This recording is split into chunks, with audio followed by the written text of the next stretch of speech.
All right. Penis. Penis. All right. Starting on the next episode of Dungeons and Deadlands, last time on our adventure, the dust had settled fully on the sleepy town of Dunmore, or so it had seemed. The posse came to locate Sheriff Douglas's 6-horse stagecoach, and it proved to be a worthy prize for all the hard work our heroes put into saving the town. Tensions were still high as Solomon went knife in hand towards the doctor's office after hearing some information that Julian had dug up from the stagecoach. There were no more shots fired in Dunmore that day, but instead, the Harrow doctor's family were told to leave the town and never return after a tense showdown. With Dunmore now doctorless, and more questions raised than answered, the posse set off to Lubbock on their new stagecoach to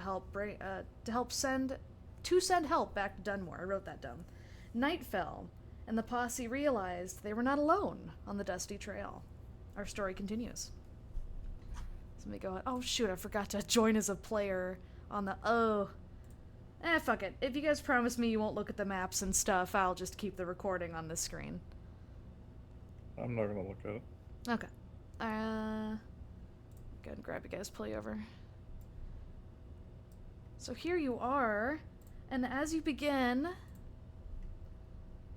those of you, because I know that Stella and Victor were inside the stagecoach at this time.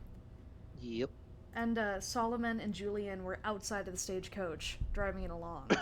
But at this time, the latest thing that happened was there were shadows out among the hills and the rocks outside that were calling to Julian and Solomon. As soon as Julian heard this shit, he was like, hell no, and he decided to scrabble back into the stagecoach.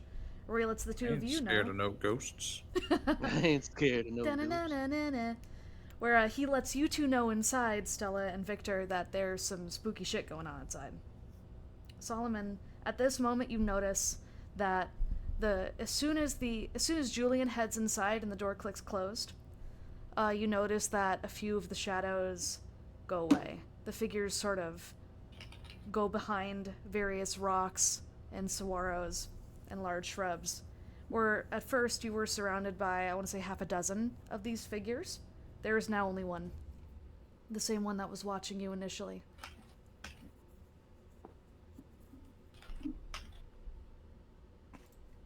So Julian, in his fright, basically just was like telling us what was going on outside. Yeah, so he comes in there and, you hear, oh, shit, you guys, there's some kind of something outside. I left Solomon out there all by his lonesome, but we also pissed off the horses, so I don't think the horses are going to want to move for the rest of the night. How did you guys piss off the horses? He just gives a shrug and then goes and heads upstairs.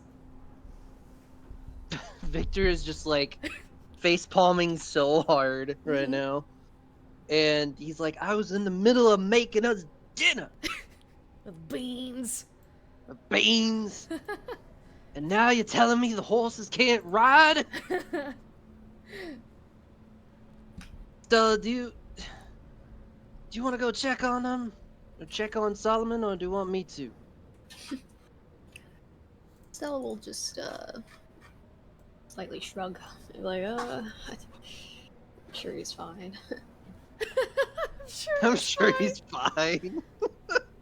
Victor, what do you do? Do you keep making dinner, or are you gonna head outside? Seeing Stella so hesitantly, he's like, watch this bean being made, please. And then he goes outside. Okay, yep, that happens. Do you go out through the side door or the front door leading out to the, main seating for the coach? Well, I feel like I want to check up on Solomon to see if he's alright, so I think you would go up the front. Okay. Alright, you do that. And also check the horses, too. Yeah. So as soon as you head outside, you see Father Creed sitting there. He's staring off into the dark, fearlessly. And the horses, you notice the first two, so the two that are closest to the stagecoach, are sitting. They are just sitting there, unwilling to move. You notice that the fur along their flanks is a little bit ruffled, but any sign of redness is gone. The two, like, so just ruffled, but so you can't really see an obvious reason as to why the horses are not moving.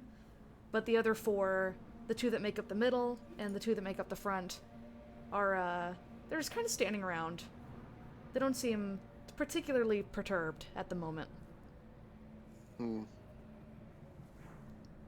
Well, shit. What's going on, Creed? Oh, just forgot how I sound.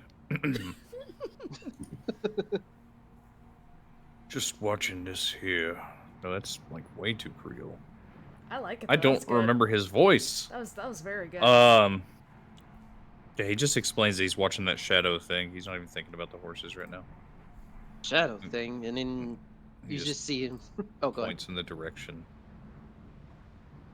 He looks up towards the shadows Okay, so hesitantly. Uh-huh. So you notice, let me grab your token. You notice that here there is in fact a dark shadowy figure. The outline's kind of hard to make out. It looks humanoid in form. It's about the size and like, height of a man. It's got broader shoulders. But it's just standing there silently watching. Wait, is that the same shadow I saw earlier? Shit.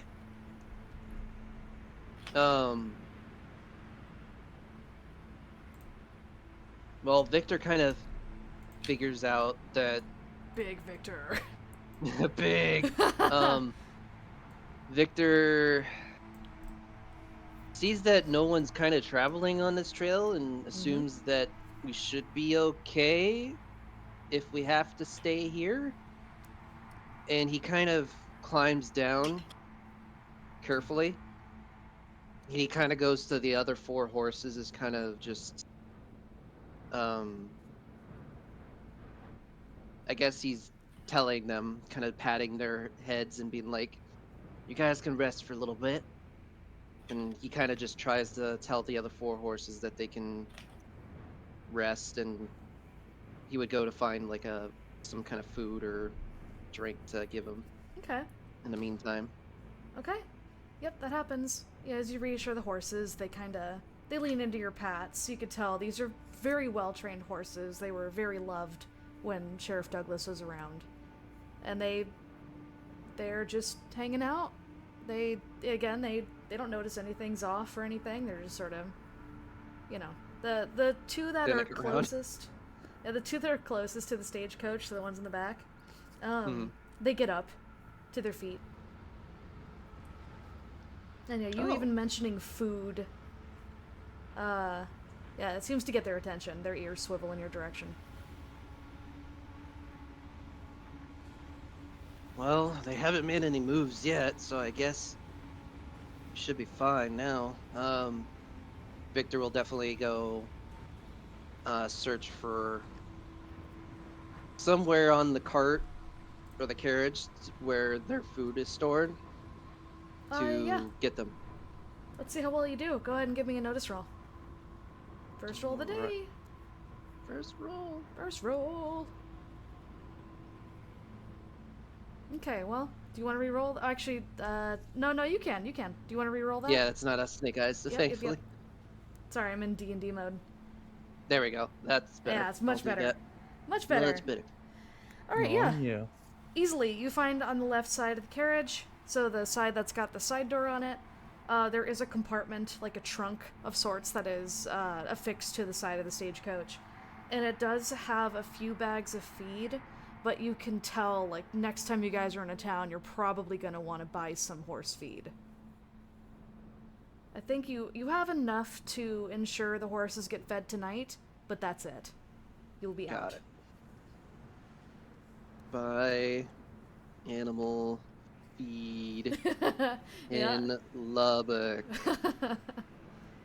Noting that in Victor's head. Very smart, yes, because the horses, just like you guys, they also need to eat and drink.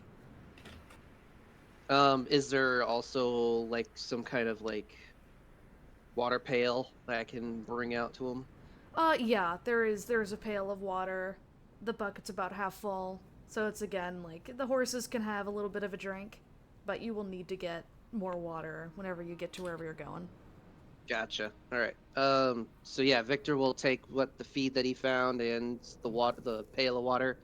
You kind of feed each horse and give water to each horse. Okay. Yeah, Although do he that. also feels hungry too, because Uh-huh. he was making that beans. Yep, it's been a while since you've eaten. It's been a while since a couple of you have eaten. And you guys, Ugh. for those of you that have not eaten recently, you feel the pain of hunger gnawing at you. After he does that, he climbs back up, and then he opens the door just a creak and kind of peeks in, like, Stella, how's it going in there? Stella's probably eating a bowl of mush. She looks a little homesick, so she just like up nods. No. Hmm.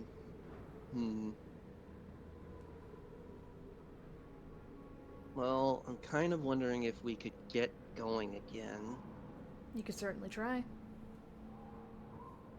I like to imagine that this whole time, Creed has not looked away from the shadows with everything going on. Yeah, indeed. And because you haven't looked away, the figure is standing there. It does not disappear. No more seem to arrive, at least so far as you can tell in your peripheral. From where you're sitting at the front of the stagecoach, you cannot see the sides. Behind the stagecoach, obviously. So there could be more, there could not. But yeah, that one is just continuously staring at you. How far away would you say it is, roughly? If you had to put a range of feet on it. If I had to put a range of feet on it, I'd say it's like a solid maybe 40 feet or something. Okay. So, Solid 40 feet. yeah, so like, you know, you could definitely like sprint there with your pace out of combat, seeing as it's, 30 feet. But, or your 6 paces is 5 feet every pace. But, so yeah, it's close enough to where you could sprint to it and almost make it there. I draw my pistol. Okay, you draw your pistol. The creature is not moving. That's all I do. I just draw my pistol and keep watching it. Okay. Waiting to see if it moves closer. Okay. Actually, I do need to rejoin as a player here, because there's something I actually can't have you see. I think Victor's kind of just too focused on Stella or checking on Stella to notice that he drew his pistol. Yeah. Um, And it's quiet, too, just drawing from a leather holster. well, let me make us some grub here, and then we'll get going. What do you think, Creed? Oh, you're outside with me. Oh. Yeah, but, he's still kind of technically outside. He says, yeah, that sounds good. Okay. I gotta lower the voice. I want to mute for a minute. No, you're fine. So yeah, he goes back inside and kind of starts continuing making the beans, and then once that's ready, he'll make a bowl for everyone. Okay. Other than Stella, who seems occupied with her mush. Yeah. Her delicious mush. But yeah, so you do that. And yeah, all is quiet outside as you cook. The smell of beans permeates the air all around inside the stagecoach. It smells, like a campfire scene, except inside a stagecoach. And yeah, the horses are fed. Everything is calm and quiet. So after making 2 bowls, leaving whatever's left over of the beans, Victor will come out, bring the bowl out to Creed, and have some himself. And Alright. then once everything's good, he's gonna try and get the horses going again. Okay. Thank you kindly. Oh yeah. Bowl of beans. Full of beans. You are so full of beans. But okay, yep, that happens. And I see you with a thank you kindly. But all right, so yeah, everyone that all of you that have eaten, we'll assume too that Julian has some beans, just because it's not fair to give him the not eating penalty if he's not here. So everyone, make sure you write in your notes that you have eaten at midnight. That'll help me out whenever it comes to your survivaling.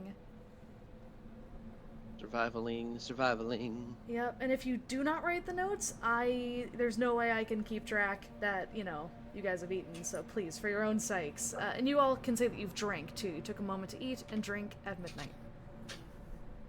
And the horses have also eaten and drank at midnight. But I'll remember that.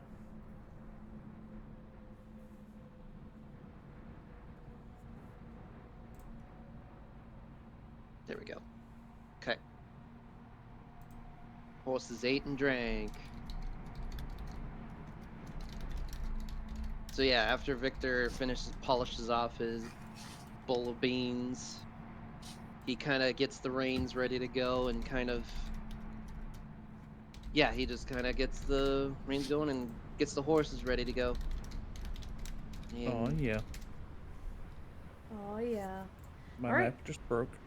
Wait, what? Oh, I just gotta reset my browser. Oh, okay. Or refresh my browser. Okay, I'm good. So yeah, the horses are all ready to go. They seem, go ahead and, because before, or do you plan on, getting back into the driver's seat for a second and, trying to crack the whip, get him going again? yeah, at the risk that they're going to be supremely agitated, but Uh-huh.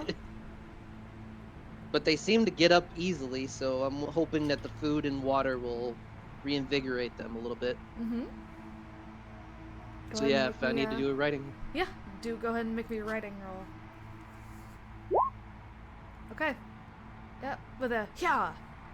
Just like clockwork, the horses begin moving yet again, and you guys are back on your way down the trail. It's like they recognize me as a good trained writer. Yeah. It's almost like writing is a really good skill to have, and I should be technically making you guys have a driving roll, but I'm not gonna be doing that, because that's just more skills you guys need to pump points into, and I don't feel like that's fair. I feel like if you can ride a horse, you can probably control a wagon. But, alright, so, continuing on with your journey, it is, the dead of night. Some of you have not slept yet. When was the last time that any of you have slept? Recently. Okay, so Solomon's good for the recently. The last time I slept was the 12-hour period that we took before we did the whole raid. Okay, so it's been 24 hours and since Victor has slept, or more. Yeah, I think Stella. so. Probably I don't know, 6 hours. Okay. And we'll assume Julian is currently sleeping. Alright, so everyone is decently rested except for you, Victor. Yep, We'll see how he's that feeling affects it you. right now, Mr. Krabs. Yeah, poor thing too, he's the only one that's been able to get these horses to come to heel. But, alright, so you keep going. As you guys pass by the area that the shadowy figure is in, it continues to watch you as you pass. It says nothing and does nothing. It does not move. Mm-hmm. Victor is very groggy, but he's just like, I'm just gonna keep going until we get to freaking Lubbock. Yep. Then I can rest easy. But yeah, Victor kind of just looks over to Creed, who's been just staring daggers over in the area. Are they still watching us? Yeah. Do you notice anything about them? They shadows. Nothing more, huh? Alright. They do be shadows. I don't think I noticed any more than a shadow. Yeah. I noticed And them. especially the two of you poignantly with your pasts, neither one of you have any idea what this thing could possibly be. This is new territory here. It's very weird. Was there anything other than them being shadows? Like Shadows. shadow daddies? Yes, shadow daddies. Give yourself a Benny. Yes. I finally committed something funny. And Father Creed gave herself a penny for the thank you kindly. My character sheet disappeared too. What the hell? Disappeared. Were they out here? When I had to refresh the browser, it popped back in. Sorry. Are you good? Yep. Okay, good. Were they out here when Julian was? Is that why he was so quick to run inside? Yeah, he got pretty spooked. Well, let's hope we can get to Lubbock before any more of them show up. Then he just swings the reins and just gets them going keeps them going. Yep, the horses are at your command. I'm not going to make you re-roll your riding. If you make a success, that just sticks with you for a while. Stella, what's going on inside the stagecoach?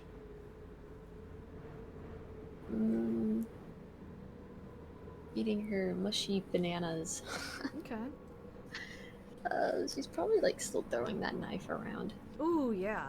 And yeah, every time she does, it poofs in a cloud of black smoke and reappears right in her hand.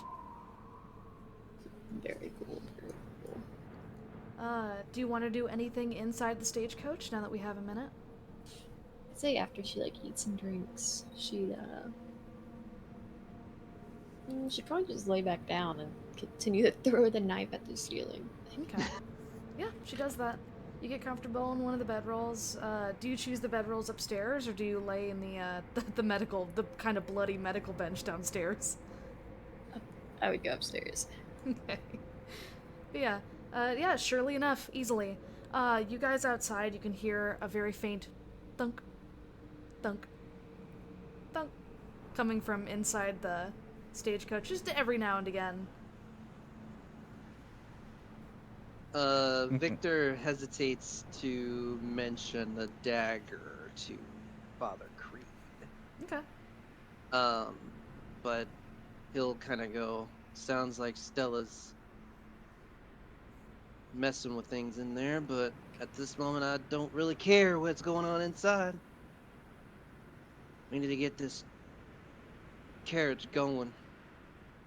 And his eyes are just drooping very much so. Aww. He's very like tired, but he's just like using his deterministic or just very determined to get this horse at least to Lubbock before he passes out. Yeah. All right, is there anything else anybody would like to do at this moment before we continue? Not that I can think of. Do I still see the shadows? The shadow, yes. Yeah, the shadow. Yeah, Okay. but you guys are getting to the point now where you are passing by where it is. Yeah, he's just still watching it then. Okay. Yeah, you do that, and it watches you right back. Alright. So you guys continue on, you pass by whatever this thing is, and you continue on down the trail for a few more hours. You can see now, fast forwarding, it is now 6 in the morning. And Victor, you will be feeling extremely tired. It has been well over 24 hours since you got sleep. This is like about the time you'd be waking up to start your day. But now you can see just hints of pink on the horizon as the sun is just getting to start climbing up into the sky. It's still below the mountains, and you guys can see on the horizon there is a town. You can see various buildings, and you can, as you're approaching this town, it's much larger than Dunmore.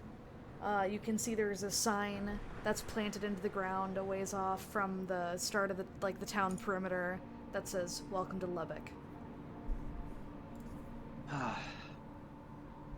We made it. Well, we're close, I suppose. But yeah, Victor just keeps riding along even though he's just very, very tired. Yeah. And yeah, sure enough you do. Without any more,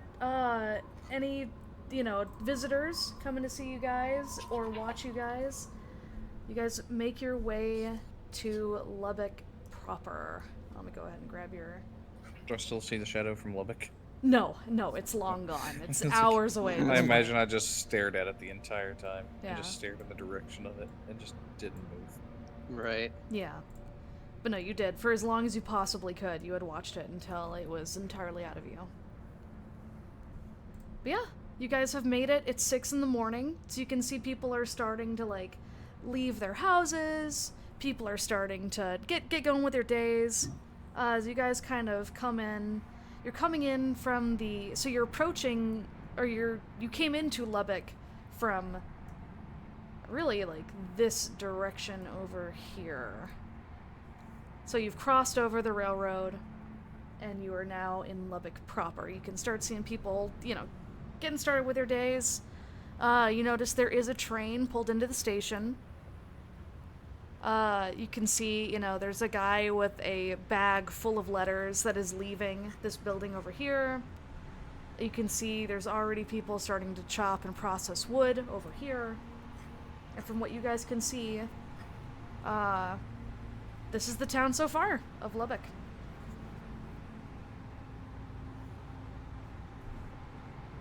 Can I do a notice roll to... Well, actually, I guess we don't really need a inn, because we have an inn, technically, with us right now. Yeah, you do.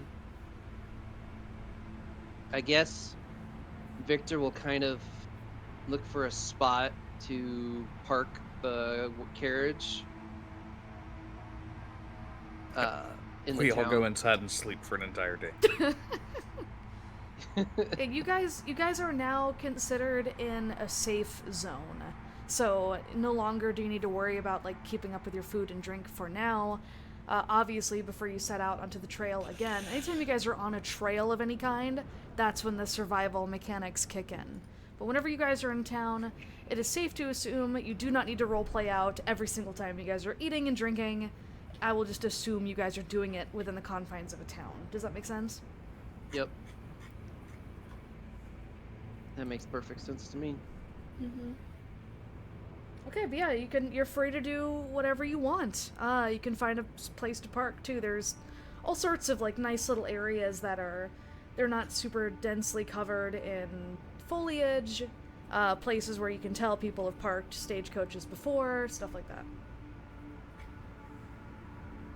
And then yeah, Victor will just kind of find a spot to park, reassure the horses that they're good, and then he's just gonna go look to the others and kind of be like, I'm really tired.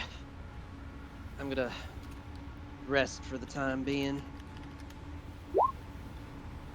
I'm gonna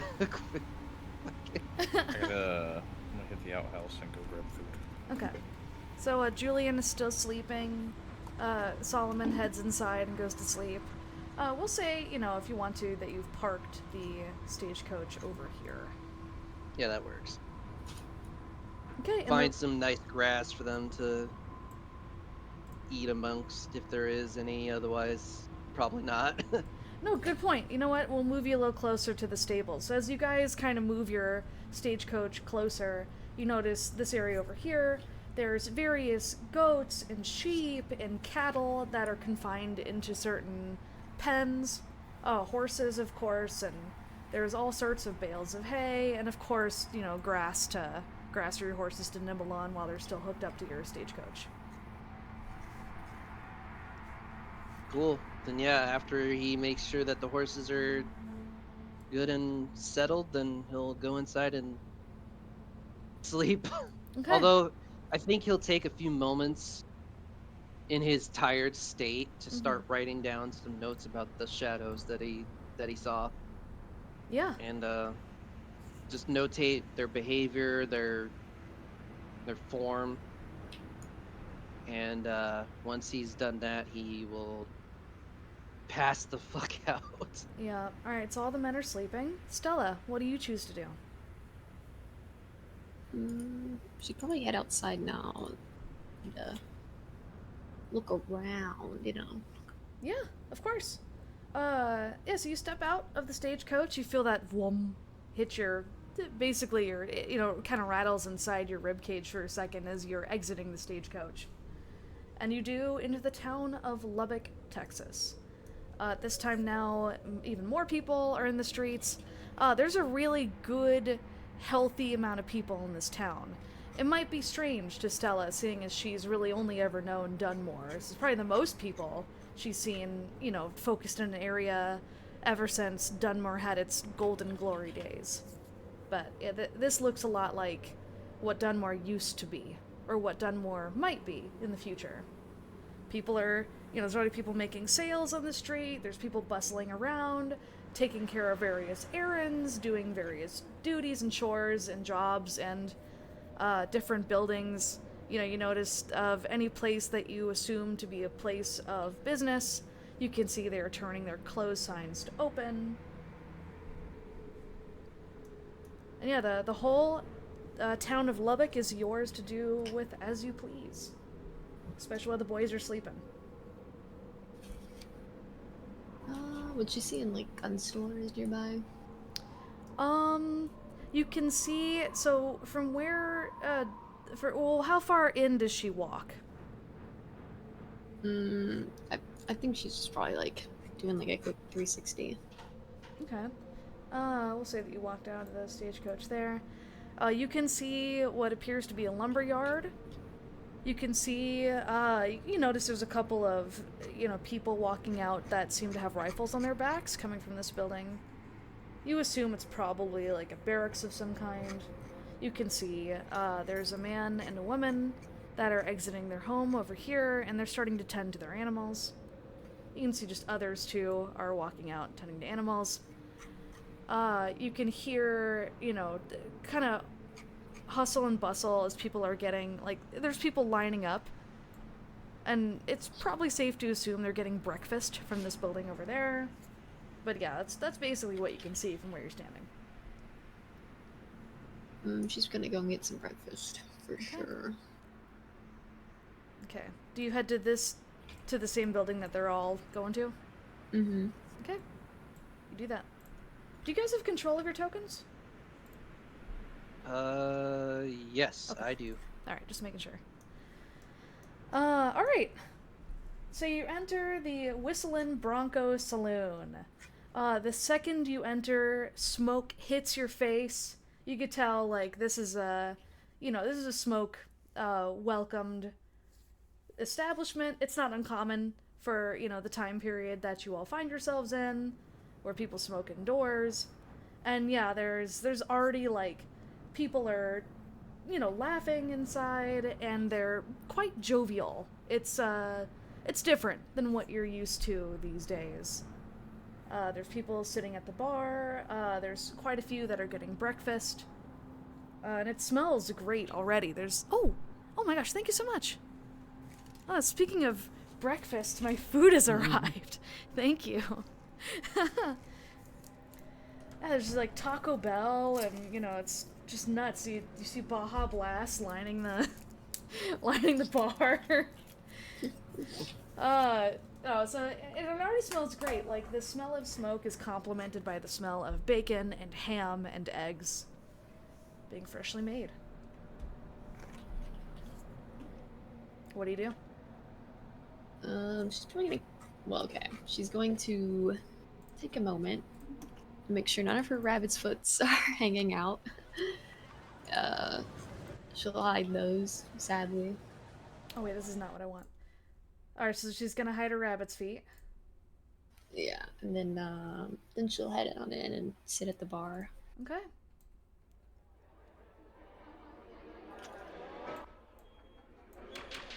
Alright, she does this.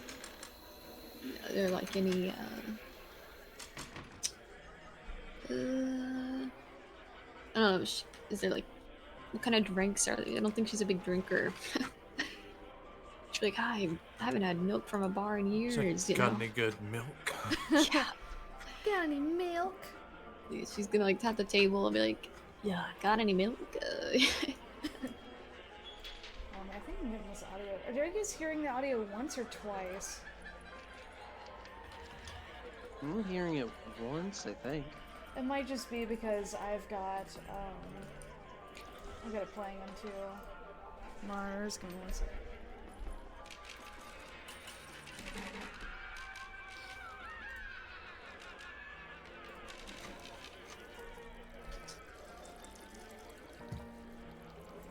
Oh god, how do I turn it off on the player thing? Fug.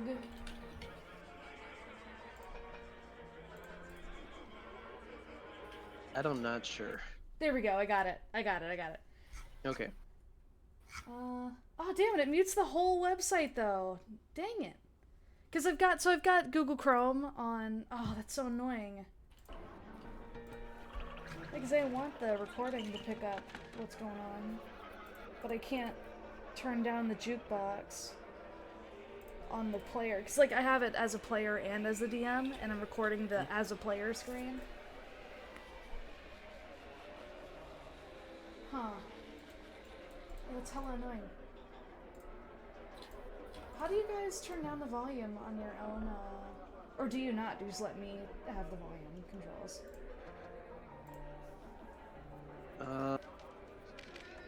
On the... I never turned it down. where do I see the volume? Oh, I see it. Wild West Saloon by Tabletop.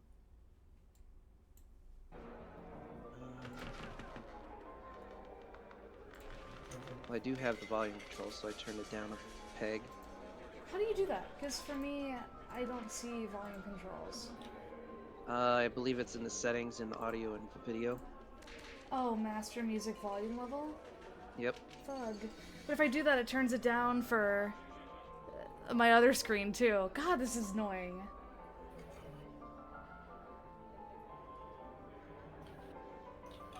I wonder if I open up an incognito window, would it still do that? It's gotta, right? I don't see why it wouldn't. Oh. I am not sure. Okay. Okay, is that volume okay for you guys? Yeah. Okay. Yep.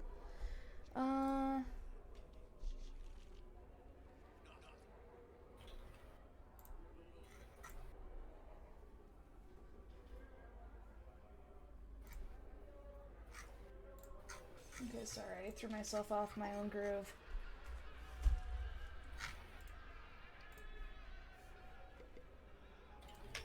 Okay. So, yeah, you guys are... Or just Stella. I'm sorry, what did you do as soon as you entered the saloon? Did you sit down at the bar? Yeah. Okay. Yes, so let me see... Pulling up my notes here.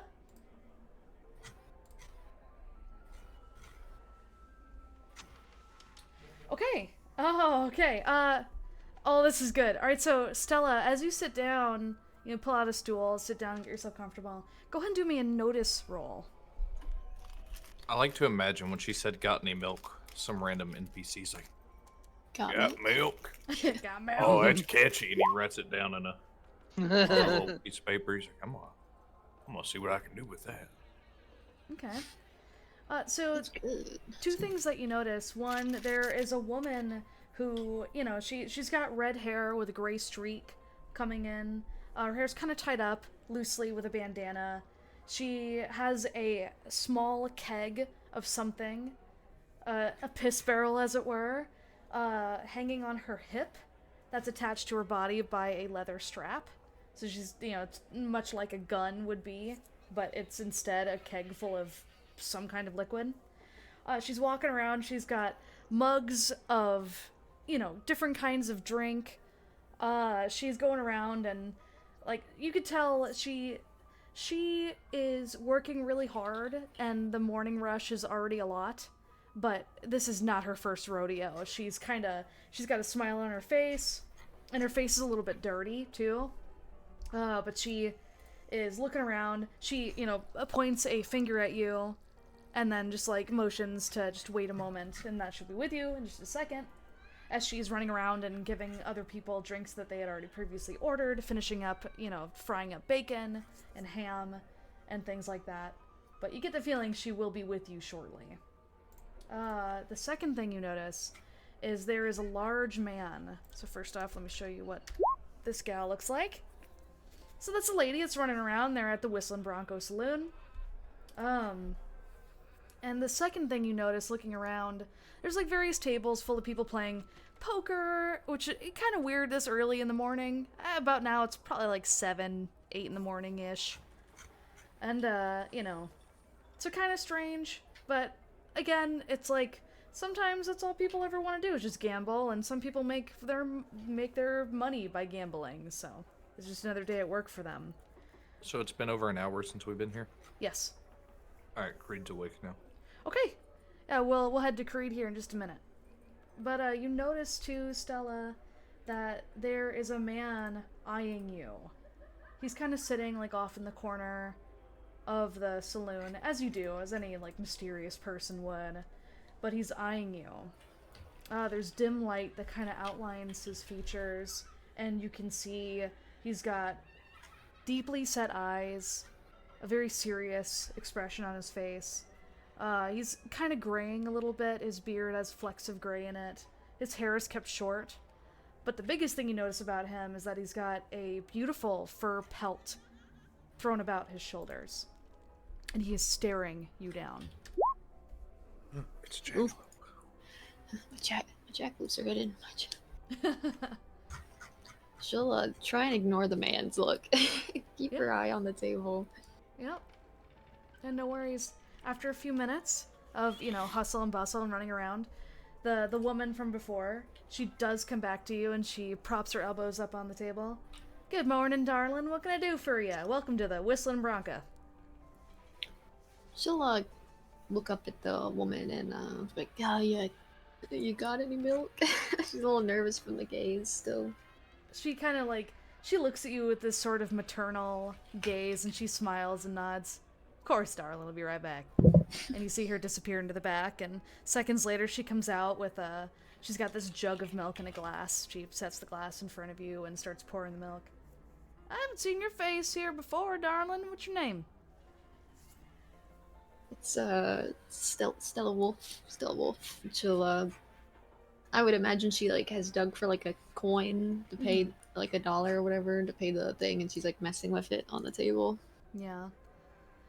She notices you do this, and she patiently, she's not demanding payment right away from you. And she kind of looks you over for a second and smiles. She like taps the counter and goes, "Unless you're planning on eating, you can keep that coin of yours if you just want some milk. Milk don't cost too much with the farm being right next door." Okay, good. She'll gladly slide that $1 back into her pocket. Yeah. And like I ate some mushed up bananas earlier. She's like, she kind of like crosses her arms under her boobs, and she is smiling still. Like you could tell she's a good-natured sort. And she nods.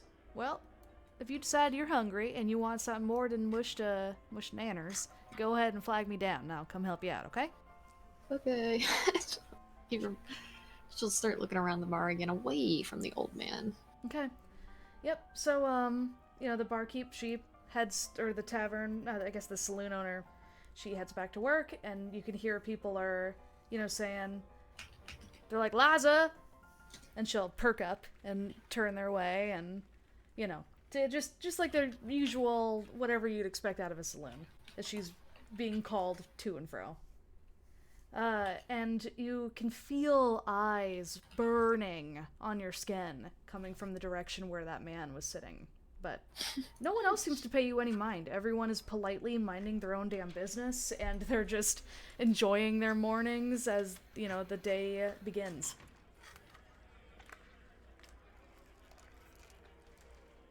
Oh god. She's gonna look back at the dude one more time. Your eyes lock. And he stares. She would not know who this guy is. Nope. He's a total stranger. She would, like, maybe do an awkward little wave with her hand. He does not wave back, but he tilts his head, and he kind of lifts his head up and nods a little, as if to acknowledge you. Weirdo. She'll like whisper under her breath. So she'll go turn back around and start drinking her milk again. Okay. All right, we'll put a pause. Fuck, I made a good joke, and I was muted. Oh, damn it. What was it? I said, yes, acknowledge her tribal, or his tribal chief. I love that. Okay, Solomon, we're gonna go ahead and head to you. What do you do? All right, so he steps out the wagon, and I'm sure he can, but can he see the steeple on top of this church? You can indeed. It is one of the tallest buildings in the whole town. That's Classic. what I said. I figured, you know, he should be able to. But Yep. He's just gonna make his way over to the church. Yeah, you do that, and it is beautiful. It's not opulent. It's definitely got like a very modest look to it, an honest look to it. You can tell that they're not getting like a shitload of money like you've heard other churches in the nation get, to where they are just way overly opulent. It's very down to earth, hometown kind of looking church. Do you head inside? Yep. Okay. Yep, you do that. Let me find the NPCs. Okay, so you can... Oh, what day was it? I don't know if we have a day. Well, you can tell there is no sermon going on. You kind of listen for a second. Knowing your manners, you don't want to be barging in when there's a sermon going on. But no, there's no sermons. You do see there's a couple of nuns walking around inside this building. It's pleasant, and just as much as the outside was very homey feeling, very down to earth, the inside is the same. Everything is very well maintained and clean and orderly, and it's comforting. It reminds you of home.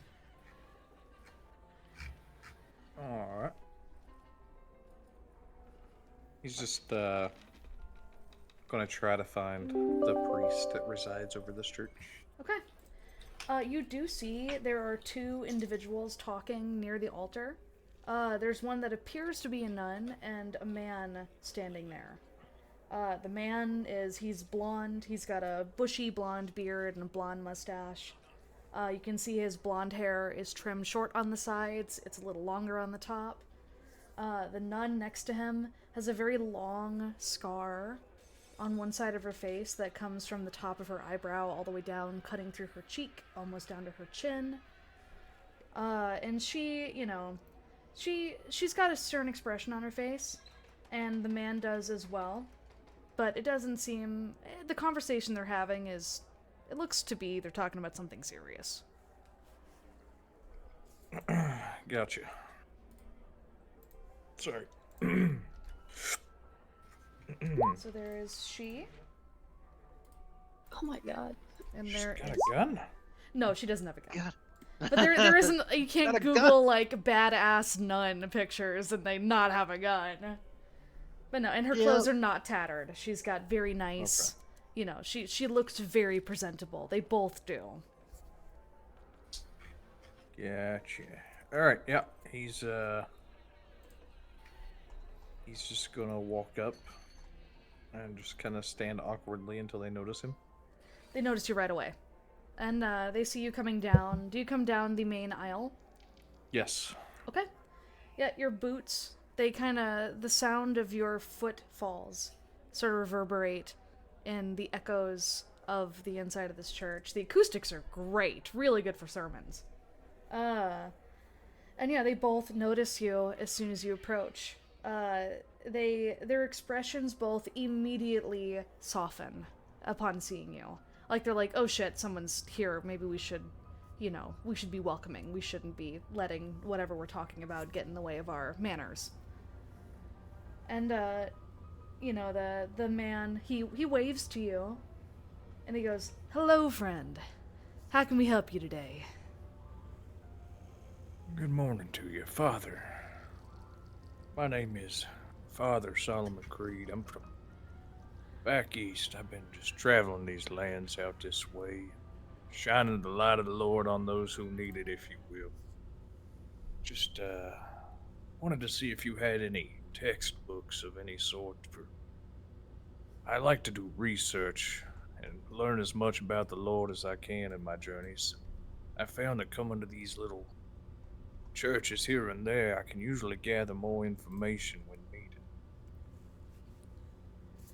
They look at each other for a moment and then look at you, and they're smiling. They seem genuinely happy that someone else of the faith is here, and they especially the woman, she is grinning from ear to ear, and she goes, "Give me just a minute, Mister. I'll be right back. Let me go check in our what's it called? It's not. Let me go check in our archives. I'll be right back." He immediately turns to the other man and says, "Did the sister just call me Mister and not Father?" So you can tell this other guy, the man, he smiles and shakes his head. "You will have to excuse her. She's not what you would expect when it comes from, somebody who's running a nunnery." And he, extends his hand to shake yours. "I'm Father Krem. It's nice to meet you."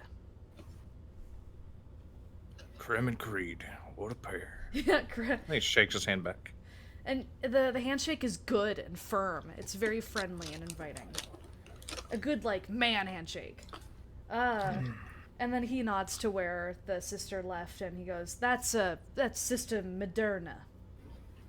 She runs the nunnery here, and she looks rough, but trust, she's got a heart of gold.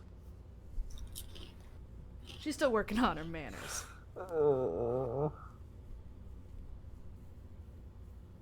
I hate that name. Okay. Moderna? Yeah, it's one of the fucking suppliers at work. Oh, I'm so sorry. I had no idea. She's immediately a bitch. She explodes. She just explodes she didn't into call him fleshy. Father. She's named after one of the suppliers at work. I'm so sorry. I had no idea. She's instantly on his bad side for no reasons. No, look at you, OOC bleeding. All right. So, so continuing, Father Krem, he looks you in the eyes, and he, you can tell this man has seen some shit.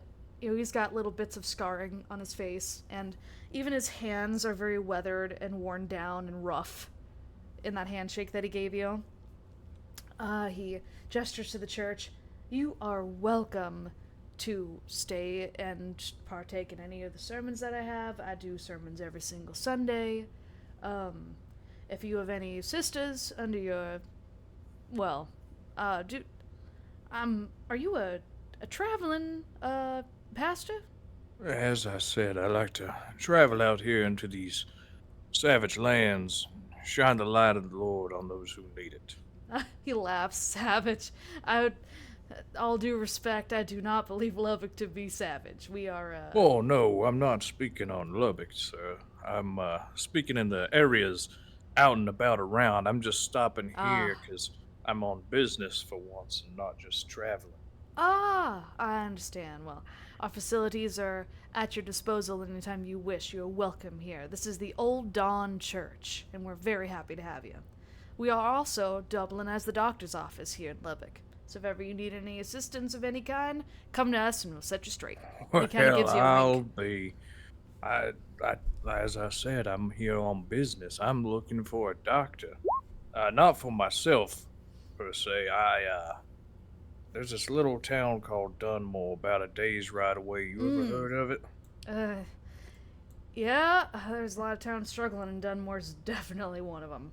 So, see, that's what I'm here about, because myself and some of my compatriots were working on rebuilding the town of Dunmore. I've got a church built there now, and they didn't even have one before I came along.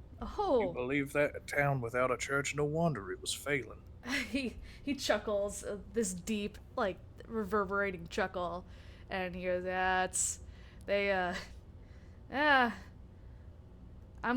you said you built a church, though. That's good to hear. Thank you for spreading the good word. As I said, we'll shine the light when needed. Well, yeah, as I was saying there came a problem with the doctor in town, and they had to up and out, apparently, and Um, I told the new sheriff in town there that I would find a doctor here in Lubbock and try to recruit them to come back to Dunmore as you. That way we can continue to see that town grow and prosper in the name of our Lord. Hmm. He looks you over, and it doesn't seem like he doesn't believe you, but you can tell, like, he's a little apprehensive at this guy coming in right off the street that he doesn't know, saying that Dunmore needs a new doctor.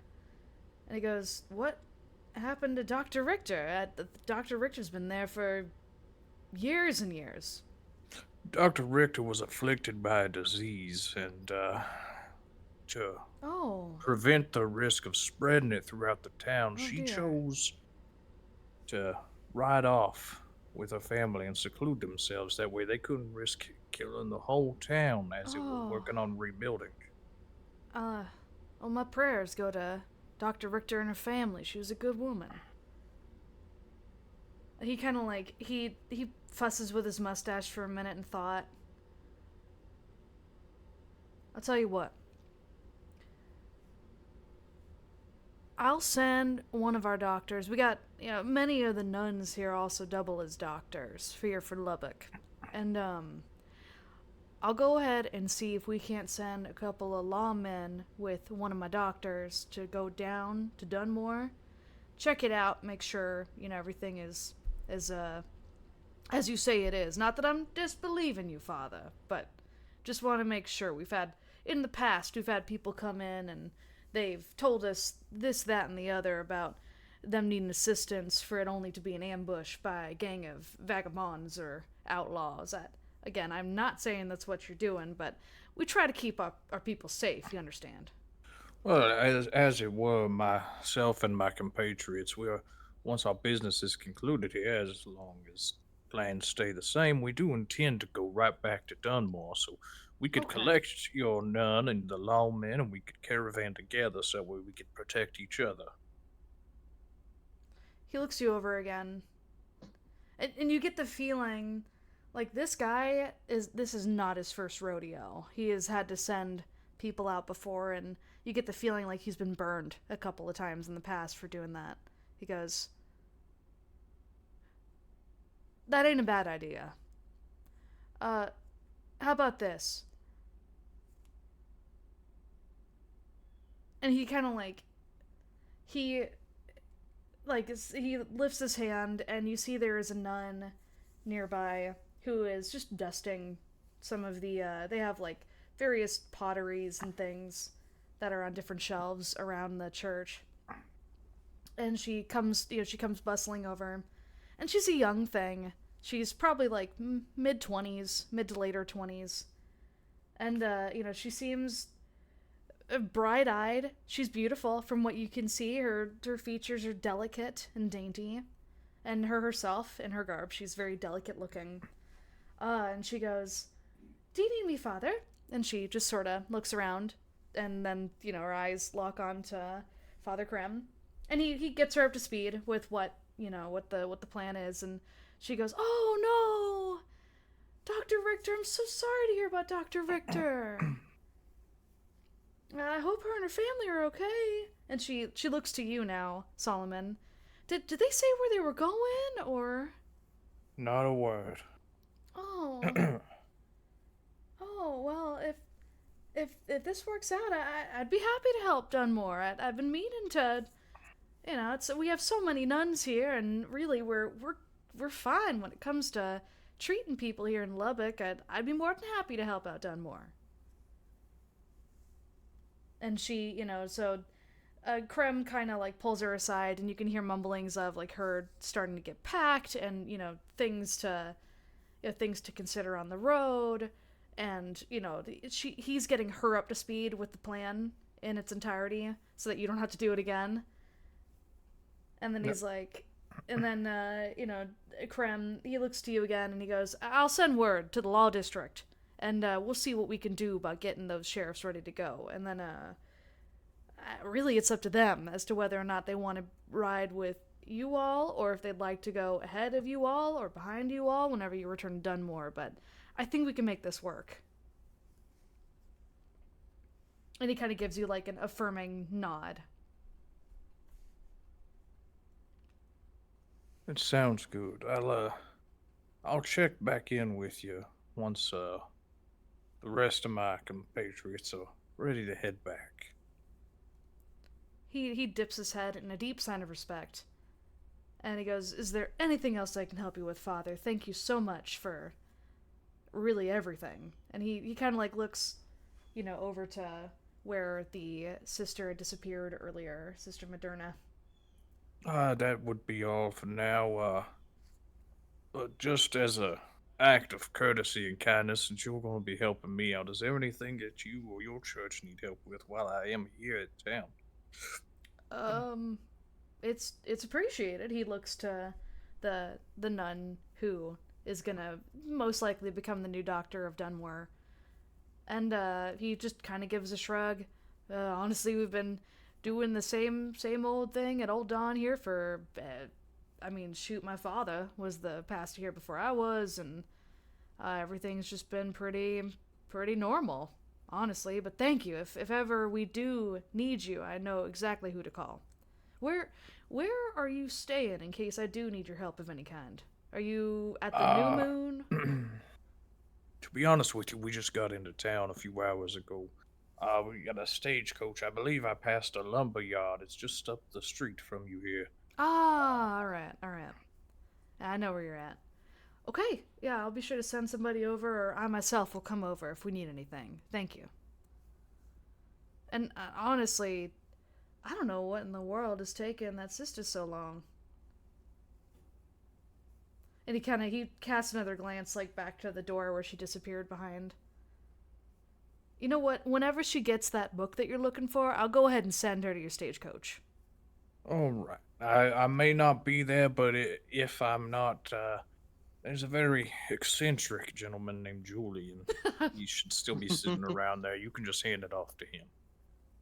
Alright, he smiles, a genuine warm smile to you, and goes, "That sounds great. I'll consider it done."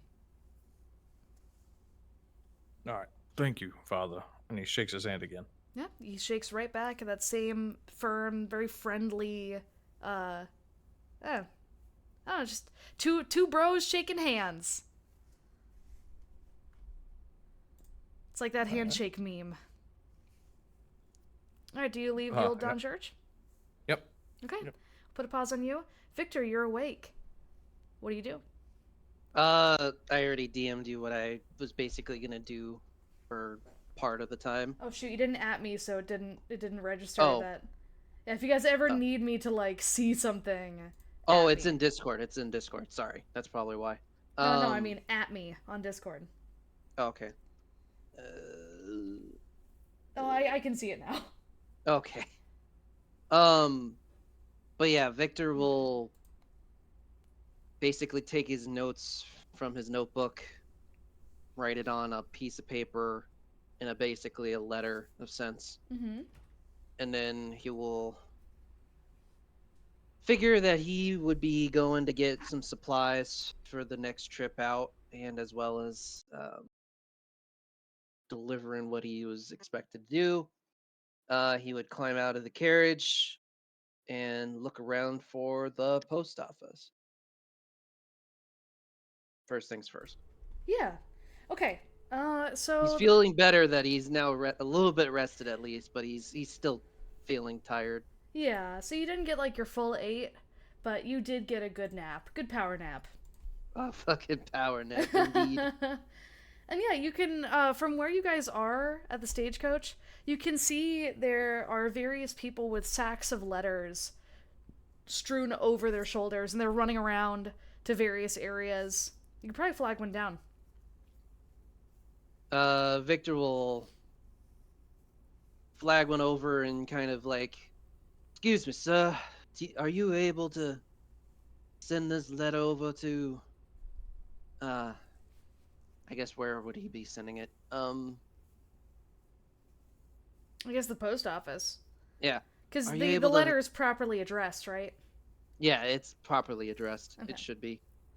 Um, are you able to get this over to the post office for me? Drop this Uh, off and get this sent out?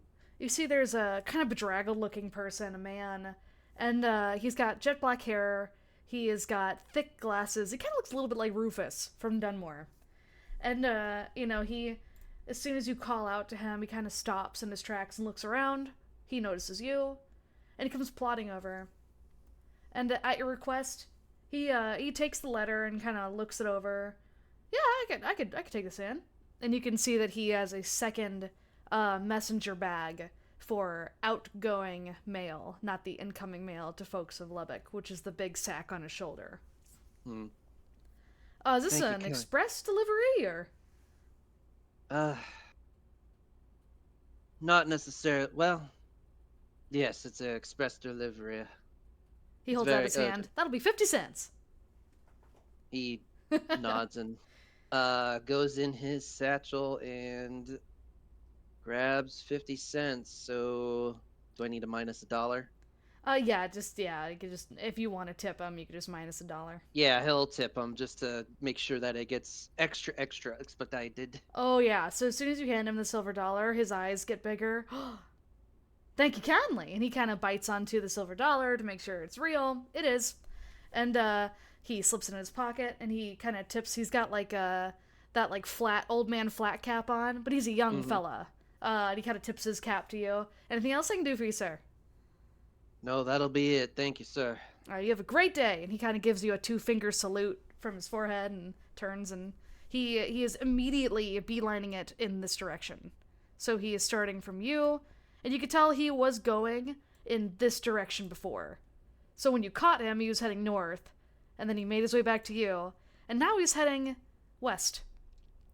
And just straight west, and you can see him disappear over here as he turns the corner.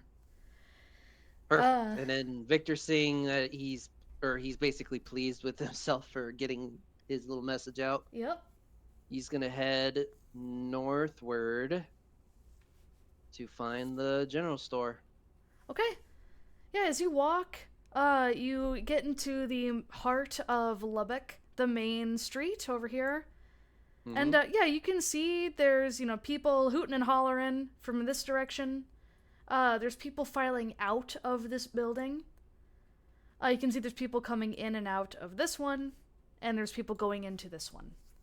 And all around you can see, like, there's families coming out here, and here, and here. You can tell those are probably townhomes. They're not really places of business.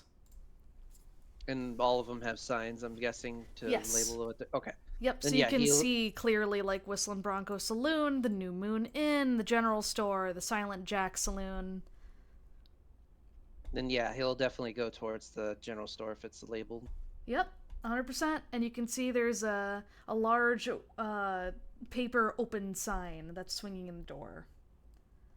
And as soon as you enter, you hear a familiar ting ting ting ting as a bell above your head goes off as you open the door. Where is that NPC? Where did you go? Okay. Oh, it's one of my favorites. Okay. I'm so glad you came into the general store. All right, so as soon as you enter the general store, you see no one is manning the counter. You can hear that there's like someone rustling around behind the counter. And there's people that are shopping in the general store. People are picking out certain things. They're getting ready to take it to the counter. But so far as you can tell, there's no shopkeep. What do you do? I think he'll kind of go rustling around for some of the supplies that he's needed, like the horse feed, maybe some more food supplies just in case. Yep. What exactly do you get for food? I think he would get some like jerky, stuff that could probably last a little bit longer, but obviously, well, not obviously, but I think he would get mostly stuff that could last a little bit longer, but also some of the some perishable items, like some breads, maybe some, maybe he can get eggs elsewhere, but Just stuff that could be longer lasting, but also a couple like perishable goods, Okay. and then Um. also the feed, horse feed. Okay. Sounds good. Yeah, you're starting to grab these items, and you can hear people are, the people that were here before you, they go to the counter, and as soon as they do, you notice that you can hear an of like a little stool, and you see Mhm. this man pop up behind the counter. He's a shorter Aw. fellow, and he's looking around. He's got his monocle, partial goggle on, strapped to his head. His arm, you can see, like, what catches your eye first is his arm, as he's starting to, get the price tallied up for people's goods that they're buying today. His arm is slowly, you can see the gears in his arm are slowly turning, not unlike the inside of a grandfather clock. And it's just a constant. You don't even know, like, what in the world is going on with the mechanism of this arm. But nobody in Lubbock seems to be, or at least anybody in the store seems to be perturbed whatsoever by this man's fascinating mechanical arm. Mm-hmm. And you can kind of hear, snippets of his voice. Yeah, that'll be kind of $10 and it's square. How's that sound? And then, people are laughing and they're just kind of carrying on. You could tell this guy is really, really friendly. And he just smiles. He's like all smiles. His white hair and his white beard and white mustache just kind of accentuate the kind of friendly mechanical grandpa aesthetic that this guy's rocking right now. Mm-hmm. Are you about ready to check out? Yes. Okay. As he waves off to the last people that were getting their order done before you, and he lays eyes on you as you approach. Well, eye on you as you approach. You cannot see his other eye behind that goggle / monocle looking appendage to his face. Mm-hmm. And he goes, I haven't seen your face around here yet. Are you just blowing to town? I would do say that we have just blown into town. Me and my friends doing some errands and running the task. And I figured I'd stock up on some supplies while we're here. He smiles and chuckles. You'd be crazy if you didn't. It's a good call there. And he forgets how he's supposed to sound. He goes, you and your friends. He kind of like looks at you for a moment. You and your friends wouldn't happen to... No, never mind. Stupid. So what'd you get for me? He's like looking at all the items on the counter. What exactly are the items that you have gotten? So you got dried meat, you said non-perishable goods. What exactly are those goods? Because all of the things you buy in a general store will go into the stagecoach, and that will be what you guys can use to make food and drink. I think maybe he would get some, like, crackers, I guess? I don't know. Like, I'm trying to think of other non-perishable stuff. Think of, like, what kind of Dry non-perishable tack. things... Maybe dry tack. Yeah, that'll do. Or, like, if it helps, think of non-perishable goods you can purchase in, like, Red Dead Redemption 2 whenever you go to the store. He has all of those items and more. I'm trying to remember, like, what Red Dead Redemption 2, but that is not a game. I'm trying to think of, like, stuff that you would buy in the store. Shoot. But yeah, just basically dry tack, jerky, and obviously he would buy some perishable stuff like bread, cereals, maybe a couple cans of like beans to replace the one that he used. Okay.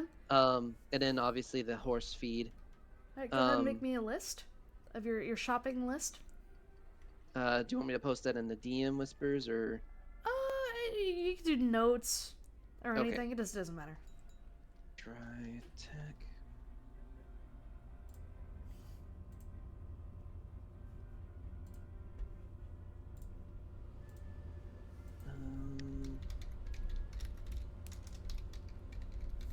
else did I say?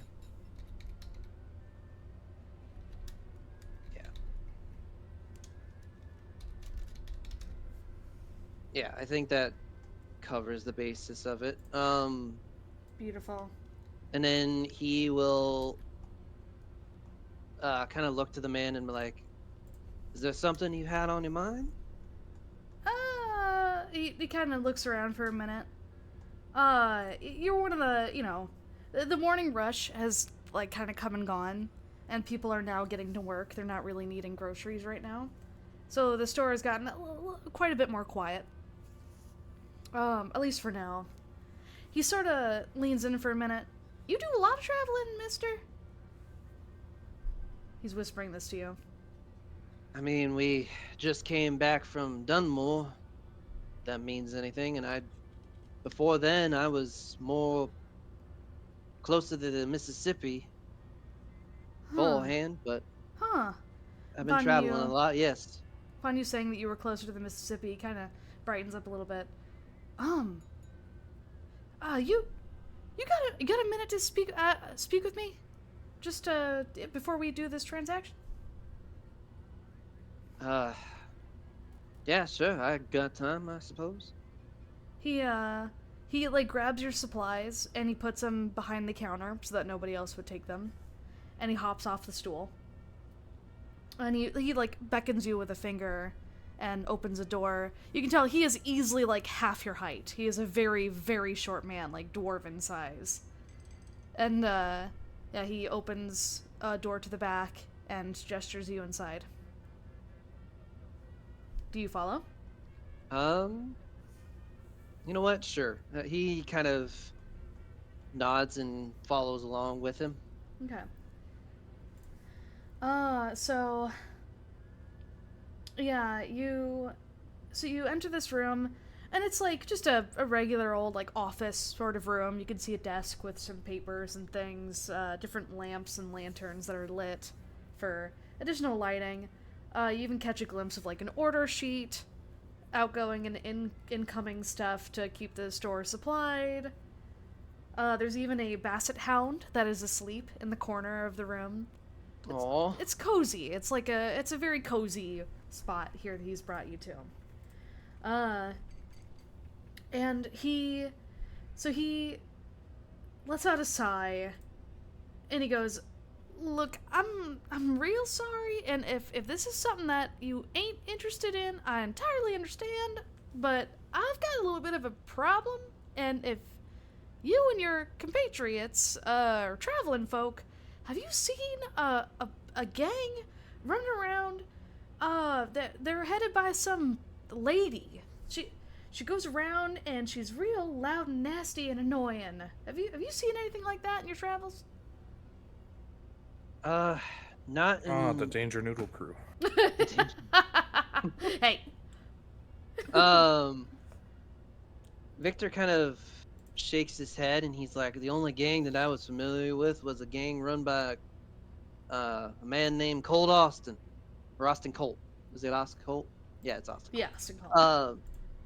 But we took care of that, or somebody took care of that one down in Dunmore. Huh. Are you?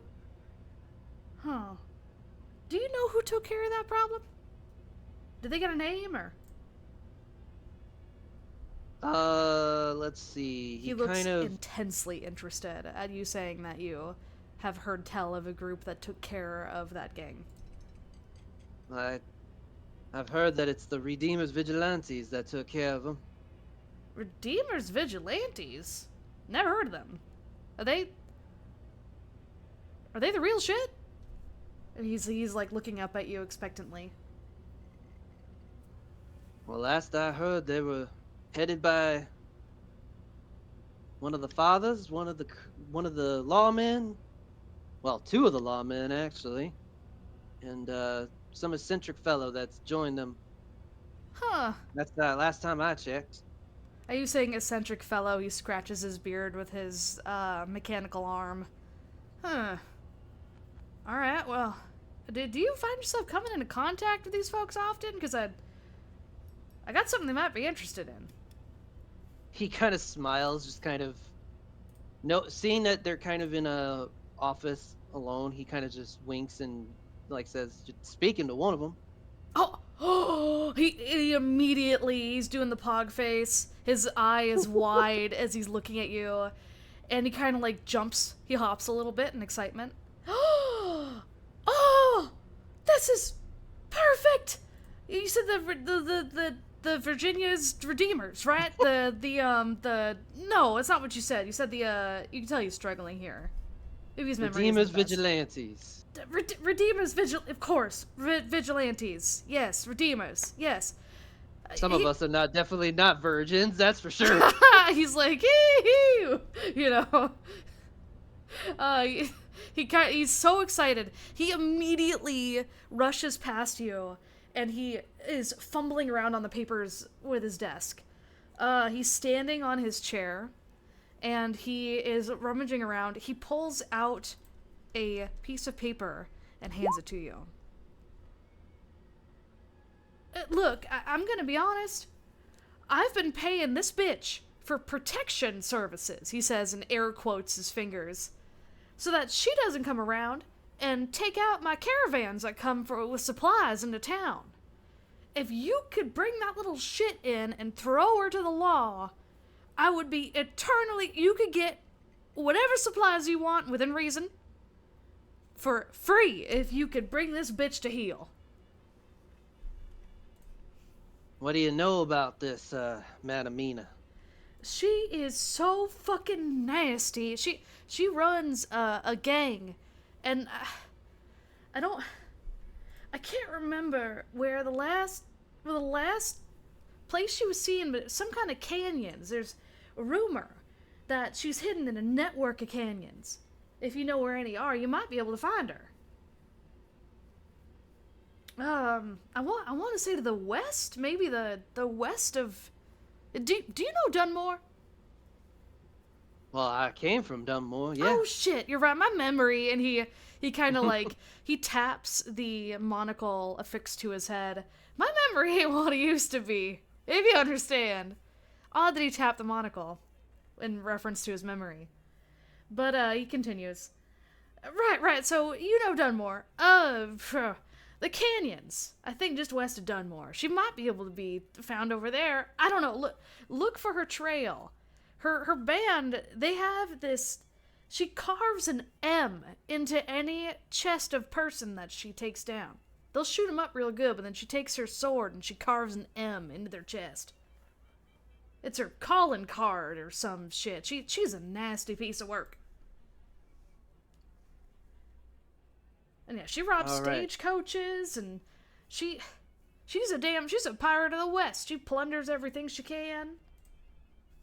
I heard she's a fan of fire, too, so be careful. So she's west of Dunmore, you say, right? And her calling card is an M? Yeah, any bodies you find that have an M carved into them. Alright, I'll definitely let my compatriots know, and we'll see about apprehending this lady. Oh, thank you so much. And he extends his mechanical arm to you to shake. He hesitates for a second, seeing it's a mechanical arm, but he takes it and kind of shakes it happily. Yep, the metal's very cold. And you can feel, like, the gentle motion of mechanical gears going on somewhere within the arm. You can even see some cogs on the outside of the arm that are gently spinning as you shake his arm. And you can even hear a very slight verve as the arm is going up and down in the shake. He kind of looks at the arm for a second. He's like, where did you get this feat of mechanical mastery? I made it! He says quite proudly. He like puffs out his chest. My own handiwork. Your own handiwork, huh? Yeah. I lost my arm in a brawl some years ago, and things didn't turn out so well for me. So I gotta make do with what I got. What's your name, sir? Oh, what is his name? I have a great name. There it is. He looks at his little "Hello, my name is" name tag on his chest. I'm Mort Dunwitty. My husband is Phil Dunwitty. And then, husband is Phil Yep. Dunwoody. Okay. Phil Dunwoody. Well, it's a pleasure to meet you, Mort. Oh, pleasure's all And mine. we'll definitely take care of your struggles with this Madam Mina. All right. Well, We might have to make a trip down to Dunmore first, but we're in a rush to get a doctor down there. what hoping happened that- in Dunmore? Well, let's just say one of the doctors down there was afflicted, and we had to assist them in getting them removed, in a sense. Huh. Not necessarily. It was a gesture of mercy to make sure that our town was safe from harm, you know? Is Rufus okay? We Rufus have a is trade fine. agreement with Dunmore. Rufus and I work together constantly. Rufus is fine. We last talked to him when we were down there. Oh, all right. He kind of scratches his chin again with his mechanical arm. But yeah, we just had to make sure that the town was safe. So unfortunately, Dr. Richter she had to leave the town, unfortunately, because of her affliction. You can see his eyes kind of glossed over. You kind of, like, he recognized and, like, he knew about Rufus, but you get the feeling he doesn't really know who Dr. Richter is. He just kind of nods along politely, like you do whenever you're kind of zoned out, but you're still listening. But oh, go ahead. Huh. Hopefully, that bitch Mina doesn't make her way to Dunmore and cause trouble. I hope not either. Rufus tells me they've come into hard times, but I guess I never really thought about how hard it might be. It's easy to get lost in your own little bubble, I suppose, here in Lubbock. There's always something going on. I can imagine. It's always something going on in every town, it seems like. Yeah. Well, as a show of good faith, since you're taking on this contract here, you can go ahead and get your supplies for free. This time around. But if you come back, like I said, if you come back and Mina is dealt with, then y'all can expect, within reason, for your basic supplies to be covered. It's the least I can do if you get her off my ass. I appreciate your kindness, and I'll definitely take that into mind. When we're heading back down to Dunmore, we'll see what we can do. He nods and he hops off of his chair. He was like at eye level with you whenever he was standing on his chair, but now he's not. And he waddles over to the door and opens it, and he allows you to leave on your own terms. The basset hound is still snoozing. It has not woken up during this haul, but it's definitely alive. You can hear it softly snoring, and it looks very comfy. It's on a nice little pillow. You could tell, like, that's a very loved dog. But, Aw. yeah, so he, Mr. Dunwoody heads back to the counter, hops up on the stool. You hear a little as he jumps up on the stool, and he produces your goods that you had chosen back from behind the counter, and he just pushes them towards you. Thank you again. I appreciate it.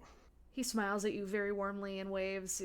I appreciate you. It was lovely speaking to you. Same as well. And he tips his hat and takes the supplies and leaves the general store. Okay, so you've earned your first bounty given to you by Mort Dunwoody. Sweet. Let me go ahead and actually throw that into your bounties, because you guys, you have missed the bounty board up to this point. I'm guessing the bounty boards are usually like in the law district. Yes, yeah, anytime you guys visit. There was a bounty board in Dunmore. But yeah, Oh, well, yeah, then we missed it for sure. That's okay. It's one of those things where, like, you want to look for a bounty board. It just looks like a regular, like, notice board like anything else. But if you guys ever want to look for a bounty board, then yeah, you'll be able to find it guaranteed. I'm not even going to make you guys roll for it. All you gotta do to trigger that is just say, oh, we're looking for a bounty board, and that's it. Okay. I'm guessing he gave me the little reward paper, or did he keep his? He gave you the whole thing. Like, Oh, okay. yeah, he probably has multiple copies because he's been paying security fees to this lady so that she doesn't steal his caravans. Gotcha. Then yeah, he'll take that along with as he makes his trip back to the general store. There you Or go. from the general store to the carriage to drop off the supplies. Okay.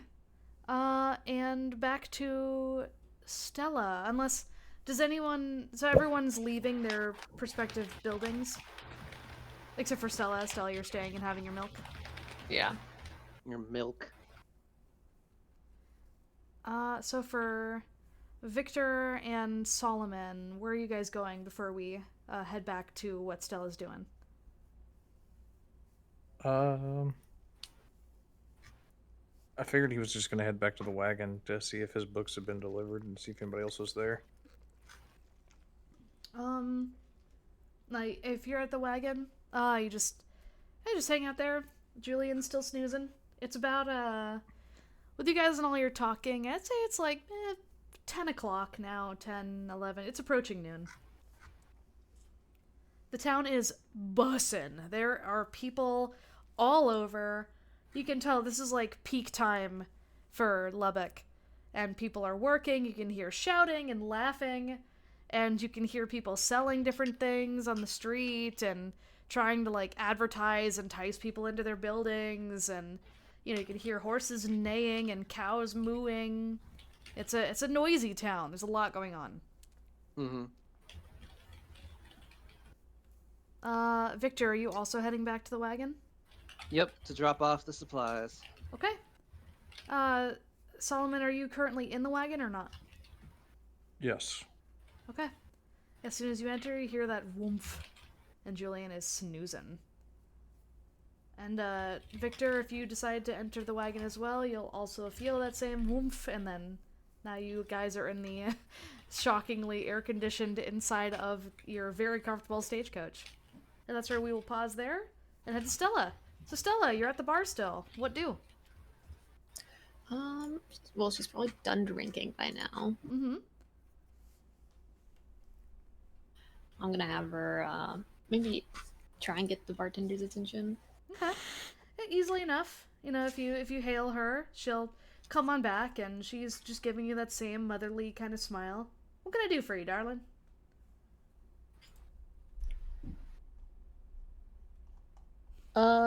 She will just ask if there's like any gunsmith in town. Oh, of course.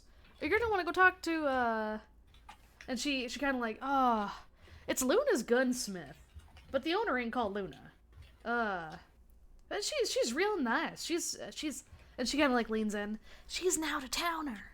She's only really been in Lubbock for a couple of years, her and her husband been.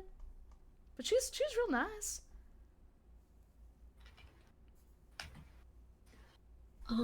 All right. So she starts tapping the table, and I'm not as used to crowds as I thought I was. And she'll look around the bar that's maybe calmed down a little or is still going. And like this time, the breakfast lunch is done, and lunch rush there's like that lull period between breakfast and lunch. And, yeah, it's a little quieter now, but that man's still sitting there and he's still staring at you.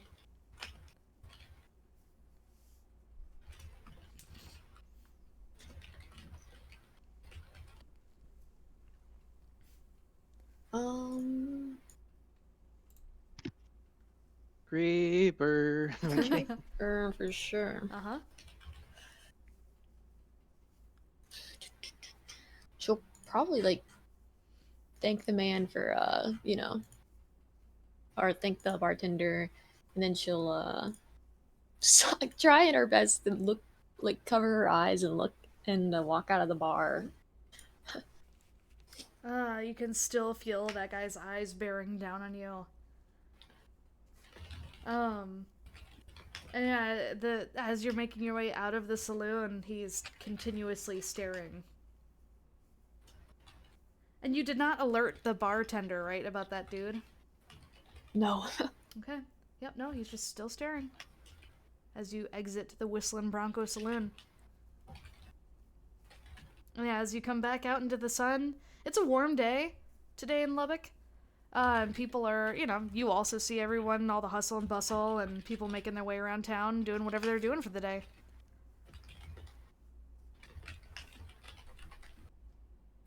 She's gonna probably be like a little, like awkward. Like she's gonna try and like snake around people instead of like running freely like she would have. Mm-hmm. Really like slowly walking around looking for the gunsmith. Okay. Oh, and also too, she did point you in the direction, so you know it is to the west of the Whistlin Bronco Saloon.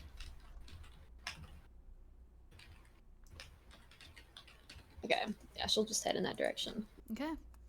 As you do, you're dodging people and left and right.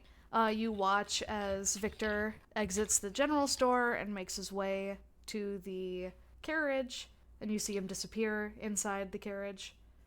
And he's got his arms full of supplies. So you get an idea of what he was doing there. And yeah, so as you go, where do you take your token exactly? She'll like jotting around, very bored, looking around. Yep. And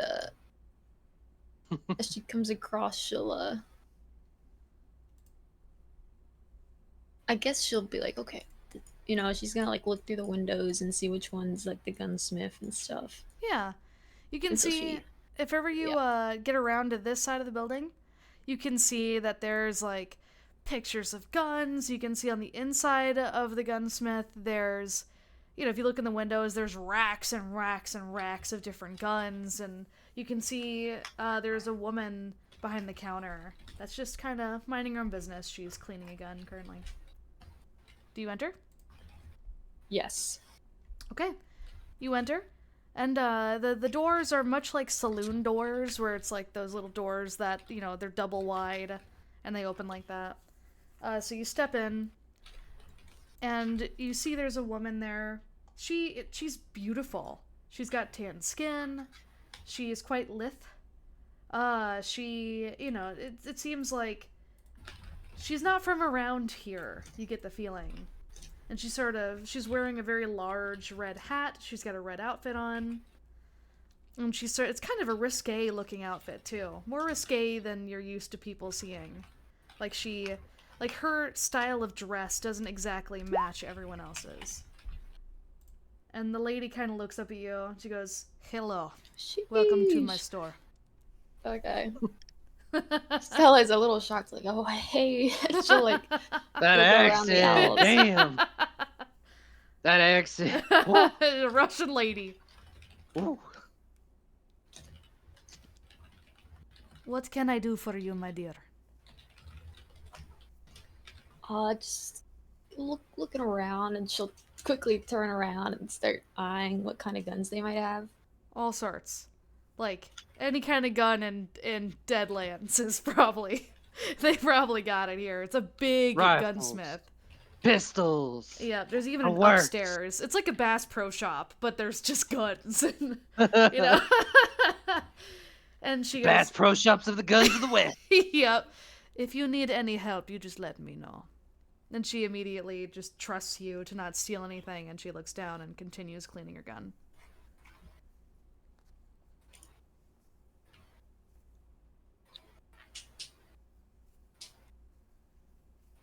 Are you looking to buy? Like, what are you looking for? She just wants to look at, like, a Newtown's gun. Like, yeah. I mean... A lot of these guns look pretty expensive. Some of them have, like, little details here and there. You could tell, like, this lady takes pride in her work. And, and all of them are immaculate. They are very well maintained. They are clean, even despite the dusty air in Texas in general, and especially like around the Lubbock and Dunmore areas. This place is, even like the floors are really nicely kept. But you do, actually, you know what? Do me a notice roll. This would be more fun. Okay. Oh my god. That's okay. You still succeeded. So yeah, Not only do you see that the guns are beautiful, there's fur on them? Like brown fur on them, strangely enough. Just on some of them in places, and the ones closer to the ground. The ones higher up, like above your head, do not have any fur on them.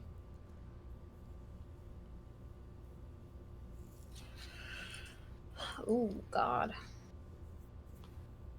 Describe it one more time so I can make a mental image. No, you're good. So the guns, they're pristine and beautiful. There's no dust on them.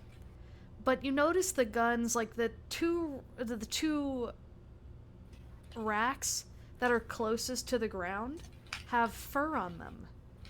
But the racks that are at your eye level or higher do not have any fur on them. And you notice too, looking around, the different shelves and things of ammo and gun oil and different just upkeep supplies of guns. The shelves that are closer to the ground have little bits of fur on them.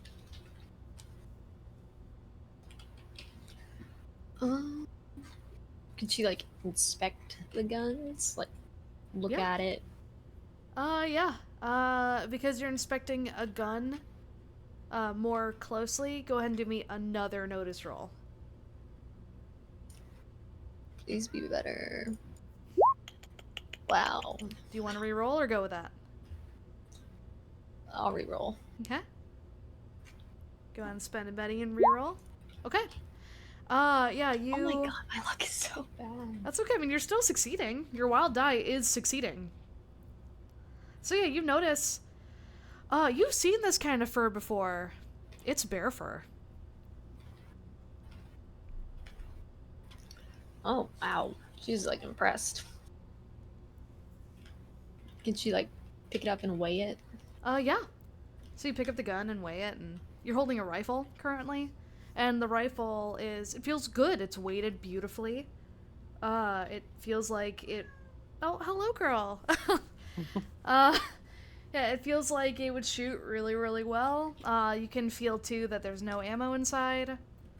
But, yeah, it's a gun with some fur on it. And bear fur. Oh, wow. Are you interested in that gun? You can see that the woman is now staring at you politely.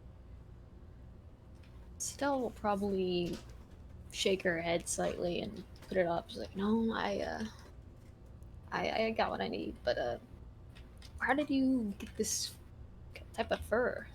You know, she'll point at the gun. You can see a smile creep over her face. Oh, darling, that's easy. And she goes, Luna! And you hear a tap coming from the underside of the, like, desk she's sitting behind. And you hear the floorboards above your head creak and groan in protest as something large is above your head. You can hear, like, the of the wood as it's coming towards the stairs. And you see descending the stairs is an enormous bear. A huge grizzly bear. And it's plodding towards you. The bear is drooling a little bit as it's coming down. And you hear, like, a like it's sniffing and snorting. And it's approaching you. And very slowly but surely, it's getting closer and closer. What do you do? She's probably gonna, like, get near the door. Oh my god, what's going on? You can Why is there a hear bear near it? you hear a laughter come from the counter, and she goes, "Luna, my darling, none of that is needed." And then as soon as you hear this lady's even keel tone, the bear stops and sits. And you can see now the bear has a tiny collar around its neck with a little bow. And the bear is just staring at you, going like, and just kind of chuffing and watching you. It kind of paws at its snout for a minute. This is Luna. Luna, like the moon, right? Sure. She smiles and nods. Sort of, but Luna spelled with 2 O's. For uniqueness in America. subvert expectation. Yeah, well, she'll like bring out her her trademark weapon. Like, I got a old Jupiter here, you know. Oh, you can see that, immediately the gun store owner is interested, and she pushes her chair out a little bit, and she's sitting in like a nice velvet chair. This whole establishment on the inside is very nice, very very nice. It has an air of like not American in it. Like probably a lot of the furniture and stuff is imported from elsewhere. And she stands up, and she sets the gun she was cleaning on the counter, and she walks over, and she's just watching. She looks at your guns. You say Jupiter, she says, and points to the gun that you mentioned. Yeah, Jupiter, and she'll walk very like hugging the wall, and hand her the gun to let her inspect it. Okay. I got it from my old sheriff. She takes it, and she inspects it, and you can see like she's impressed. She doesn't say anything, but her eyebrows raise and her eyes kind of gleam with like this is a really nice gun. Where did you get this? Oh, like guys, my sheriff, old Douglas. I don't know where he got it, but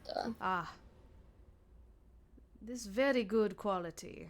Look like it might be one of my guns. oh, she'll look really confused. And she chuckles and hands it back. If ever you need cleaning or any other maintenance or fixing of gun, you come to Luna's gunsmith and we fix.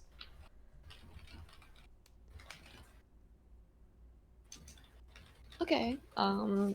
She'll like bring out her shotgun and other gun. Just give him like a quick look down. Yeah.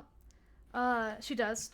She looks them over and lovely, she says to herself, and even like you can tell like this is all she does is she works with guns. She's even inspecting like the hammer. She's inspecting every little bit of all the guns you're presenting to her, more so than most would. Even people that are like appraising prices for guns and stuff, she has a very keen eye for detail. And she's even looking, are there any like with your guns, do they have any sort of carvings, any sort of gilding to them, any additional metals, or any other kind of visual pieces for aesthetic reasons? I'd say Jupiter's probably got like a good bit of, or it's more of a silvery gold, like streaks around the barrel in a spiral form, and then the rest just look pretty basic. Okay. Yeah, she seems extremely impressed. And she reaches into her satchel she's got on her, and she pulls out a small container of gun oil and hands it to you. Is gift from Luna's gunsmith, she says, and hands you the guns and the oil. Thank you. I will probably be back. You know, I would assume she would want a revolver, a rifle, but she's just, doesn't know where to hold it at the moment. Yeah, true. She is loaded with guns. Very true. So she dips her head and she like gestures to herself. I am Xae'raan Norkulvich. It is lovely to meet you. She'll like nod and be like, yeah, Stella Wolf Dunmore. And then she'll look at Luna and go, and to Luna, and she'll tip her hat and walk out. Okay, and she'll she's probably a little fear of bears. She'll hug the wall again. So Xae'raan notices this and she goes, Luna, upstairs. And then Luna immediately, like, doesn't hesitate. She stands, turns, and heads up the stairs, and you can hear once more above your head the creaking of floorboards in protest to the bear's immense weight. Because she is a large grizzly bear. And Xae'raan kind of watches and looks up at the floorboards. You can even see little bits of dust coming down, just a little bit. And you can tell, like, at the sight of the dust, Xae'raan kind of wrinkles her nose, like she doesn't appreciate her bear making a mess, but she kind of nods up. Bear is very good protection. The people do not steal from Luna. And she gives you a smile. Is there anything else you need?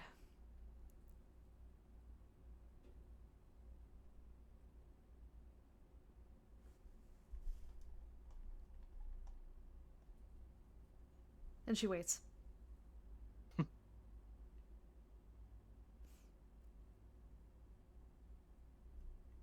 She goes and grabs a broom and starts sweeping up the dust that her bear just sent down onto the floor. Mac, you good? No, my mic is muted. Oh shit. I said she would probably ask for the Sorry, your mic cut you off. The general store? general store. Oh, yes, alright, sorry. Yeah, so before, rewind. She's still standing next to you. She nods and she points to the east. General store over there, it's nice. And she, she kind of looks around. Not as nice as Luna's gunsmith. Dunwitty is man who runs general store. He's good man. I will Julian! send the message. She'll give like a 2-finger salute and walk out. Okay. Yep, that happens. And, you can hear very briefly, you can hear coming from the top of the Luna's gunsmith as you exit. And if you look up, you can see there is a very wet, very large nose pressed against the glass on one of the windows upstairs, and a tongue is like licking the glass. Oh, Oh, I can't that write is on time. interesting. Hello, welcome. I'm glad you could join us. Are you doing okay? Yeah. Okay. We are recording, just as a heads up. Okay. Are you gonna be good? Are you okay today? Yeah. Okay. To get you up to speed, you guys made it to Lubbock. We've had Stella go to the Whistlin Bronco Saloon, get some milk, head to Luna's gunsmith, get freaked out by a bear.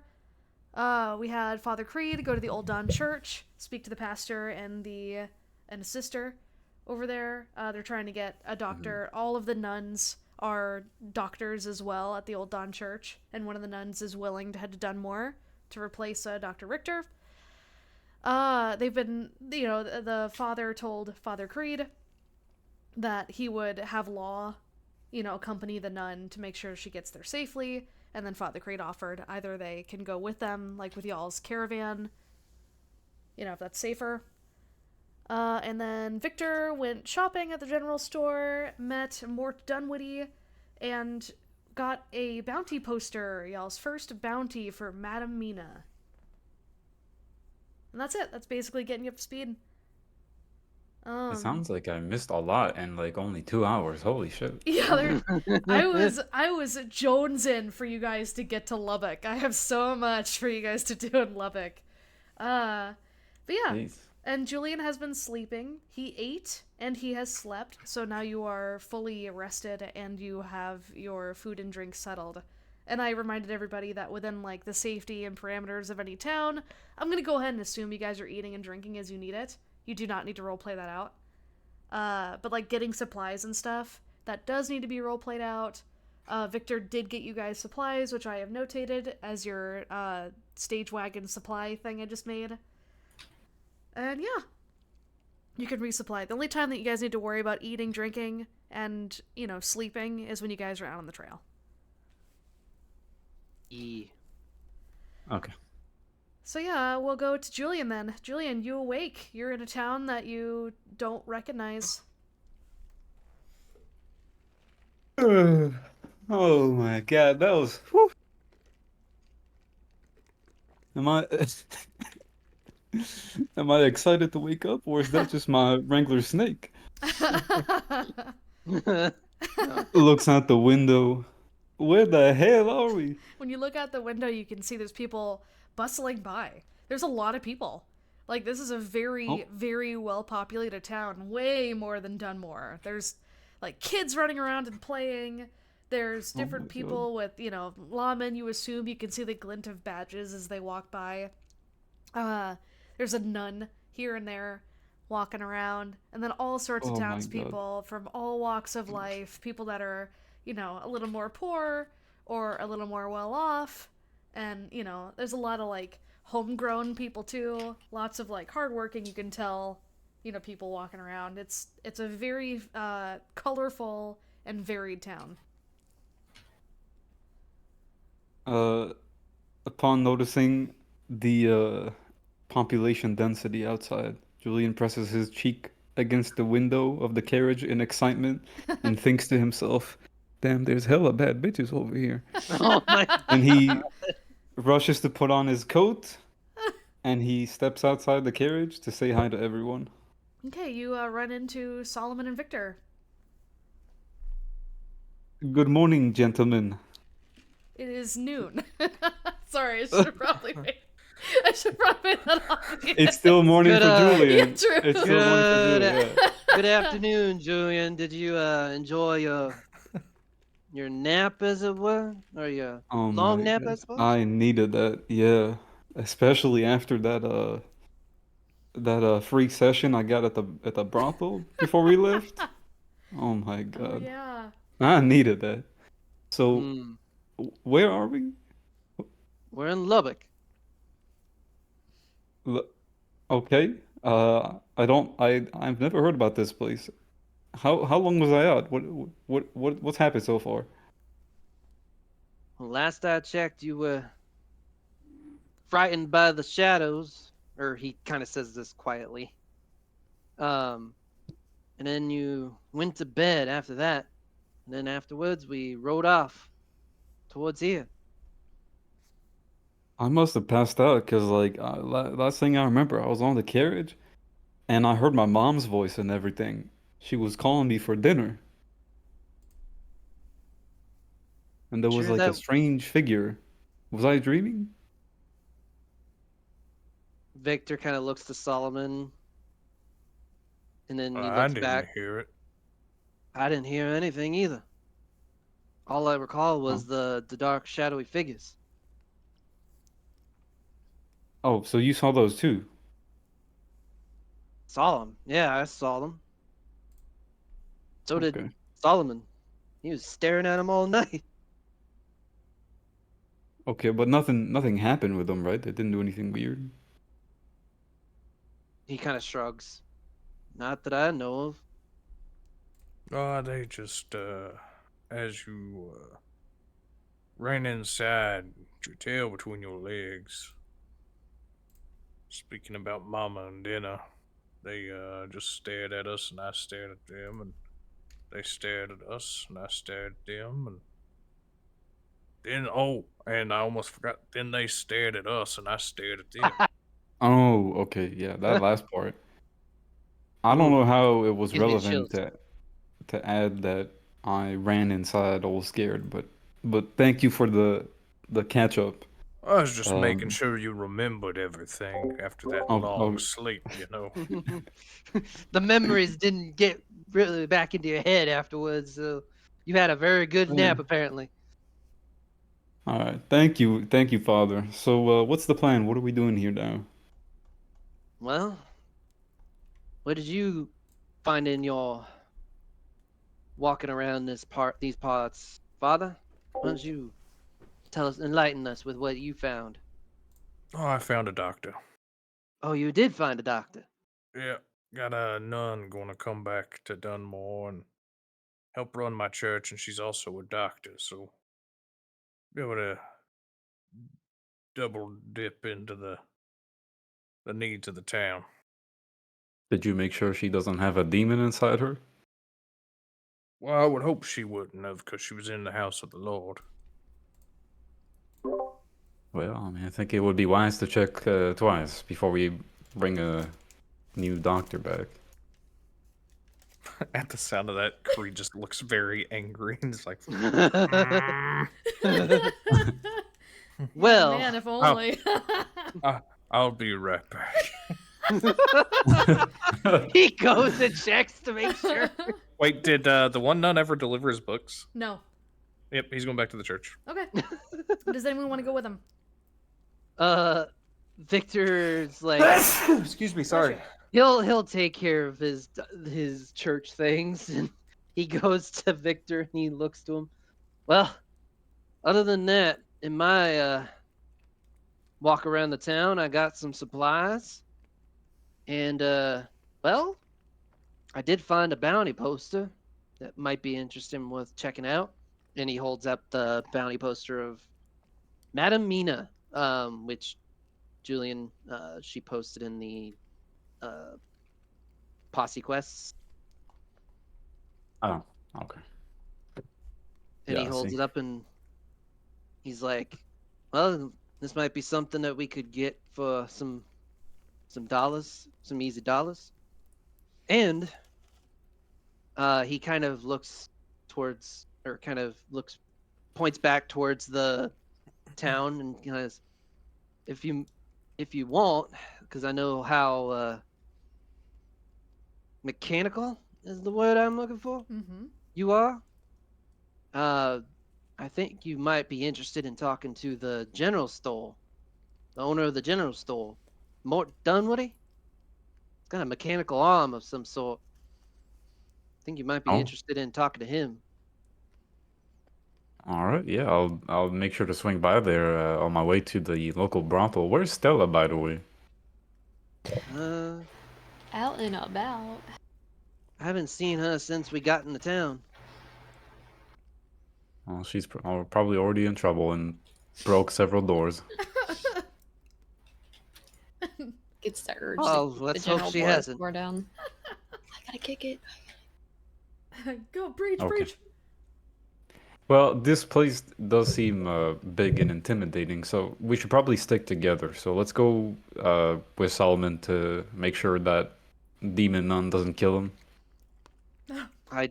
I really hope that there isn't a demon nun amongst the Lord's servants, but yeah, sure, we should probably go check it out. So yeah, we'll follow along towards the church Okay, where so he last saw Solomon. Yep. So easily enough to you saw where Solomon disappeared to, and you also noticed some nuns are making their way to a certain location, and you get the good sense to follow them. They take you right to the church. All right, so the boys are all at the church. Stella, do you head to the general store?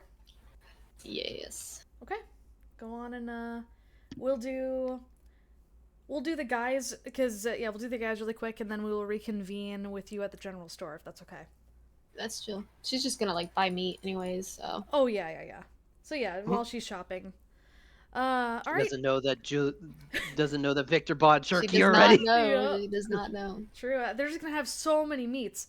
Well, whatever you decide to grab from the store, please notate that in your notes so that I know what to add to y'all's stagecoach inventory.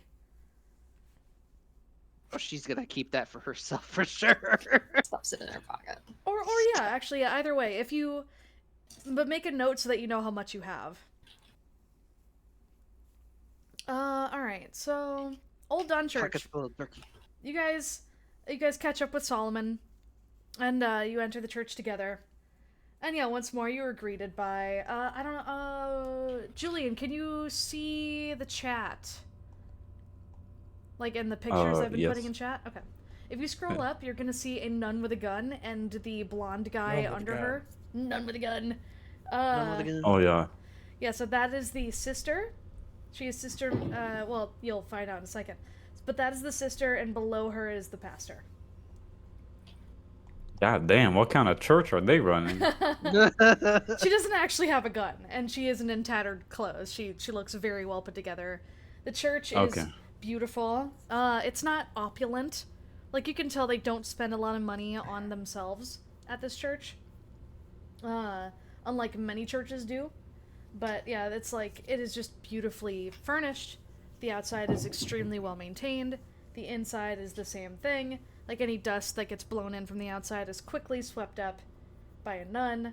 It's just really comforting. It's a very nice, homey sort of feeling church. It's not cold at all. It just feels inviting. Like, this is a true place of worship. And it also doubles as a doctor's office. You can see there's, various areas and, like, benches off to the side, rooms off to the side that indicate waiting rooms for, potential clients who are ill, and you get the feeling like the rooms and doors beyond what you guys can see probably have plenty of back rooms and such for working on people. The main meat and potatoes of this building is to be the church. So you all find yourself standing in this large,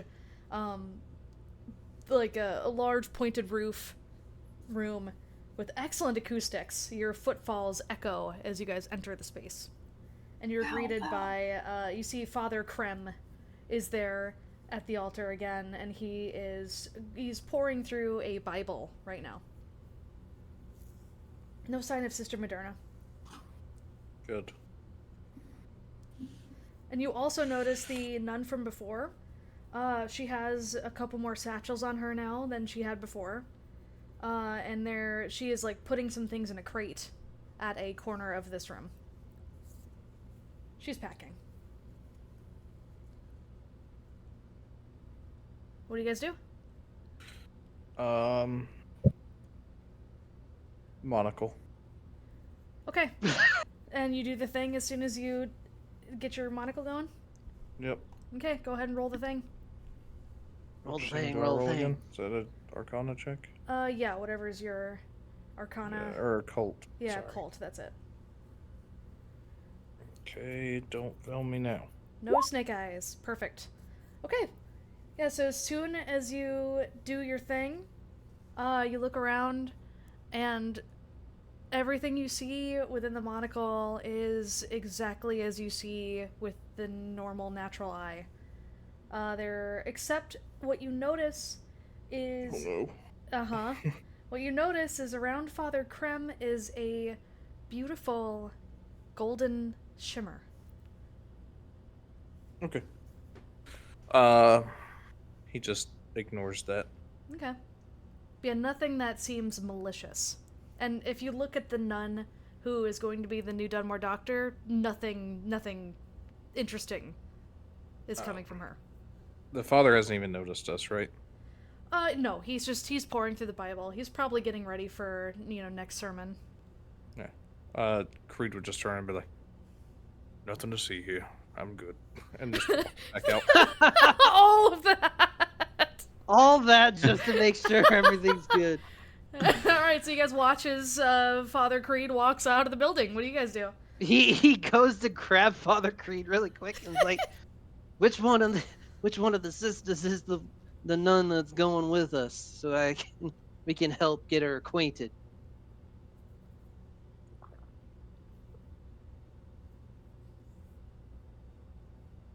Father Creed is having a stroke. Yeah. Oh, I thought he was Comes.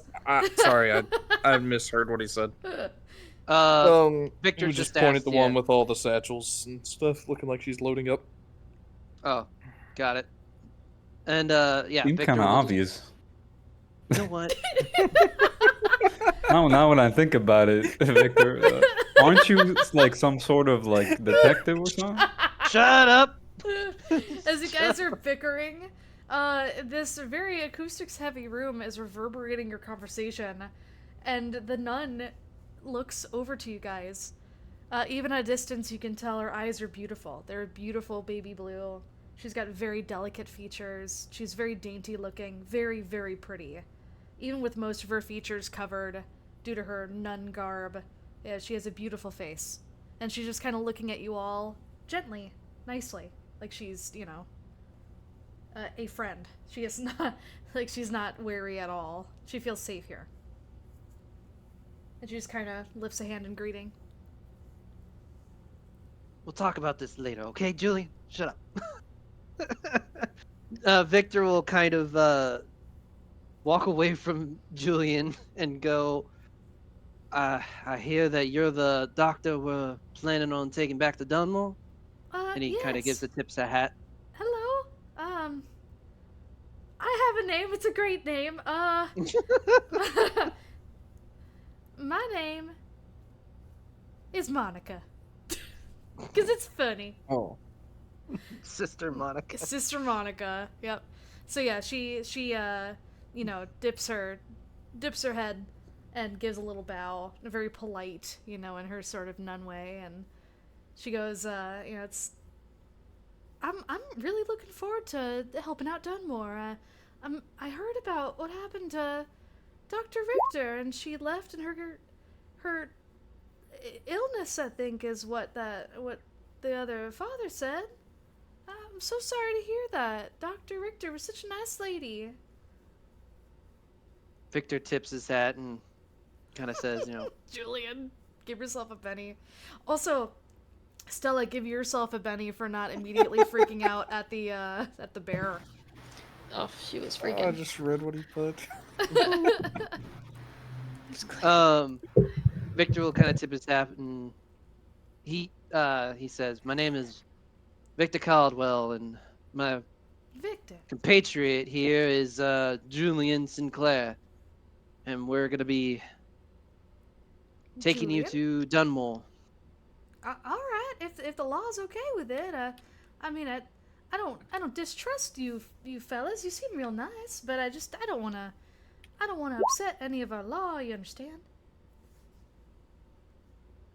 I think you'll be perfectly fine.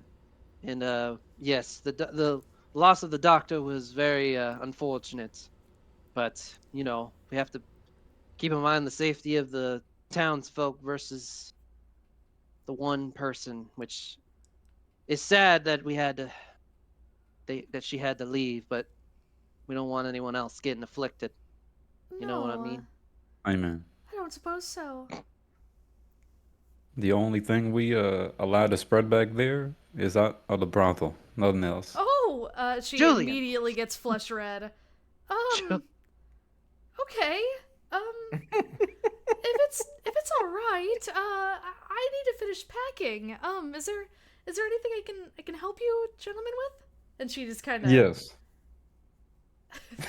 She is visibly sweating when you said yes. Do you want any of us to help you with your belongings to take back to the carriage? No. I'll wait for the law to come and help me with my belongings. But thank you very much. I appreciate that. He kind of tips his hat and just nods and motions to Julian to get him to follow. Hold on, Monica. If that is your name. She backs up towards her crates a little more. Oh God. So Julian approaches really backs up a nice and little close, more. and he pulls out a magnifying glass and he starts inspecting her skin to Oh my make sure she's not God. Father Crumb. some creature. And as soon as you're doing this, you Oh my feel God. a very a strong, and you feel a strong hand on your shoulder, Julian. And there is that blonde fellow, Father Krem, is standing next to you. Is there anything I can help you with there, sir? He says this in a very gentle, nice tone, but his eyes betray that he is being very serious, and it was like a threat as much as it was a question. You can hear Julian when he like swallows his spit, and you hear the gulp sound, and he looks up and he's like, "Um, I'm just making sure we don't have to quarantine this doctor too, checking for some skin affliction."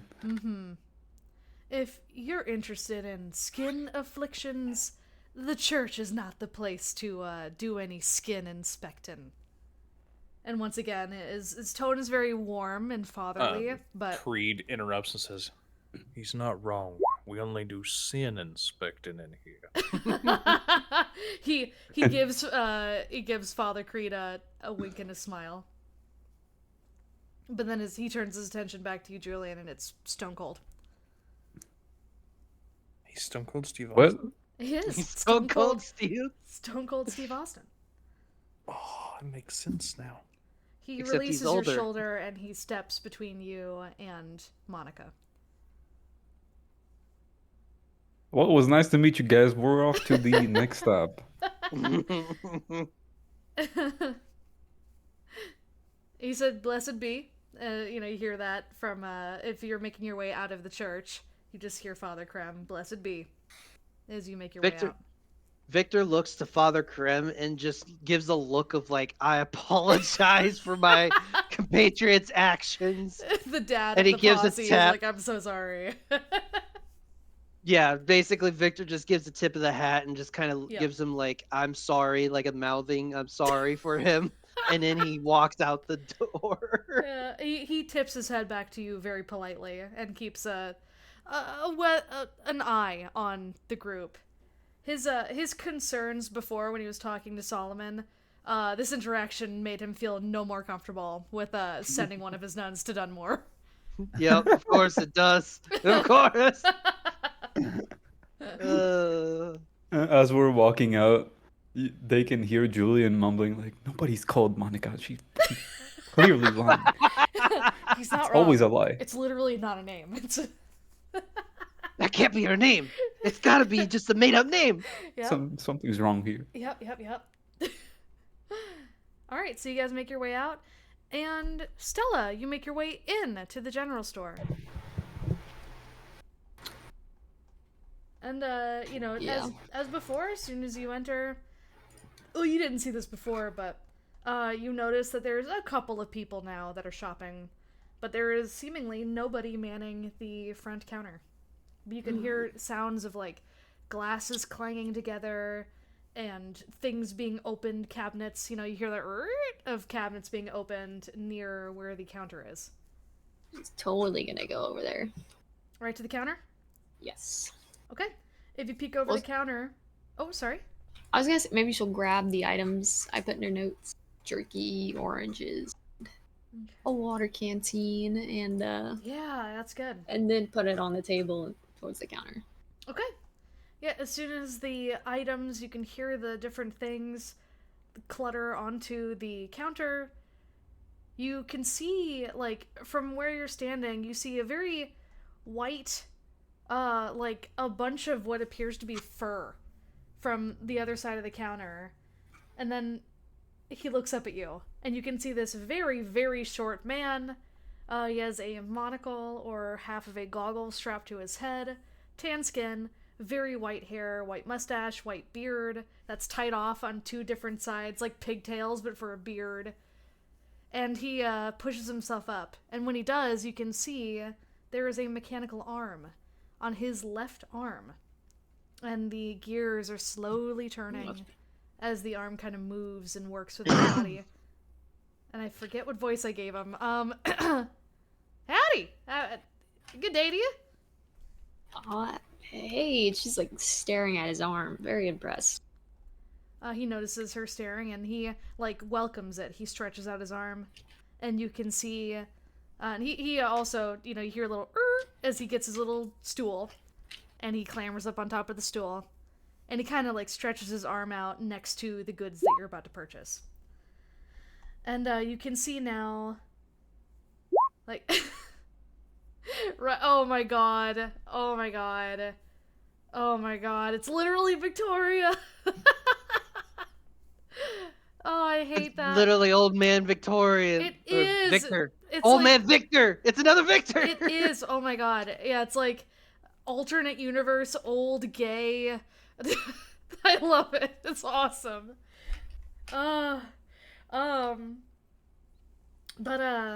So yeah, you notice this, and you can see it's not unlike the inside of a clock. The mechanisms and the gears interlocking with each other. You can see the teeth rotating and moving, gliding between one another easily as the arm is slowly working. It's in a constant state of motion, even as he's holding it out straight and unmoving. Whenever he moves his arm back into place next to his body, you hear a very subtle, like, vrv, vrv, as the mechanisms are working in the arm. Almost like a hydraulic sound. Are you looking to trade or are you looking to buy? He says, motioning to the goods. She'll just, wave him off dismissively, like, "Oh, I'm just here to throw a few coins down and get back All to right. somewhere where there's less people." Less people? But you're in Lubbock, miss. There's tons of people here in Lubbock. Yeah, that's like you know, why I'm like this. You know what I mean? She'll like fan herself off a little bit. Hey, he looks at you, with sympathy. You know, like he gets it. And he nods. He kind of looks through your items. I'll be, give me $1 silver. I think it's good for the rest of it. Jerky's cheap, orange is cheap, canteen. Yeah, Okay, $1's fine. She'll set down $1 and then actually she'll flick the dollar towards him. Oh, he catches it in his mechanical arm. That's And the metal on metal, like, clang. You can hear it reverberating from the inside of his arm. it's very obvious that she's impressed, but I think the stress of this new environment, it's just, you know, she can't express it like she would. Like, Yeah. throwing out her rabbit's foot and be like, oh my god. Yep. Well, yeah, and he bites it on the silver to make sure it's legit, and it is. And so he puts it in his pocket. Oh, thank you very much, miss. Can I help you with anything else today? She'll like stroke her chin slightly and be like, did you see like a tall man with like a funny coat? She's trying to remember what Victor looks like. I also forgot. He squints his eyes, or his eye, for a little bit, and just kind of like. Wait, he's missing an eye too? Yeah, he is missing. He has a monocle, like. Well, you can't see what's behind the goggle / monocle. So he's missing an eye and an arm. Yeah, but it's on the same side. Victoria was missing her left eye and her right arm. He's missing his left eye and his left arm, so it's Okay. you know, Yeah, not the original same at all. OC do not steal. Yeah. But no, he might have an eye under there, but you can't see it. It's covered by the goggle. But all right, so he's got a monocle that doesn't look too much unlike the one that Father Creed wears in terms of design. But yeah, he kind of like rubs his he mimics you a little bit. He rubs his chin, but his chin is covered in white whiskers. And he kind of plays with like the pigtail beard he's got going on for a second. Was he? Did he seem real serious? Like a real serious, no nonsense kind of fella? She snaps a finger like, yeah. Huh. Yeah, he is. He is. Oh, might have seen it. Joke. And He's joking. It was not the serious time. He like but, he kind of like motions you in, like beckons with the come hither with his mechanical fingers, and he leans in to whisper. Have you ever heard of the ranch virgins? No. She'll like lean in as well, like really close. No, what is that? He was telling me about the ranch virgins. That they're a group of folk that are running around, and I gave him a piece of paper to. You ever hear of Mina? She's a bitch. But I gave him a piece of paper, a bounty paper, to send back to the ranch virgins. He says the ranch virgins are gonna go and take care of my problem for me. You heard of that? Oh wow, she's like lost. Like, I mean, what? She's Yes. like, oh god. He's dead serious. Like he is like excited and happy to be telling you about these ranch virgins going to get this shit done for him. I mean, okay. Are you one of the Ranch ranch virgins? No, I'm not either of those. Oh, neither am I. That's okay. Yeah, she'll like look at him like, okay. He just awkwardly smiles. Ranch, like that's the name. Still not over the ranch part. Yeah, the ranch virgins. Great. Well, I mean, I'll keep a lookout. Dude, what do they look like? Well, the man's real tall, like you were talking about, and you could tell like the gears in his arm are still going, but the gears in his head are slowing down. He's like, and he just kind of like shakes his head for a minute.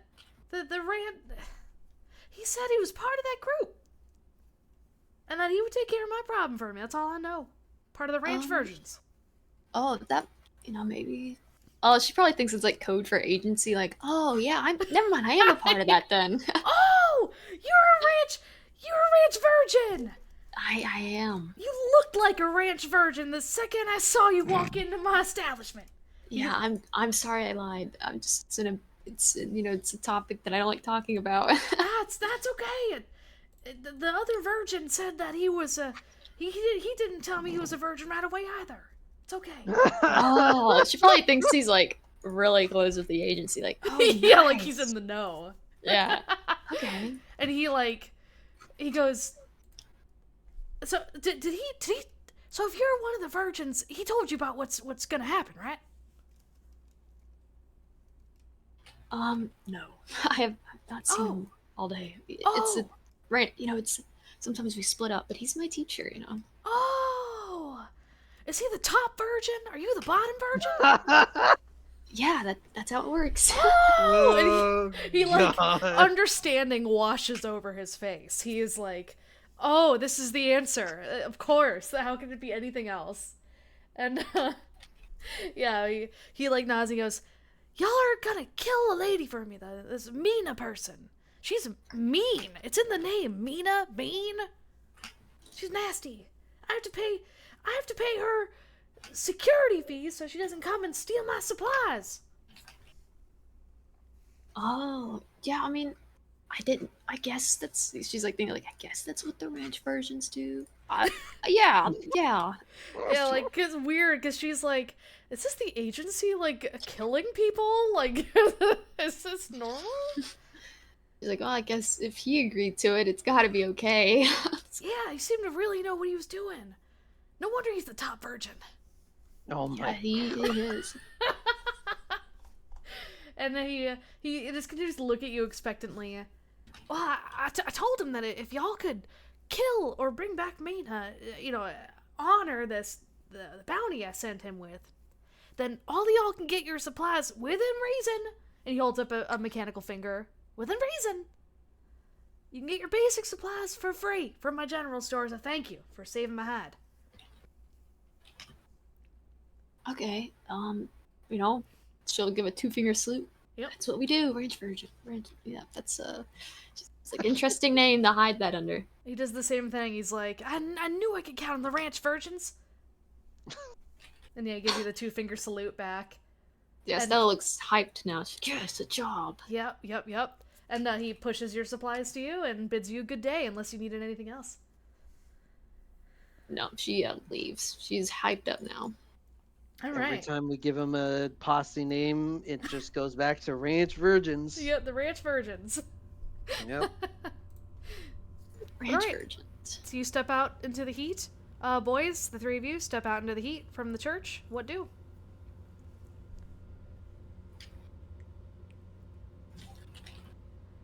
Victor kind of gives a glare towards Julian, just like, did you really have to do that to that poor lady? Shall we discuss politics more over a cigar? Ooh. Let's just go back into... Was it politics that they were talking to outside? Politics? Yeah, they were... When they were all standing outside of the doctor's office in Dunmore and just having a really debate. Oh my god, yes! Oh my god, yes. So you guys were just talking politics. Yeah.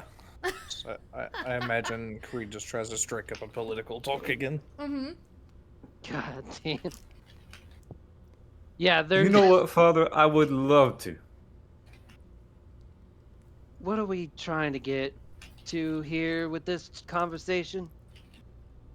But you would seek to keep the people ignorant? Oh, that's that- what it was. Yes.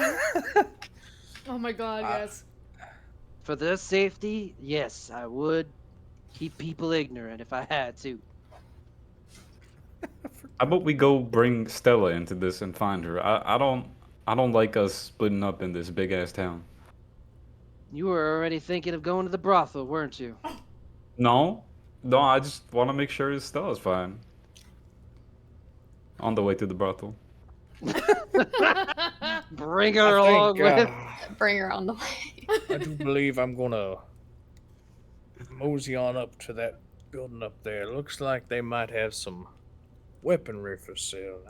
considering buying a rifle for when things are just out of reach of my pistol, if you will. Yes, Well, fair that sounds like a good noises. idea. Victor gives a nod towards Father Creed and like, that's probably a smart move. Rifles are very useful for tagging targets from long range. Especially targets that are ignorant, since certain people like to keep them that way. Uh, He just walks off to the gunsmith. You put fluoride in their water so they can't run away from the shots. I Makes them don't sluggish. mean putting fluoride in the water. That shit's not good. Oh, is Julian going towards the gunsmith too? Yep. Okay. We gotta stick together. It's a big town. It is a big town. All right, so we got Solomon and Julian. Such a big town. I have a feeling we haven't even seen the whole town. Yep. And then Julian. So Julian, Solomon at Luna's. Victor, what are you doing? Are you trying to look for Stella, or are you just heading? Yeah, I think he's kind of looking around for Stella, kind of just looking around. He's outside the gunsmith, but he's also kind of looking towards areas. Okay. Stella, where are you walking? She probably just walked outside and now is eating some jerky that she just bought. All right, good shit. All right, so Victor, yes, you do spot the familiar Stella eating familiarly a piece of jerky from behind the general store. You just he sees and he kind of whistles. I'm not gonna whistle because obviously that's yeah. But he whistles and he waves her over. Oh, she will scamper on over. Okay. Sorry, I'm moving my burrito. I've been just nibbling at my food. Okay, so Stella, you head over? Yes. Okay. Where have you been wandering about? Oh, and then she'll look a little proud, like, figured out what your secret code is. Or My secret. Yeah, and then she'll lean and go, Ranch Virgins. Ranch Victor Virgin. looks really confused. Like, did you just say Ranch Virgins? Yeah, that's the name you used for that man in the general store, right? No, he gets face palms like visibly. Like, I told him that we were calling ourselves the Redeemers Vigilantes.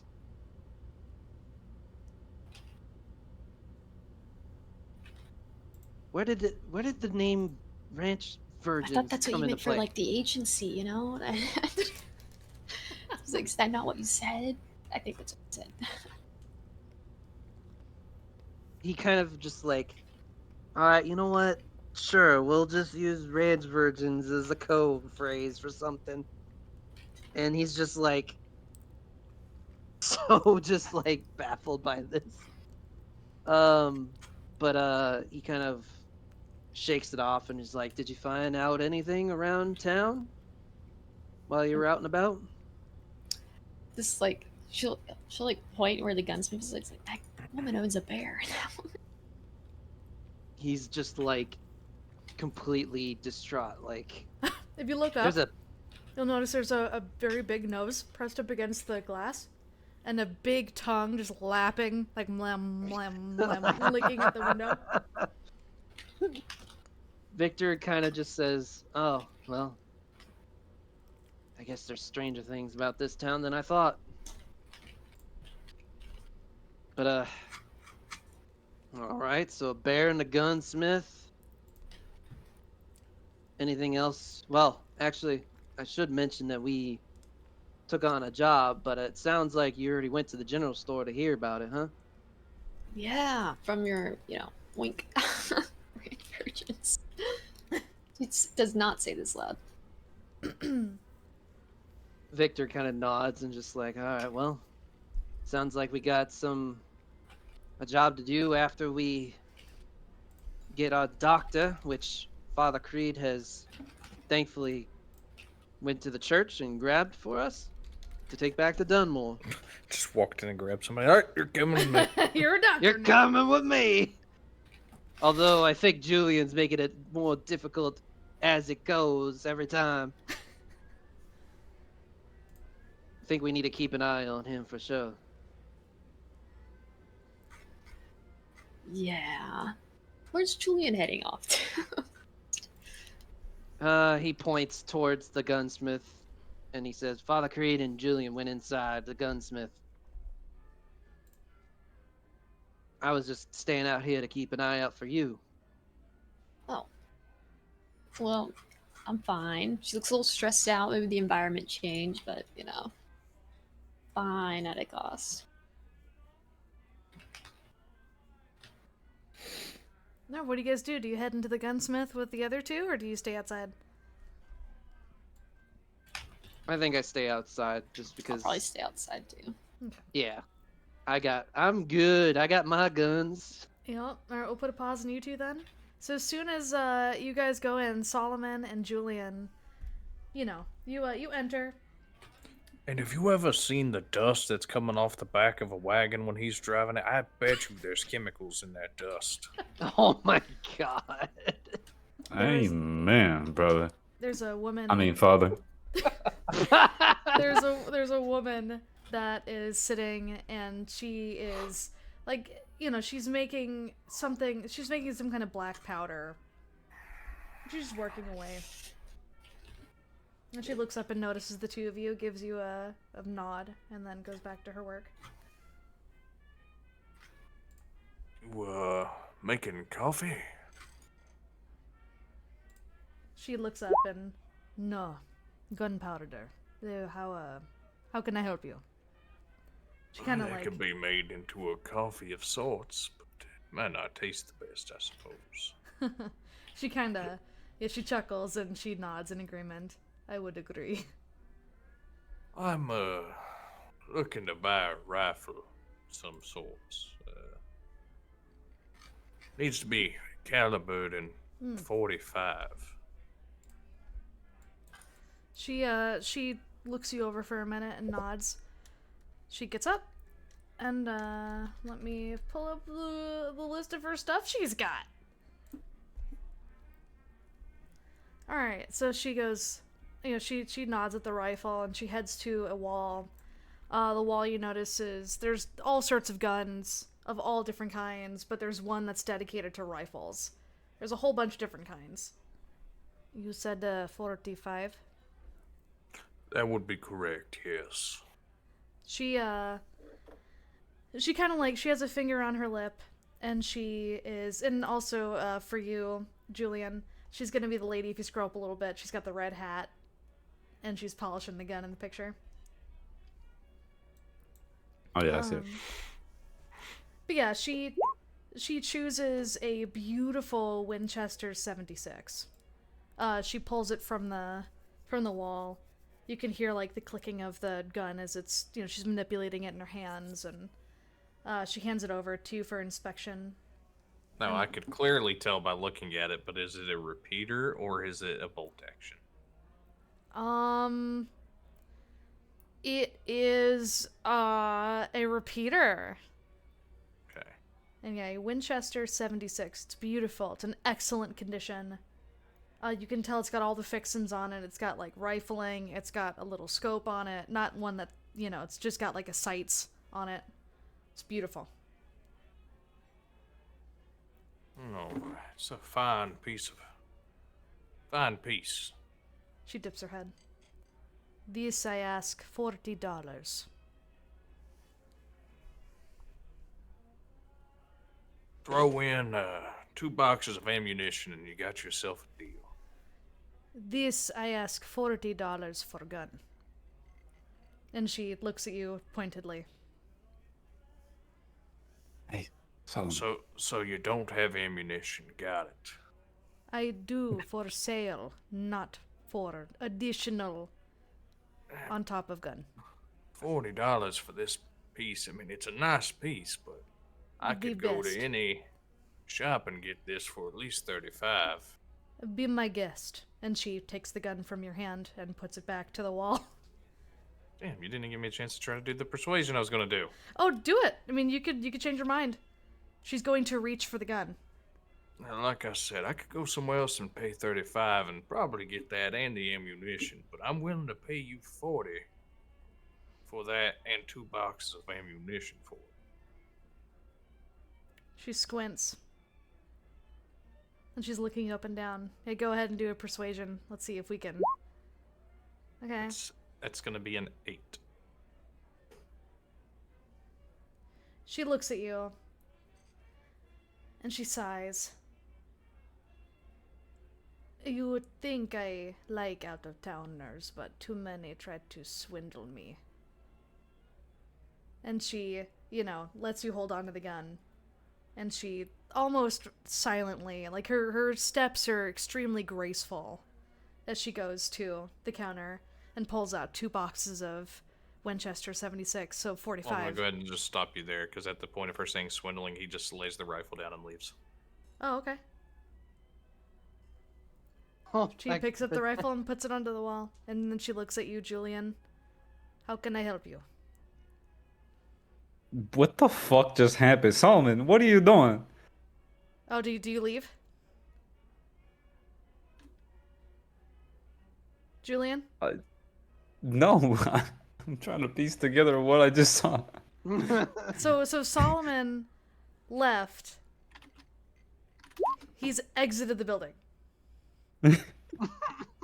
Okay, Julian opens the door of the building and he shouts towards Solomon, Why did you leave? Come buy your gun. Oh my god, are you actually doing that? No, gosh, no. Okay, I was about to say. Just thought it'd be funny. Yeah, she thought I was being dishonest, and I can't have her thinking that, so rather than her being wrong and me having to argue, I don't know if you've ever tried arguing with a woman, Julian, but even when they're dead wrong, they're still right. At the top left of your screen, Xae'raan, the Marshal, remember that. The invisible What do you Marshal's mean? hand will remember that. Yeah. Huh. What do you mean by being dishonest? She said I was trying to swindle her. God damn it, Solomon, you ever heard about figure of speech? Mind your profanity. It's just a saying, man. She knows you're not trying to get into her underwear. Well, I would hope that she would know that, since I was there to acquire a firearm. It's not like I went to a brothel. Exactly, which is why it was just a saying. Go back in there. That was a good-looking gun. I'll do some shopping around first. Oh, fine. Looks around, sees no other gunsmith around. Just wait for me out here. I want to see what I can get for myself. I want to check the inventory. By all means. All right. Try not to swindle that cactus next to you. He knocks Julian over an goes oil back in. lantern onto the cactus now. Lights another So cigar. Julian walks back in. All right, so you see that the lady is still standing there. She's straightening the rifle back into its place. Hey, how you doing, ma'am? Apologies for my friend. He got a bit gassy. He had to step outside. Understandable. What can I help you with? Well, I'm potentially looking to upgrade either my rifle or my pistol. I also have a small shield that I found no use for. Maybe I can take a look at some alternatives. She kind of looks you up and down, and you're like, interestingly, you do have a shield, and she's like, She kind of gestures to herself. I'm not blacksmith. Do not know shield. Quite, archaic, she says, gesturing to the shield. I do gun. Okay. How about this? Can you help me attach my short sword to my Winchester? Oh, Her Oh. eyebrows raise. And she puts a hand on her hip and kind of strokes her own waist for a minute and considers this. How, are you out of towner as well? Yes. How long will you be in Lubbock? Well, I'm not sure, but I can always come back if you think you need some time.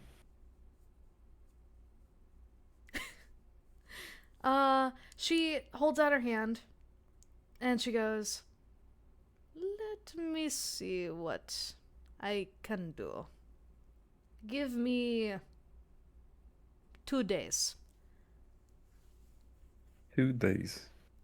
Uh, one moment, please. Julian pokes his head out the store. Hey, Solomon, are we gonna be here for 2 days? He's too busy staring at a cactus to really hear you, and he's, sure, I guess. At this time, Julian, you can hear creak coming from above your head. And you notice there's little tiny bits of dust coming from the boards above your head. You didn't notice this before, but now you can see there's stairs leading to an upstairs section. And something's approaching the stairs. Huh. But the gunsmith looks entirely relaxed and she's watching you. Well, really, your Okay. backside, really, as you're, sticking your head out of the door and leaned over.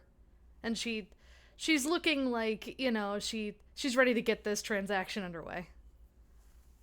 Uh-huh. Okay. So I'll just kind of like dust myself in my hair, and I go back in and I say, "You got a deal. I'll be here for 2 days, and I'll come back to pick this up." And I laid the short sword and the Winchester on the counter. Okay. She picks it up and inspects it. Go ahead and make a note that the Winchester and the short sword are at Luna's gunsmith, if you would please. Just for me. All right. You can put that in your notes or anywhere. But yeah, she seems pleased, excited even. Like her demeanor's very even keel, but she seems excited. Like she hasn't had a project like this to work on in quite some time. And she nods and goes, "I will see what I can do, and you come back. I ask for payment after the work is done. If you do not return, then I keep your sword and your gun. It's good investment." But if for you, I guess. Yeah. Yes. Uh, If you waste my well, time. right. Well, thank you. I'm gonna head out. Just a quick question. Who's upstairs? The second you ask, you can hear as something is like coming from the top of the stairs, and you see this enormous grizzly bear, huge, coming down the stairs, and it looks at you and goes, "Rumph, rumph." And you can see like it's got a cute little ribbon around its neck with a little bow. And the gunsmith gestures to the bear with just a nod of her head. She barely even acknowledges her own bear. She goes, "That is Luna. She live What upstairs." in the What the hell? What is that, a pet bear? And she like stops and looks at you for a minute and looks at her pet bear. And she gives you like a raised eyebrow expression, like, "Really, you're asking that question?" But she nods her head and smiles. "She own gunsmith. I just work here." The And she the smiles bear at you. owns the building? She nods and like waves a hand as if to dismiss you as she's looking over your like she's instantly interested in trying to figure out how to get your sword affixed to your gun. And the bear is looking at you like, it's actually coming towards you now. Huge plodding steps are walking towards you.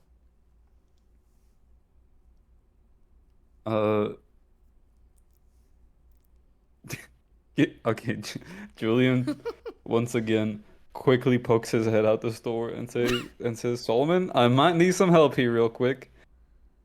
and then proceeds to stand his ground with the bear.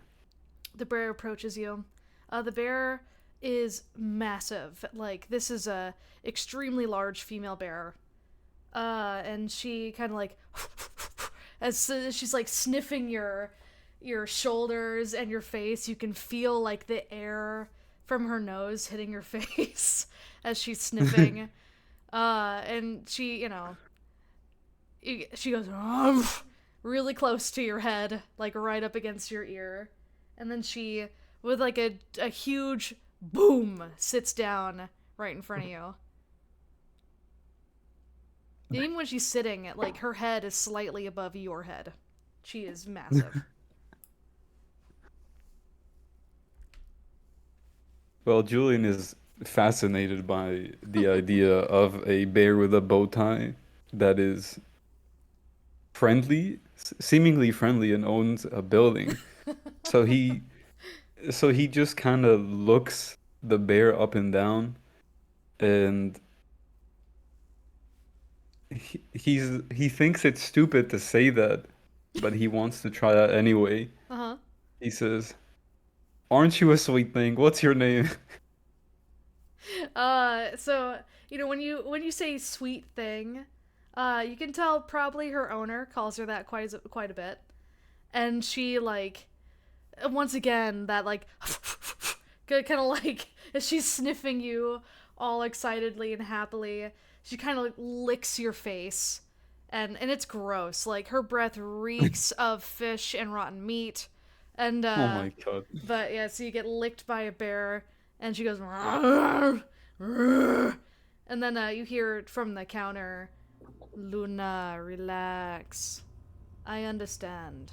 And she like the lady who is inspecting your guns doesn't pay you or Luna any mind. Like, she fully trusts her bear to behave. Okay, I think at this point I just gag and leave. You can hear very sad now, like, "Rrr, rrr," coming from behind you as you leave. Like, Luna was not ready for you to go. Why is Damn, the bear she's a turning needy into a bitch. Wookiee? Maybe it is a Wookiee. Secretly a Wookiee. But yeah, and you just hear, like, as you Sounds leave supernatural. as you leave the gunsmith, you just hear "Rrr, rrr," just sad, and ever quieting bear sounds.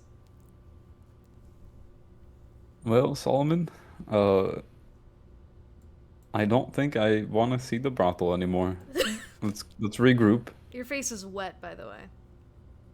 Same reaction I had coming out of there. That you don't want to go to the Yeah. brothel anymore? No, I just looked fucking I just sweaty. gagged. He was sweaty and gagging. Oh, yeah. He smells like rotten meat and fish. It's yeah. He smells like a brothel. He smells like beef. You smell like beef.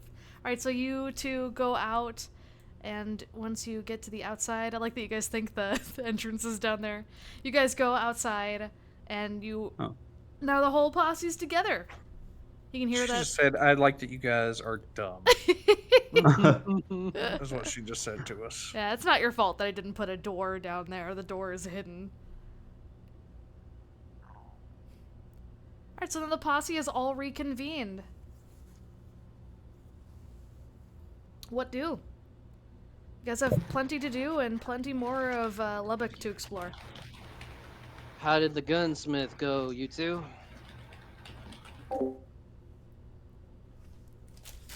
Both of us are just silent and looking like we're just angry and sick. I'll say, how about you tell me? And I take 2 fingers, wipe them on my face to get that bear spit, and then let him smell my fingers. You tell me. What intonation are you trying to do, sir? I do not get near his fingers. Okay. For whatever reason, I do not trust it. Okay, you dodge the smell. There was a bear with a bow tie inside that building. Mm-hmm. And And Yeah, I think I was she made licked aware my of. face. Huh? I was just saying that I was made aware of that. Well, There you was already a knew that? bear in that In the building? bear and the gunsmith, yeah, he was chilling up in the window before. Saw him lick the window. Does nobody have an opinion here about that? She Just just seems I like it's shrugs. just didn't a pet. see a bear, and I was just in there. I'm just thinking it's just a pet. Strange pet to have, but you know, it's just a pet. All right. He's just like, I'll just I drop it. have questions. Um, but is there anything else we might need to check out before? Actually, what time is it right now in the town? It's like it's past lunchtime now. It's like, later afternoon. Well, if you ask me, I need to get a little bit more rest because I've been. That trip down to Lubbock or down here was, or up here, I guess, up here was taxing on me. And speaking of the government, how could they assume that every working man should have to pay taxes? Victor immediately goes towards the carriage. Give yourself a penny. Who? Victor? Or... Solomon. You see that, Solomon? He left because he ain't got no good answer for that. Also, for the sniff my finger, Julian, give yourself a penny. Sniff my finger. Yeah.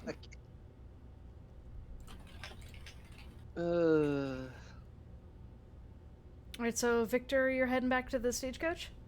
Yep. Okay. He's still tired. He's feeling it. Yeah. Poor Victor. He really did have a very long night. He's almost thinking that he should go to the brothel, but then he's just like, I'm just gonna get some sleep. You certainly can.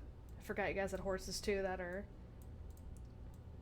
not the horses hooked up to the stagecoach, but y'all's personal horses. As he's walking, you just hear him, or as he's walking, he's looking up to the sky and he's like, I don't really normally pray to you, but let's hope that they can not cause any trouble anymore. And he goes into the carriage. Woomph. And as you disappear into the carriage, you're welcomed by the stagecoach's very, inviting presence, nicely air conditioned, very comfortable, perfect for naps. Yep. And he goes in and takes another nap. Beautiful. All right, so the three of you, Solomon, Julian, Stella, what do? Shall we keep exploring? Up to you guys. Sure. All right. Have you guys been to this big building above us? The red one? I have not. Stella? She will look up at the building and just say and shake her head like, I have not. I have not been there. Oh, you guys want to head in? See what's in there? By all means. All right, let's go. Okay, so the three of you head I'm gonna into walk to a random place and assume it's the door. that rock. Yes. No, the front door is there. And you Try all not to guys- swindle anyone in there, Solomon. Oh, new in-joke coming. All right, so as you guys arrive, you can already see there are deputies that are, hanging around. There's one of them that is nailing up a bounty poster. You notice the bounty poster matches the one that that Victor had shown you guys just for Madame Mina. And there's a couple of them for people to take copies if they want.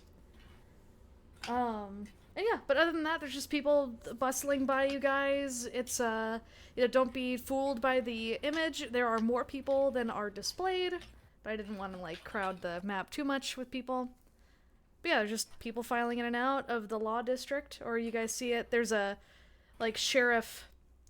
They see, there's, a sheriff sign, and then there is a flipped, paper, the open and close signs for stores. but they have the sheriff is and then in town. The in town is flipped forward. As if, like, whenever the sheriff is not in town, they would flip it the other way to let people know the sheriff's out. Do you guys head inside? Yes. Yes. Yes. All right, you guys head inside. The deputies around, they give you, like, very, subtle nods and, like, good afternoon, sir. Good afternoon, ma'am, as you guys pass by. And there's a shitload of deputies. Like, and they're coming in and out. You even see, like, as you guys enter, you can see that somebody is currently in handcuffs and they're being escorted to one of the cells. Way in the far back of the room, there's, like, multiple huge rooms, and you can see there's rows and rows of cells. There's also some desks and, like, little mini kind of cubicle-esque sort of things where lawmen can do paperwork, processing outlaws and whatever they bring in, yada yada. You see on the left-hand side there is a stairway and but to oh no, never mind, one of you isn't with you. So yeah, you guys notice there's a marking on one of the doors over there on the left, but none of you have any idea what it is. Oh yeah. Ranch He's like virgins. the ranch virgin. Yeah, there's a mysterious marking, and Stella, you're like, oh, that's kind of cool. Oh well. And but yeah, none of you know what that means. But so I would even say that these supposed jackalopes are just little things set out by the government to keep an eye on us. as you guys are talking and walking, you see there's a very handsome gentleman in a white hat. He's got beautiful mutton chops leading into a mustache. He's got dark brown hair, and he's strong in build. He's not a skinny fella, but he's definitely very muscular. And he notices you all as you walk in like you own the place. But the deputies let you. There's nobody stopping you guys as you make your way in. And he just raises his hand. Howdy. Howdy, folks. How you doing? And you're greeted by this gentleman.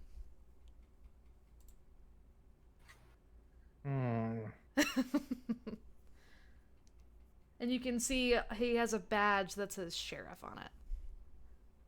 There's a name on it, but you can't get close enough to read the name yet.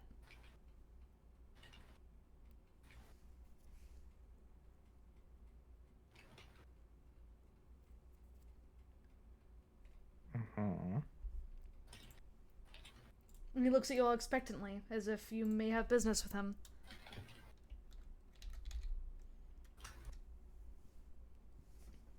We've come to steal one of your nuns. No, I'm kidding. He's just looking at you guys in silence and waiting. Wait, this is playing out in real time? No, hold on. He's still staring at you guys, and he taps on the table a little bit, and he goes, I do apologize. We were all just so taken in by your handsome and rugged features that you actually left all of us speechless. Oh. He kind of like, he goes, huh. I don't know about all that now. Well, look at little Stella here. She's got stars in her eyes even. He looks over to Stella. She makes her eyes look really big. And if you look over here at Julian, that's actually just a snake in his pocket. He looks to Julian for a minute, and his eyes flick down for just a second, and he looks straight back up, like he didn't mean to. And he's like, can I help y'all? See, normally it's just one snake, but I got two snakes situation going on. Both both legs. Right. Can I help y'all with anything? If Imagine how that would have worked in Iraq.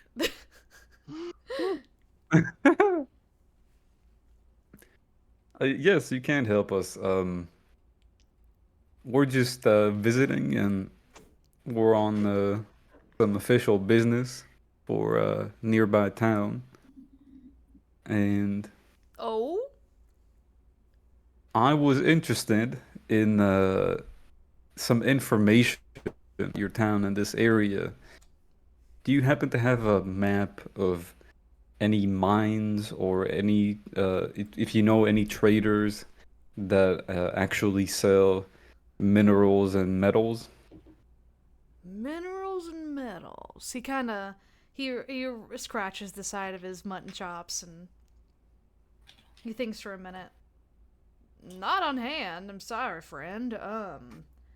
We ain't a huge mining town here in Lubbock, but I'm certain if you ask around, especially, I don't know, maybe at the gunsmith, she could tell you where she gets her minerals and different things for her guns. Or what else? I know at the lumberyard, I also got a blacksmith there that works part-time. We're more of a farming town here, farming and dealing in legal matters, as it were.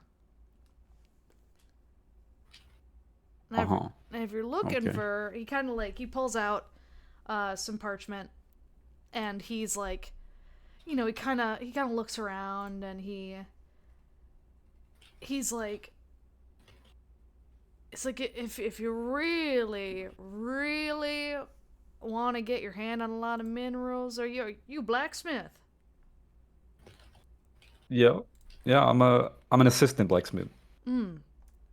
He seems to believe you right away. And he points to Dallas. You're gonna want to try Dallas.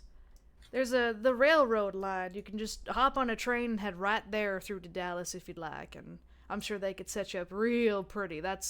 If you think Lubbock is a well-stocked town, you ain't seen nothing yet. Dallas is like us, but 10 times bigger.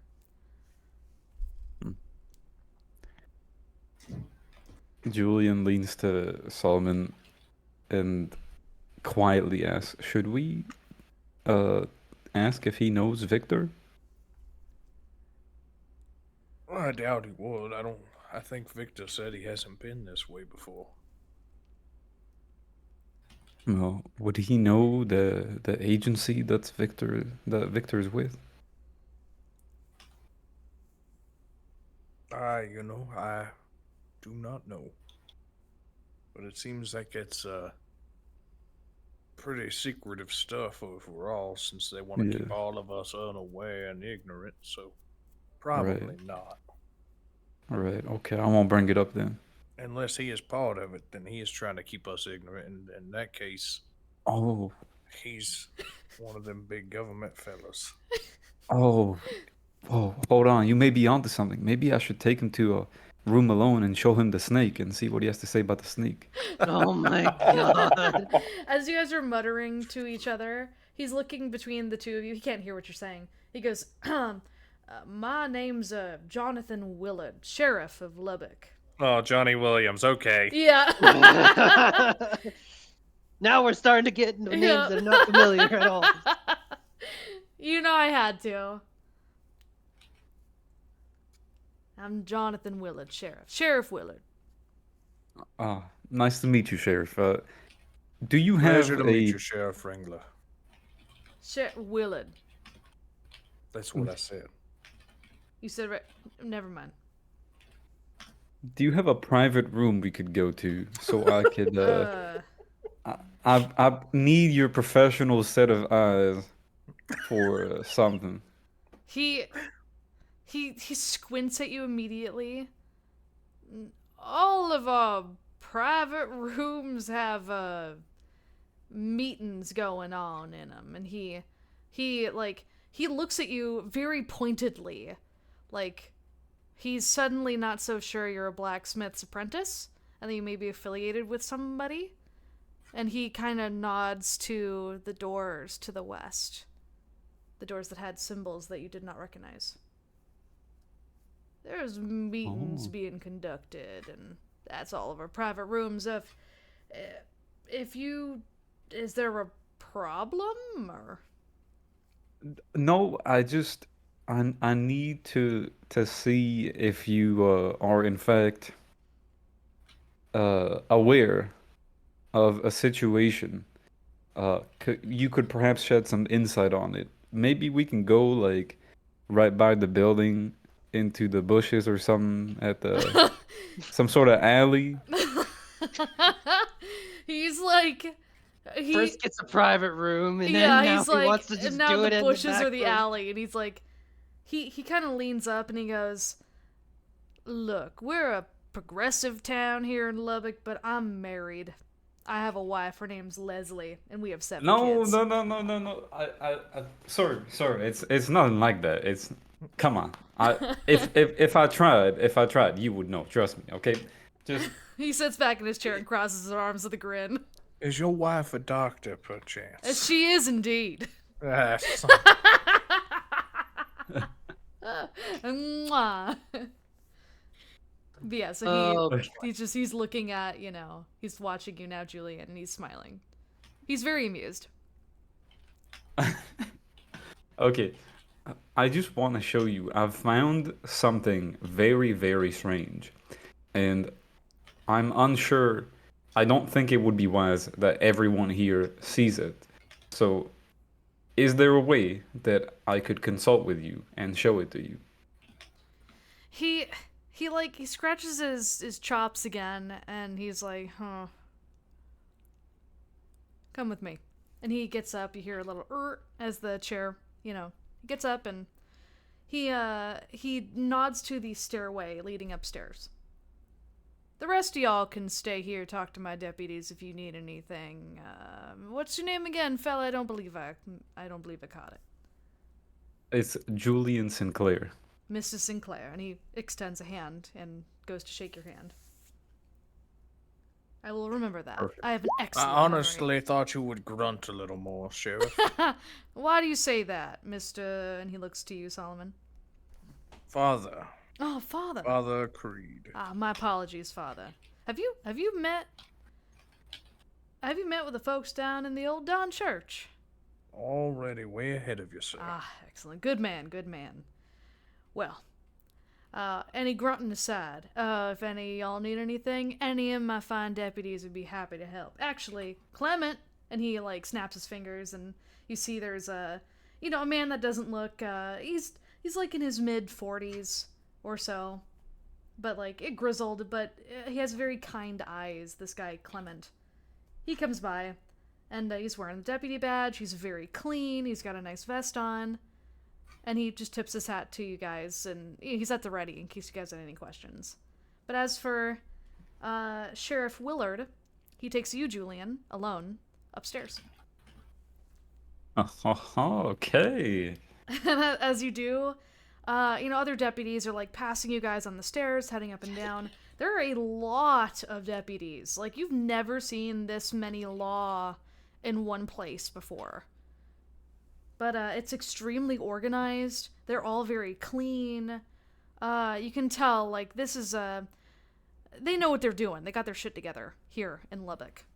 And he heads up and he takes you to this handsomely furnished office.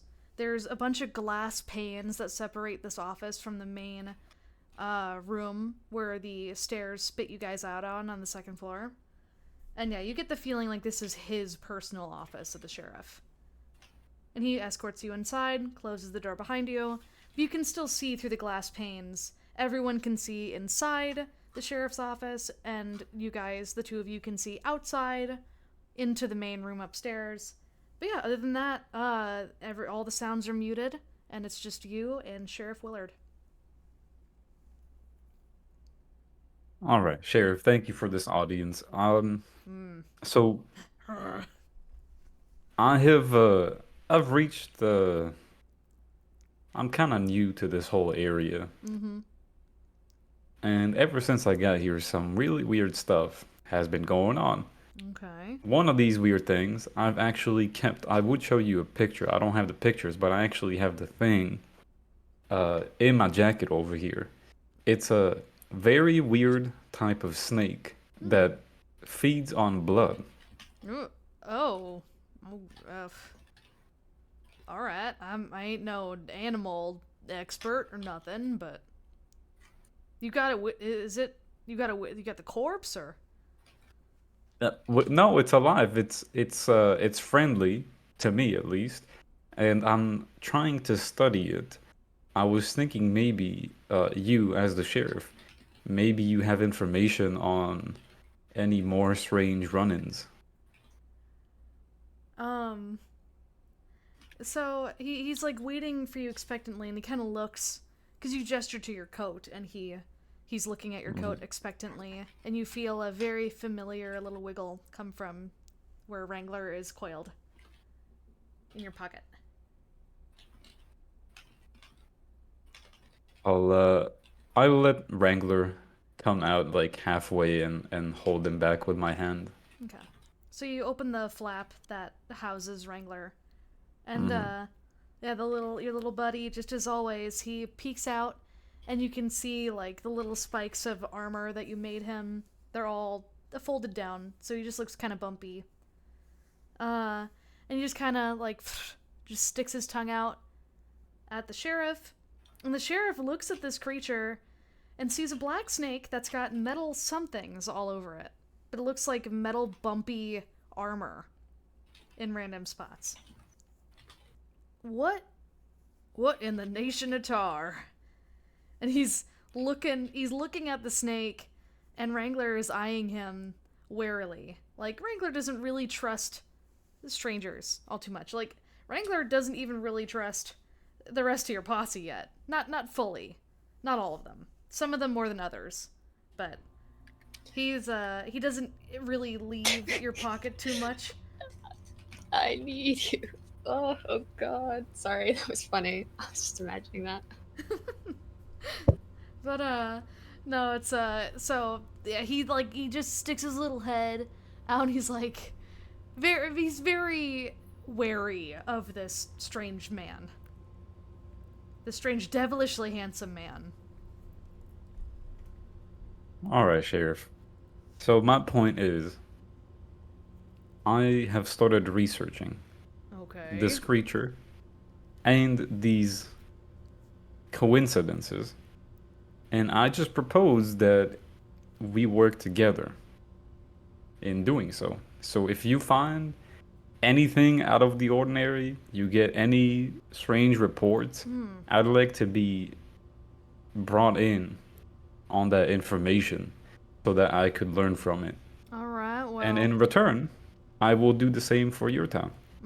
Alright, well. Tell me one thing, son. Are you a blacksmith's apprentice or not?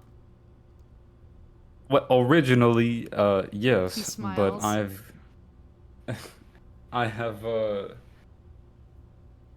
I've definitely changed my interest to also include researching whatever has been going on in this entire area.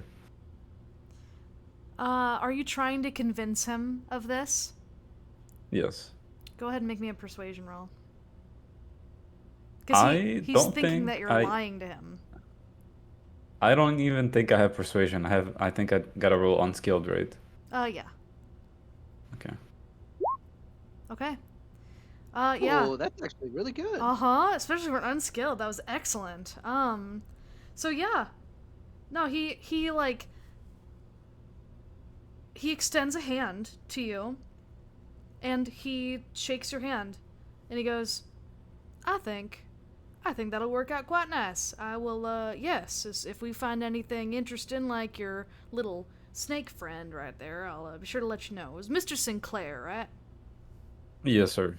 Okay, well, you can send any correspondence to Lubbock here and address it to myself. And I'll get your letters, and where can I send the Pony Express or any kind of mail to you if I have any correspondence that needs to come your way? Ideally, if you have a pigeon that can get a whiff of me and then find me, that'd You be know what? I got something even better. You're gonna love this. And he Okay. so he walks over to the window, and the window pane sort of folds open to allow, like the window pane in the middle, it's got a hinge to it.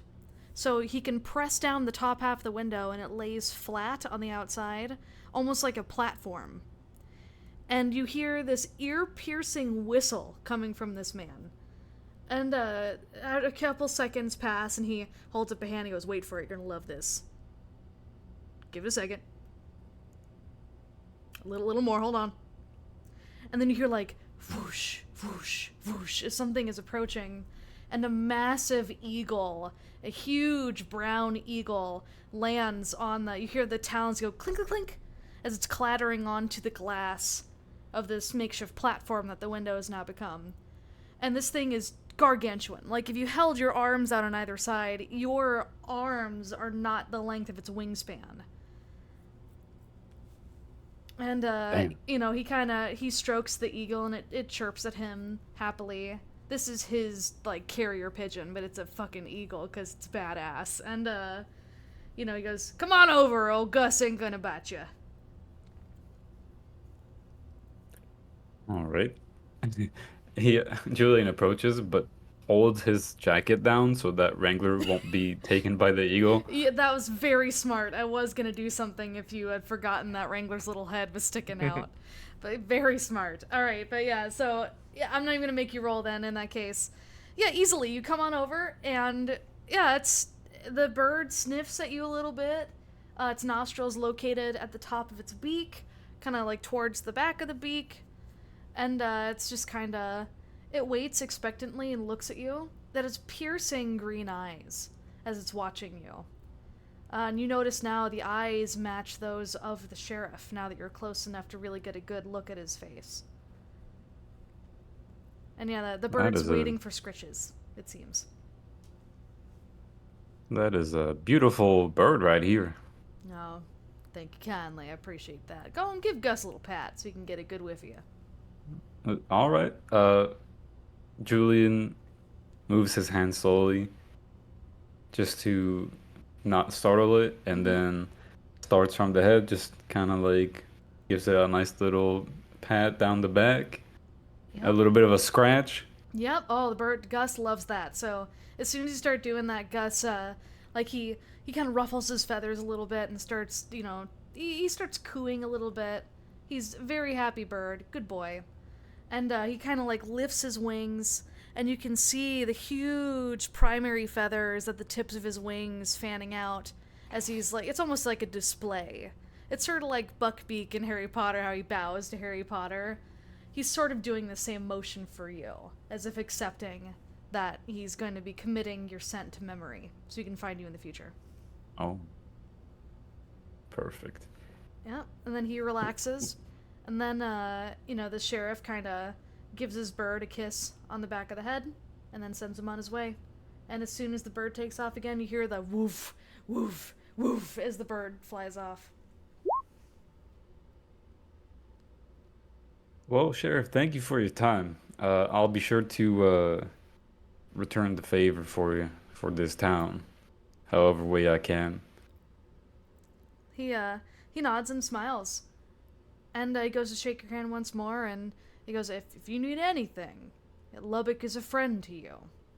And if anyone gives any trouble, if they're asking around to whatever you're doing, just say you're on a, and he kind of rubs his fingers in the air as he's thinking, you're on an assignment from Sheriff Willard, and that'll be enough to shut him up.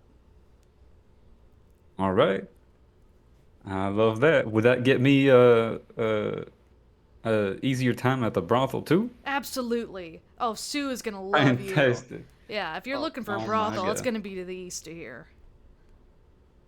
All right, Sheriff. Follow your nose, you'll find it. Follow your nose. I'll see you around, Sheriff. And I head back course. downstairs. All right, he watches you go. And then everyone else, you know, Stella and Solomon, you see probably quite pleased with himself, Julian, heading down the stairs.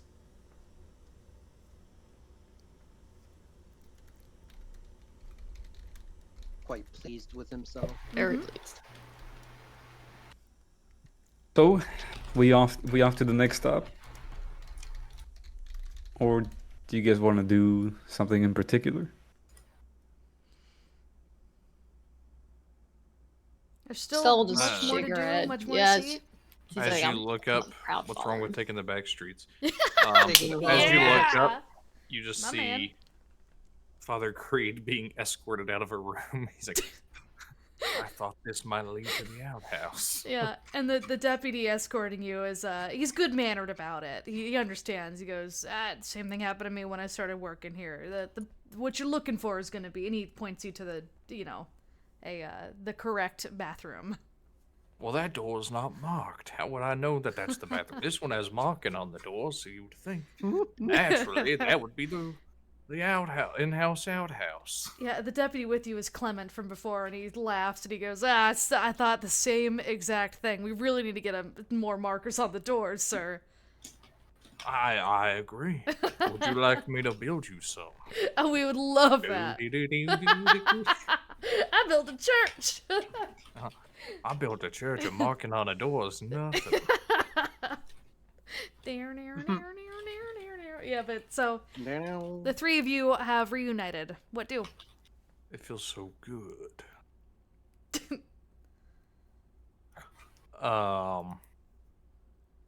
You said we saw somebody nailing up a bounty, right? Yeah, But it was the same one. Yes. Were there other bounties on that board? Were there indeed? Let me see if I have any that are.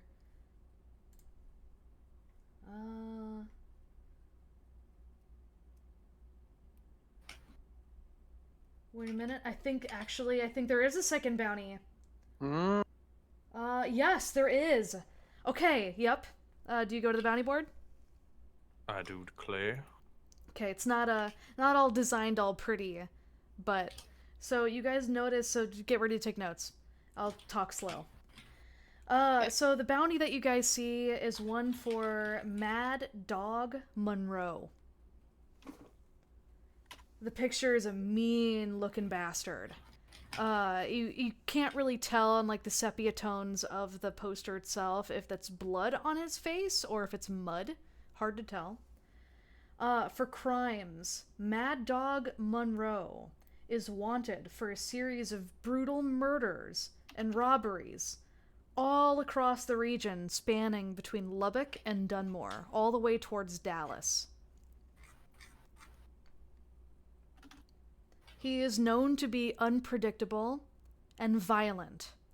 He is also known to work alone. They are offering $300 for the capture, alive, of Mad Dog Monroe. In the fine print, does it say how much if he's dead? It does not, but typically what you can assume with any of these, you will still get money if you bring him in dead, because either way, they did get justice brought to them. But it is always a case of, unless explicitly stated, they are worth more alive than dead. But yeah, you will get money if you bring him in dead. Preferred dead, not alive. Or preferred alive, not dead. Mm-hmm. Preferred dead. He said it. Let's go. Well, then they can be put on trial. And that's way more fun for the law than just shooting him up and calling it a day. The judgment here on earth is nothing compared to the judgment he will face when he goes before the Lord. Oh, yeah. Oh. Yep. And so you guys notice too in very small text, like it says speak to Sheriff Willard for more information. Does it say that he appears to look like a shadow in the distance? No. What you can tell of him is he looks like an older man, skinny. He has a goatee. And you can't really tell if he has white or gray hair. But he wears a large hat that covers a lot of his features. And I mean, in this time period too, they didn't have any like color printers or anything, so in the sepia tones of the poster, you can make out enough to where if you were to see him, you would be able to tell that it was Mad Dog Monroe. Alright, so we're still near the sheriff, right? Oh yeah, you guys are, like you guys are just right out. Is there a desk nearby? Yeah. Oh, there's plenty. Alright, I'm gonna sit down at the desk with the bounty in front of me. Okay. And just look at the sheriff and Sheriff Wrangler. Sheriff Williams. Sheriff Williams. Sheriff Willard. Yep. I'm just gonna say, bring me photos of Mad Dog. Bring me pictures and give yourself a Benny. God damn it. Alright, so the sheriff looks at you and goes, oh! Alright, so you're looking for Mad, are you sure? Mad Dog. And he We're going to be traveling that roadway to get back to Dunmore here soon, so oh, if we were to run into him, I would just like to be more prepared. right. Do you have any experience with people with murderous intent? I have come across folks such as that before, yes. Okay, Mad Dog is, pardon my French, but he is one nasty motherfucker. I would not want to meet him in a dark alley. He is, he's known for a whole slew of murders. We've tied him to many folks that have been missing or killed on the road here between, from Dunmore to Dallas and everywhere in between. He's an older man. He's got gray hair. His something that might be able to help. He has a blood red horse. The fur on his horse is brilliant. It's a bright crimson sort of red. It's rare that you see on a horse. Would you say it's almost a chestnut, if you will? I would indeed say it is a chestnut sort of. It's got white stripes on the face and white socks on the hooves. So exactly like that, yes. Turcoman, I've seen it before. That's the one, Turcoman, exactly. I'm just kidding. I don't actually know horses. I think that was actually a Turcoman. But yes, if you know what horse I'm referring to, that is what you can look for, is that blood red horse. That's his favorite horse. You can probably identify him with that horse alone. A little more information, just in case. Yep. I don't want to risk any. Is this man, is he here from the States? Is he European? Is he from down in Mexico? All I know is that he came from the north. He came from the north, but we noticed something with one of the most recent victims that we found. He usually leaves only bits of him behind. Oftentimes we find little notes saying that you're never gonna catch me, fuck you, sheriff, in the corpses of these people. Well, I'm just telling you what the note said, sir. You could paraphrase. He chuckles. And, continuing, he tells you guys about how sometimes whenever they find the pieces of the bodies of these people, there are bite marks taken out of them. And the bite marks looks to be roughly human-shaped when it comes to the teeth. And, like, just other strange things. Like, you'll find, randomly on the trail, there might be a leg tied to a tree. Or one time they found an arm that was half buried in the soil and the hand was sticking out. Almost like a zombie popping out of the ground.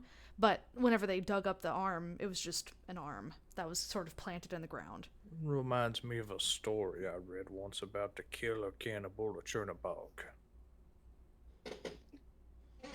Was that the Red Dead killer?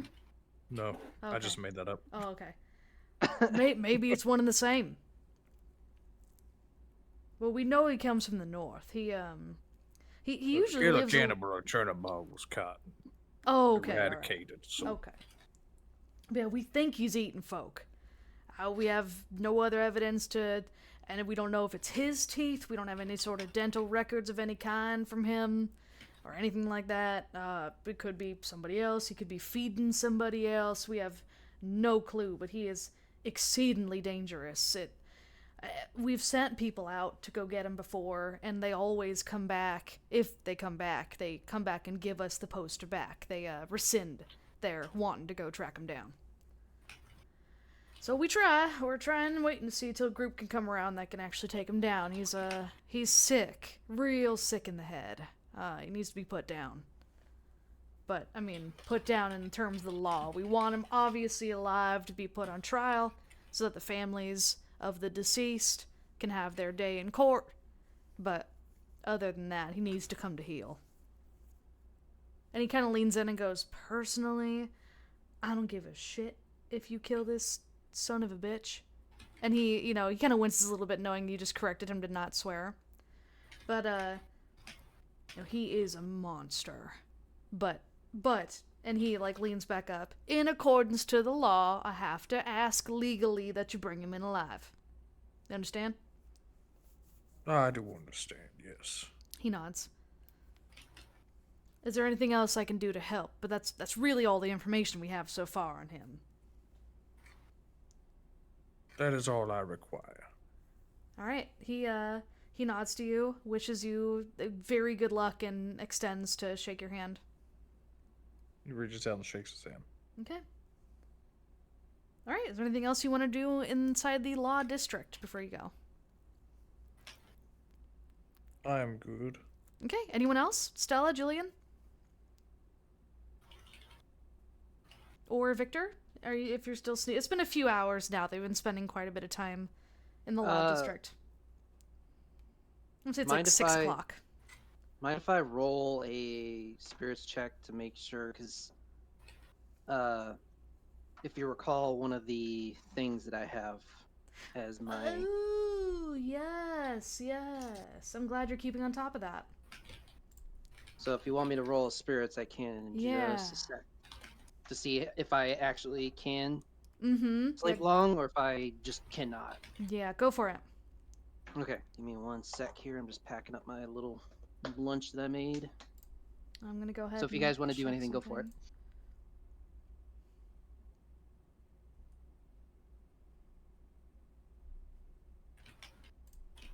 Okay. Alright, I will roll me a spirits. Wow. Okay. Or, actually, is it a different roll for this? I think we agreed it was a spirit. Because it's like your own resolve. Okay. It was a good roll. It's it's a success. Right? Yeah, so... I just wanted to be fair, just because it is technically supposed to be like a hindrance, you know? Yeah, I respect that. So no, but you find, like, it probably helps that you were so exhausted and you only got a little bit of a nap earlier. But yeah, finally sleep takes you, and in the comfortable, interior of Douglas's stagecoach, you find sleep pretty easily. And you feel much better when you eventually do wake up. Yep, I think Victor will just kind of wake up and start working on making a meal for everybody. Okay. I like that he's definitely the posse dad. He's making food, he's getting the supplies. Going or taking us on trips and everything, Yep. All right, so he's cooking. While he's cooking, the three of you, what do you guys want to do? She's going to peel an orange that she bought earlier and start eating it. It's delicious. The produce at the general store, top notch. Ugh, she's gonna eat that other orange then. It's just as delicious as the first. It's excellent. Okay. She's probably just gonna probably just sit down and lean her head back and pull out the knife and start throwing it. Oh no. Oh no. Oh wait. Okay, so you throw the knife. Where do you throw it? Well, we're inside the thing, right? You can be, but I thought you guys had left the law district. Oh, okay. Never mind. Okay. She does not throw it. Void retcon. Void. Okay, so you guys are just chilling in front of the law district. It's like up 6 o'clock now. It's dinner time.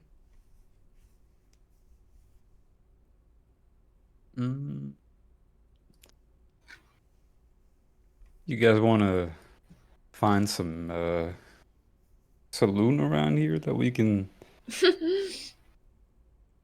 Or maybe we should head back to the stagecoach, cook some dinner, and then we can go out drinking or something. Ooh, drinking milk, you say? Yeah, totally. Yes, milk. Some milk would be nice right about now. Mm-hmm. So you don't want to wait until after dinner? You want to go now? We can go now. All right. Sorry. So you guys are looking to go to a saloon? Yeah. All right, you have two options. You see the signage of the Silent Jack Saloon and the signage of the Whistlin Bronco Saloon. Whistling Bronco sounds cool, and I'm sure there's no creepy men there, so we should go there. Yeah, it looks bigger as well. If you look at the building, it's probably better. Silent Jack sounds creepy. Yeah, there's no creepy men at the Whistling Bronco. What do you All right. say, Stella? She gives a big old thumbs up. All right, we're She's just Whistling like, Bronco's I'm going going to along go. with it, even Okay. though. I'm Yee! going. onto the Whistling Bronco. All right, so you guys enter, and now it's like, now everything is in full swing.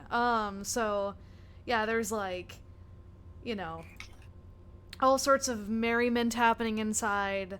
There is, the clatter of glasses, the shouting, the yelling, laughing. People are telling jokes and just basically having a really good time.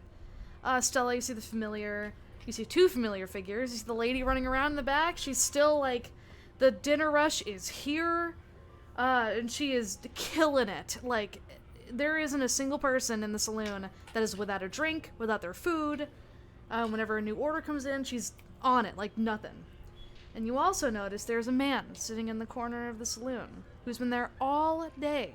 He's got multiple glasses of various alcohols in front of him, 2 plates at this time in front of him that are empty, and a third that he's currently working on.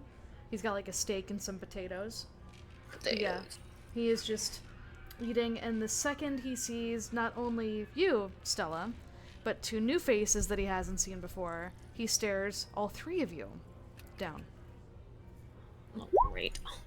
And I'll go ahead and for Apparently. Julian here. Father Creed has the sin of gambling in him. Yeah. So yeah, that man is peering at all of you guys, staring from across the way in a dark corner of the saloon. Yeah, the second time you posted it, I thought the Jesus same thing Christ. earlier. You cannot convince me that's not Hugh Jackman. It That is does Hugh look a Jackman. That lot does like look Hugh like Jackman. Hugh Jackman. Yeah. And the lady, as soon as she notices the saloon owner notices you guys come in, this rugged looking, but feminine in her own way, hard-working woman. He kind of raises hand to you all, and she goes, "I'll be with y'all in just a minute. Give me just 1 second." And you can see she's got her hands full of drinks and dinner rush stuff. Make yourself comfortable.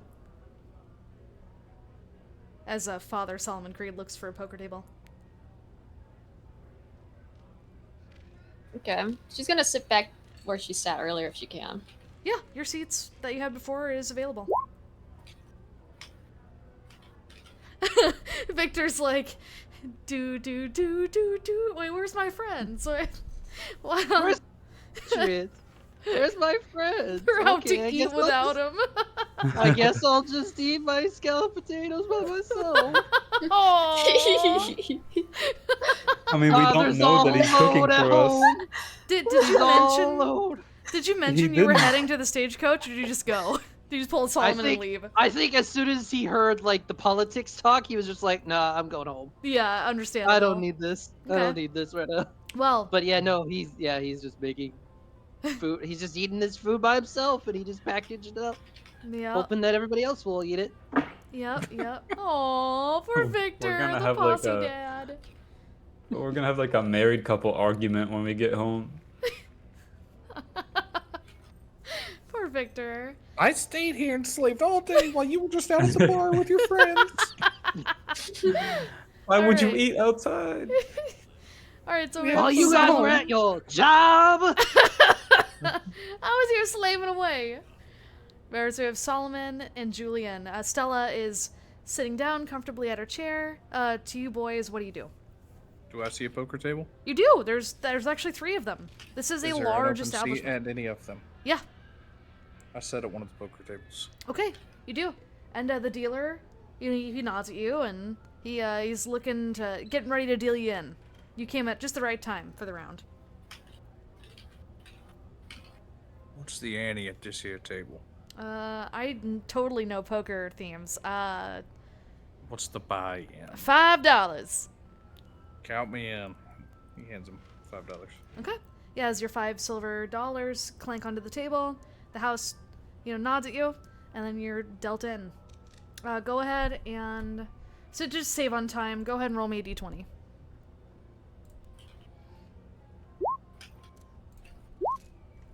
All right, the first hand is yours. You win. So you win the pot. And around you at the poker table, there's 2 other people sitting as well as the house. So you gain 15 silver dollars back. Very well. Are you in for another round? Let's do another. All right, so buy in $5. Yep. All 3 of them, and the guys too. They kind of look at you with kind of like a dirty expression, you know, because you just took their money. But it's all in good fun. They know what they're in for, sitting at the poker table. All right, so everyone tosses in their 5. Go ahead and roll me another d20. All right, this time, unfortunately, the guy... So you're sitting on the right-hand side of the table. There's somebody else in the middle and somebody on the left. The guy on the left won this hand. And so he takes the pot of 15 silver dollars. All right, another. All right, another one. Okay, you throw in your 5. And I trust you're documenting this, right? Yep. Okay, I'm back down to my beautiful. original amount now. Beautiful, beautiful. Okay. Okay, again, unfortunately, the person on the middle this time wins this hand. So it's pretty even keel at the table. All of you are Another. having the... Okay. Again, roll. This time you win. So you get the 15. I cash out. Okay. Being $10 richer than I was when I sat down. Attaboy. All right, so yeah, sure enough, Solomon Creed walks away from the table and he's grinning. He just earned 10 silver dollars. And you can hear mumbles coming from behind, from the other 2 at the table, as this guy... I look back and say, I would continue to play, but I do not want to steal the attention, as it were, from everyone else. One of them kind of snickers at you, and, you know, they see you off. Alright, I go to wherever Stella is sitting and just sit down. Okay, you find a seat right next to her and sit down. Stella, have you been through here before and tried the milk?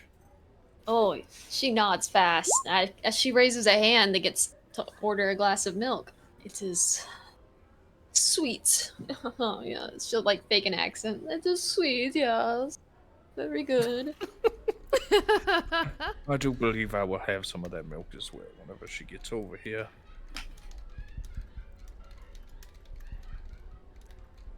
I don't know who that is cackling in here, but that Someone's was really very loud. Someone really enjoys. Victor goes That- to the Silent Jack Saloon thinking where it would be there. Oh yeah, there's a saloon over there. Let's go. Actually, over yeah, to you the side can. of Do you the- want... That's funnier. Do you want to do that? Yeah, I'll go to the Silent Jack Saloon, thinking Okay. maybe that's the more popular saloon Yeah. location. Yeah. Okay, beautiful. This is gonna be fun. All right, so we'll pause on you for now, Victor. Okay. And so at this moment, yes, you see that Liza, as people are calling her, because they'll be like, Liza, I need blah blah blah blah, and you know she'll get to them, and then she notices the 2 of you now, not just one, sitting at the. Actually, wait, Julian, what are you doing? Are you just standing in the middle of the saloon? No, I'm just gonna sit down and drink with Solomon and Stella. Okay, so I rescinded it. She sees the 3 of you there, and she bustles over, ready to take your orders. Welcome, welcome, welcome to the Whistlin Bronco Saloon. I'm Elizabeth Horton, or Liza, as people usually call me. What can I get y'all? I would like a glass of milk, please. Oh, and she looks to Solomon, and then Stella. She remembers you, Stella. You want milk too as well, sweetheart? She gives like a wide grin and just nods at us. All right, Yes. 2 milks and you fella. She looks to Julian. Fuck it, give me some milk too. She looks to all 3 of you. Milk. Milk. She is smiling, like you 3 are so charming to her right now. And she happily goes to the back and gets milk, and then 3 glasses. Chunk, chunk, chunk. She puts all 3 glasses down in front of you. Swiftly, like she's been doing this for years and years. She knows how to handle her hardware there. And she pours the milk. She even like puts the glasses side by side and pours the milk like shots, except it's just full glasses of milk. And she slides them over to you guys, and she taps the counter. For the 3, that'll be $1, please. That's it. She slides it on over. All right, she takes it and then winks at Stella, pockets it. Y'all want anything to eat, or are you just good with the milk? Yeah, I believe I'll have she'll some take a dinner. potato. A potato. What's the house special tonight? How special? That's gonna be. She like grabs a parchment, a piece of paper from under the desk, and like she kind of looks through it, and she goes, "What day is it today? Is it?" Oh my goodness, Oh. they're having dinner at the saloon. Yup, God, poor Victor. It's gonna be steak and taters. I'll take 3 steak and potatoes, please. All right, that'll be. Let's keep it at $4 for the 3. I like Sounds y'all. You're good. charming. Hands her 4 silver dollars. Okay. She takes it and she goes, "I'll be right back with your orders. Y'all enjoy that milk." And then she, chuckles to herself and heads into the kitchen. You can thank the 3 men at the poker table over there for buying our dinner. She hears this as she's walking away, and she is the one loudly cackling in the music as she walks off and waves, as if that is just awesome that you're paying your meals with the money you won at her poker tables. But, alright, we'll pause there. So now... Huh? Hold on. Julian. Mm-hmm. Okay, it stopped now. Never mind. What happened? You remember, like, when flip phones were a thing and you held them close to a speaker, that noise they were making? Yeah. Oh, is that what was making that noise? Yeah, Oh, it was coming weird. from Julian. Oh. Huh. Let me replug my, one sec. One of his gadgets are failing. Yeah. The electrical current's growing too strong within him. Alright, while he's messing with that. So on to Victor. Victor, as you're desperately looking for your buddies because you very sweetly made them a nice, like, home-cooked meal, you enter the Silent Jack Saloon. And the second you enter, it is lavish. This saloon is like a parlor. It is beautiful. You can tell, like, the aristocratic elite. This is where they drink. And, yeah, you can see there's women in beautiful, billowy gowns, and men in tuxedos and suits and, large, long top hats. And they're like, oh, you can hear, like, very, like, yeah, this is where, like, the creme of, like, the cream of the crop is, like, this is their place, their watering hole. And My kind of parlor. Yeah, you feel a sense of, like, oh, this is awesome. This feels like back in Ohio. Yep. Yeah, it feels good. It feels like home. And as soon as you walk in, and you are also dressed nicely, because you understand style and fashion, and you never go out looking like a ragamuffin. You have an air of dignity to your outfit. And you fit right in. Like, the people don't give you any weird looks. All of the gentlemen and ladies inside, they give you very pleasant, polite nods and grins, as if you are a regular. You are just welcomed into the fold like you belong here. Perfect. Yeah, so Victor will kindly tip his hat and then take it off, kind of Yep. put it at his chest, and mosey on over to the bar. Okay. Yep, you do that. Everyone just turns and goes back to their normal, whatever they're doing. Let me find you there you are. Alright, so as you get close, you notice there's a woman behind the bar. She has a very long pipe in her hands, and her features are extremely delicate. She has a long black glove that covers all of her skin. You don't see hardly any of her skin except for her mouth. She's wearing a masquerade mask that covers her eyes entirely and the top half of her face. She's wearing a red, billowy dress and a large red hat with a very gregarious, flamboyant orange feather sticking out from the top. She's fanning herself like a lady does, and, taking puffs out of her pipe. And as soon as she sees you approach, she goes, "Hello!" And she, just sort of, like, she has this air of, like, I'm so fancy about her. I'm so Hello. fancy. Yeah. Hello, what can I do for you? Can I get a glass of, whiskey? Can I get a shot of whiskey, by Of chance? course. And she she kind of like snaps her fingers. And at this, a random dude but is also dressed really, really nice, comes around from behind. So, like, the way that the bar is set up, there's a large, round counter. It's kind of like, are you familiar with the bar in Rhodes? That saloon from Red Dead? The kind of, like, large, round sort of countertop that makes, like, a round enclosure that the bartender can stand inside. I think so, yes. It's been a while. Yeah. Well, there's a doorway at the back of this area, and next to it is the shelf full of, like, the most expensive whiskeys, the most expensive wines, and just everything. All of, like, the nicer things in life when it comes to drink is there.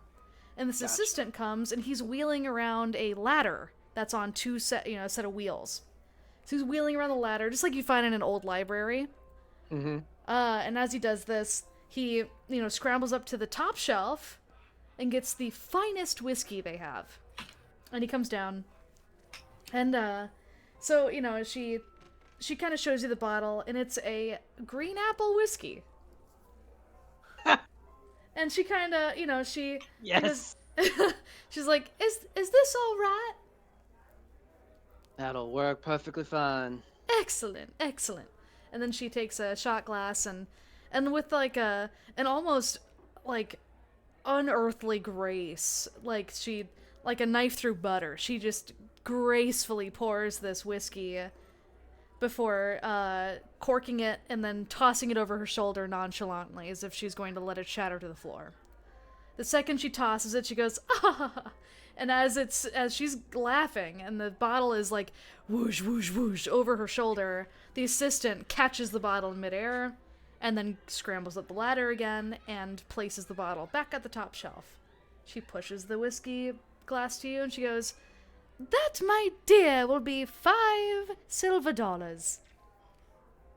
He nods and happily takes 5 from his pouch and deposits it over. There you go. As soon as you do, she doesn't even test it to see if it's legit. Almost like she doesn't even care. Like, she's got so much money, doesn't even matter. Mm. And she, she just she pockets it behind the counter, and then she just goes back about her business. But she turns really quick and goes, "Is there anything else I can do for you, darling?" I appreciate the whiskey and the show. That was, with that toss there, that was impressive. She just chuckles again. "That's nothing. That's just a normal Tuesday for us, honey." And then she, just kind of busies herself around the bar. Do I notice anybody else around in the bar other than the bartender or the lady? Go ahead and do me a notice roll. Make this spicy. Okay. Yes. So, you don't notice anyone in particular, but what you do notice is, and it's, like, the upper echelons of the public, that, like, peacocking, putting on a facade is pretty normal with the elite and upper class. It's, that's not new to you. But you can see through that. You are part of the elite and the upper class. So you're noticing as some of these people are yawning. They just seem a little tired. And, like, what in the world could exhaust these people that have all the money in the world to pay for way over expensive shots of whiskey? And, it's what in the world could be making them so tired?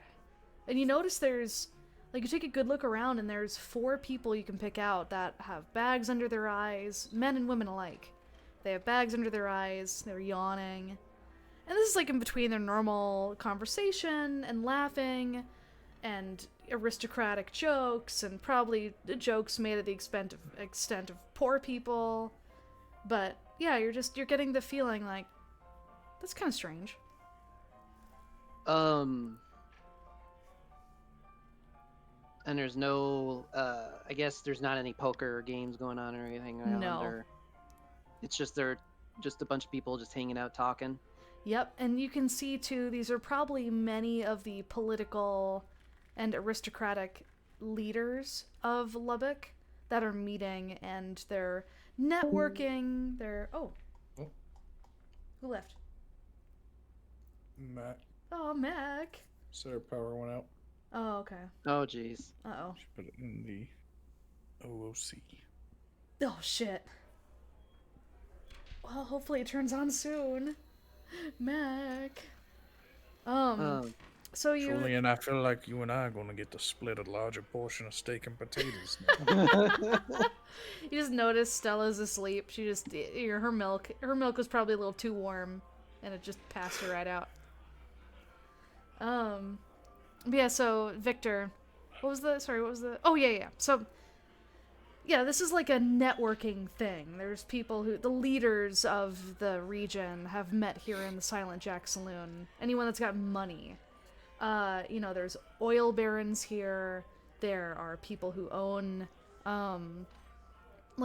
You can even see different insignias of people. Insert, like, cufflinks, necklaces worn by some women. Just, like, different things here and there. Buttons and things of that nature. You get the feeling too, like there's some railroad people that are here. Mm-hmm. Some of the more wealthy folks. Before I go to the bar lady, mm-hmm. Can I do a... Because I find that people are getting tired mm-hmm. late at early in the night when, you'd think that they would be falling or getting ready tired later on. Yeah. It's like 6 o'clock is a little early for people to be yawning. Yeah, so what about 3 o'clock? Before he talks to the bar lady, he's gonna... Can I do an occult roll? Absolutely. Oh, she's coming back. Oh, okay. There we go. Yeah, so you're good at this. Welcome back. So you're good at this. You're an agent. You have seen and noticed some things before, and you get that little tickle in the back of your head that tells you that things aren't exactly as they seem. So as you kind of side eye one of the patrons, there's one of the people that you assume to be an oil baron. He's kind of a rotund gentleman, older, much older, balding, no facial hair, and he's laughing at some kind of joke that somebody made, but you can see very clearly the bags under his eyes. Mm-hmm. Upon closer inspection, you can see too, there's other signs of weariness from this guy. When you look at his clothes, you can tell that maybe they're not as maintained as nicely as they would be, or he's a little sloppier than what might appear to be normal. Or, just there's something odd and off about this gentleman. And on the other side of you, there's a lady, one of the exhausted-looking ones. She, you notice, is yawning. She also has a fan, much like the woman behind the counter did. And, she is talking to another lady who looks a little better rested than her. But you can tell, even beyond the makeup that she's wearing, and she's wearing a shitload of it, even her patterns of speech you're noticing is a little slurred. Much like how you felt when you were up for 24 hours. You can tell, some of these people are just kind of barely holding on from falling over and taking a nap where they stand. Oh, miss, I didn't quite catch your name, miss, though he's motioning towards the bar lady. Yeah, so, you do not see her eyes as she turns. You see the expressionless mask, but she's smiling. I am Marisha Pentagrew, Lovely to meet your acquaintance, Mr. Caldwell. Victor Caldwell. Caldwell. That's an excellent last name. Are you How do you... Are you here with the oil company? Would you consider yourself to be a one of the railway barons? He... You know what? Yeah, I've come from Ohio, looking to see if about purchasing some land for a railroad track to Okay. maybe mine some coal. Yeah, go ahead and do me a persuasion roll. Let's see And how if she's persuaded that you are who you say you are. and I also get a bonus because of aristocrat. Yes, you do. These So are your people. that- Oh yeah. And then that. Oh yeah. Oh yeah. And you are exactly. Yep, you are doing exactly as it says. So yes, yeah, with a screaming victory, she goes, "Oh, the Caldwells! Oh, I'm so sorry. My apologies. I should have known. Your name is known all over these places here. My sincerest apologies. Here, Oswald," and she, snaps her fingers again, and that same guy from before, he comes in, and, you enjoy your whiskey, right, Mr. Caldwell? Oh, I do love a good glass of whiskey. Of course you do. Alright, and she, did you like that whiskey that we just gave you? Before he talked, and while he was looking around at the people, he did a couple drinks of whiskey of the shot, or he took a big swig of this shot, and he nods and, oh yeah, that was a really good whiskey. Not usual, but it was very good. She grins, and she goes, Oswald, fetch me that bottle again. And he, scrambles up the ladder, he grabs the same bottle before, comes down, and then she just leaves the bottle with you, with your shot glass, and she pours you another shot. Consider this bottle to be on the house, for a Caldwell. He smiles and gives a little nod of his head. I appreciate that, miss. Thank you very much. Oh, we here at the Silent Jack Saloon appreciate your patronage, good sir. It's an honor to have a Caldwell in our midst.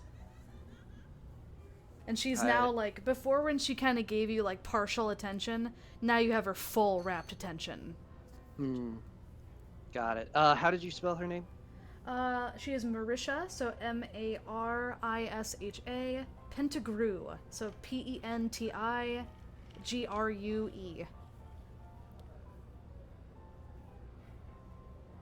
I'm assuming from her, she's the owner of the Silent Jack. Is, yes, the owner of the Silent Jack. Got it. Okay. I appreciate your hospitality, and it's great to find a location that's a little bit better than any motions towards the other side, towards the Whistling Bronco. A little bit more for my taste, as it were. Refined. Yes. Of course. Only the best. Now, I'm kind of looking for more information on potential people to talk to about my purchase, as it were. Do you happen to have any?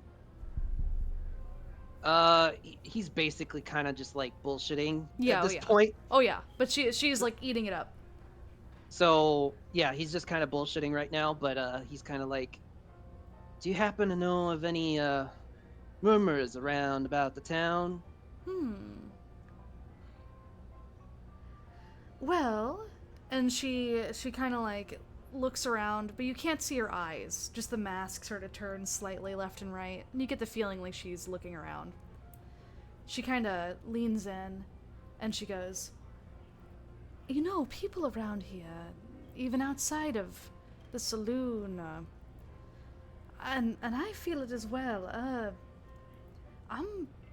for some reason, I don't know if it's the weather, or if it's the dust, or what have you, but I'm exhausted. And I know some of my regular patrons are as well. Not entirely sure why. I don't believe it's my alcohol. I've seen it all around town, really. You stay in any place long enough and you'll see exhausted individuals walking around. Would I have recalled that information as I was walking around? So like let's say as he's walking around, did he notice people that were kind of tired at that point? Well, see, you guys never made notice rolls to the general, while you guys were walking. That's true.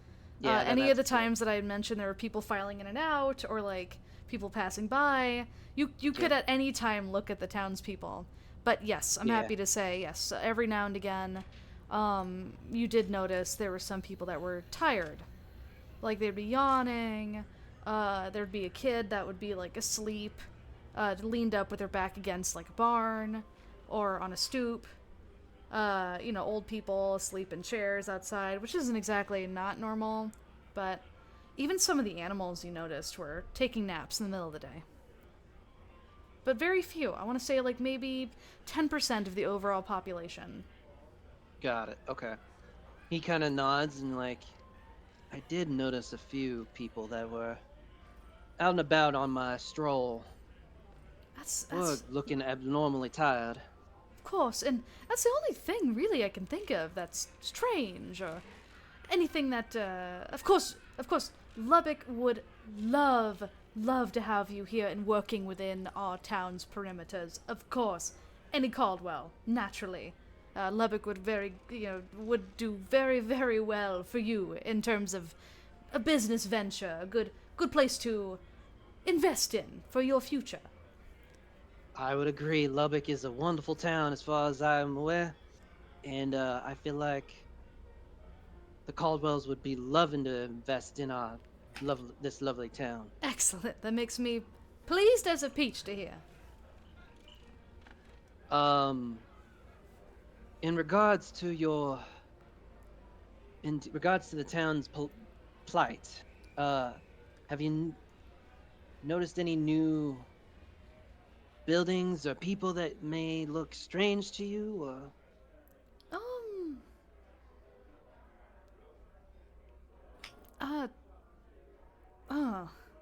She kind of like, you can tell like this stumped her a little bit.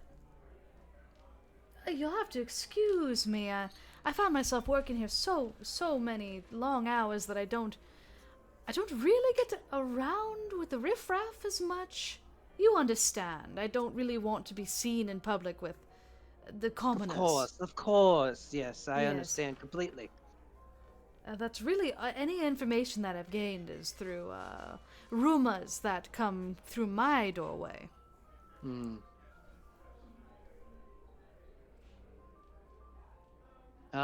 He kind of nods and like, well, I appreciate your information. This might be something I consider when I further my business in Lubbock as well. Excellent, of course. Well, please, I hope that you pay patronage to the Silent Jack Saloon whenever you're feeling thirsty, and if any of your workers are feeling thirsty, of course. I trust that you'll only bring the highest clientele with your company. Oh yes, I would not bother bringing any of my workers here. They just kind of just like air of posture, just like, yeah, I wouldn't send any of my workers here. It's too nice here. She goes, "Oh, you flatter me, Mr. Caldwell." And then he just goes back to drinking his whiskey, kind of just thinking things over as like about this whole issue with people being tired. Yeah, okay. Go ahead and put a pause there. Back to the Whistlin Bronco, the other saloon. The other not so fancy saloon. Yep. Like more cheers can be heard. There's people singing, like in another corner of the saloon. There's people singing some trail songs. It's very rowdy, very loud here in the Whistlin Bronco. Have we got our food yet? Yes, you have. You have a good question. You guys, all three, have beautiful steaming plates of steak and taters. How's my steak cooked? Medium rare. There's no other way. All right. Yeah, Creed's just digging in. Yeah. And it's flavorful. It's seasoned perfectly. The meat is juicy. It is a perfectly done steak, and the potatoes are very soft. There's a slab of butter on the top of each one. It's very good, like, down-home cooking. Yep, Creed's just chilling down. Yep. Alright, Stella, Yeah. Julian. Old Victor's missing out on this meal. Stella is digging in. He's With Stella's digging in with the people around her. Yep. God. You guys are Poor just... Victor's all alone, and then all of you are just enjoying a steak dinner. Yep, he's having whiskey and Finally, getting guys. information, and the other three are just living it up in the Whistlin Bronco. Finally, guys, we can have a good time, without the narc. I actually like you guys. Oh my god. Oh, Sheesh! Father Creed raised his hand. Liza, Miss Liza, She immediately perks up. Yes, darling. can we speak for just a moment? Of course, darling. What you need? And she comes Do you over. have any tables that are more for the fancier eating? Because I'm tired of getting a little bumped into when I'm trying to cut my steak. I don't want to accidentally stab Miss Stella here, so a VIP lounge, if you will. Of course, of course. And she gestures to an open table that's right next to the dude who's been staring at the three of you for the entirety of your meal. Why, thank you, Miss Liza. And he just picks up his plate and goes. Of course, darling. If you need anything else, you don't hesitate to ask, okay? Just bring us some more. Leave the bottle, of course, but bring us some more milk and put it on my tab. She chuckles and goes, yes, sir, coming up right away. And she goes back to get more milk. I'd VIP look at the other section. two at the table and be like, shall we adjourn to the VIP table? Hell yeah. She picks her plate up. VIP section right Potato next to a grape. Yeah, and he is like, when you guys move, like you move your chairs and you start heading over, he is staring. Yep. Perfect. So we sat down. Oh yeah, you are. And are we like in talking range of him? Yeah, definitely. Sir, you look mighty hungry. Would you like some steak and potatoes? It's quite the meal. You're talking to him. Yes. Okay. He for a long minute, like almost awkwardly long, he looks at you and he goes, "Might like that very much, thank you." Why don't you join us here, and when Miss Liza brings me my bottle of milk, I'll put in an order for you as well. Oh, not needed. And he gestures to his own table he was just sitting at next door, and the plate he was working on when you guys entered is empty. I had my fill. But he does come over anyway and sits down at your table. And yeah, as soon as he does, this man is larger than any of you three. He's got very broad shoulders. When he sits down, little bits of dust just poof off of his shoulders where that fur is sitting on his shoulders. And he props up his elbows. Taller than 6'4"? Yeah, he's big. That dude's a giant. He is. Pleasure to meet you, Father Solomon Creed. And he Ple- reaches out his hand. Pleasure's all mine. And he goes to shake your hand. He goes, "My name is Brandon Fitz." Fitz, you say? Yep, Brandon Fitz. What does he fit? Who knows?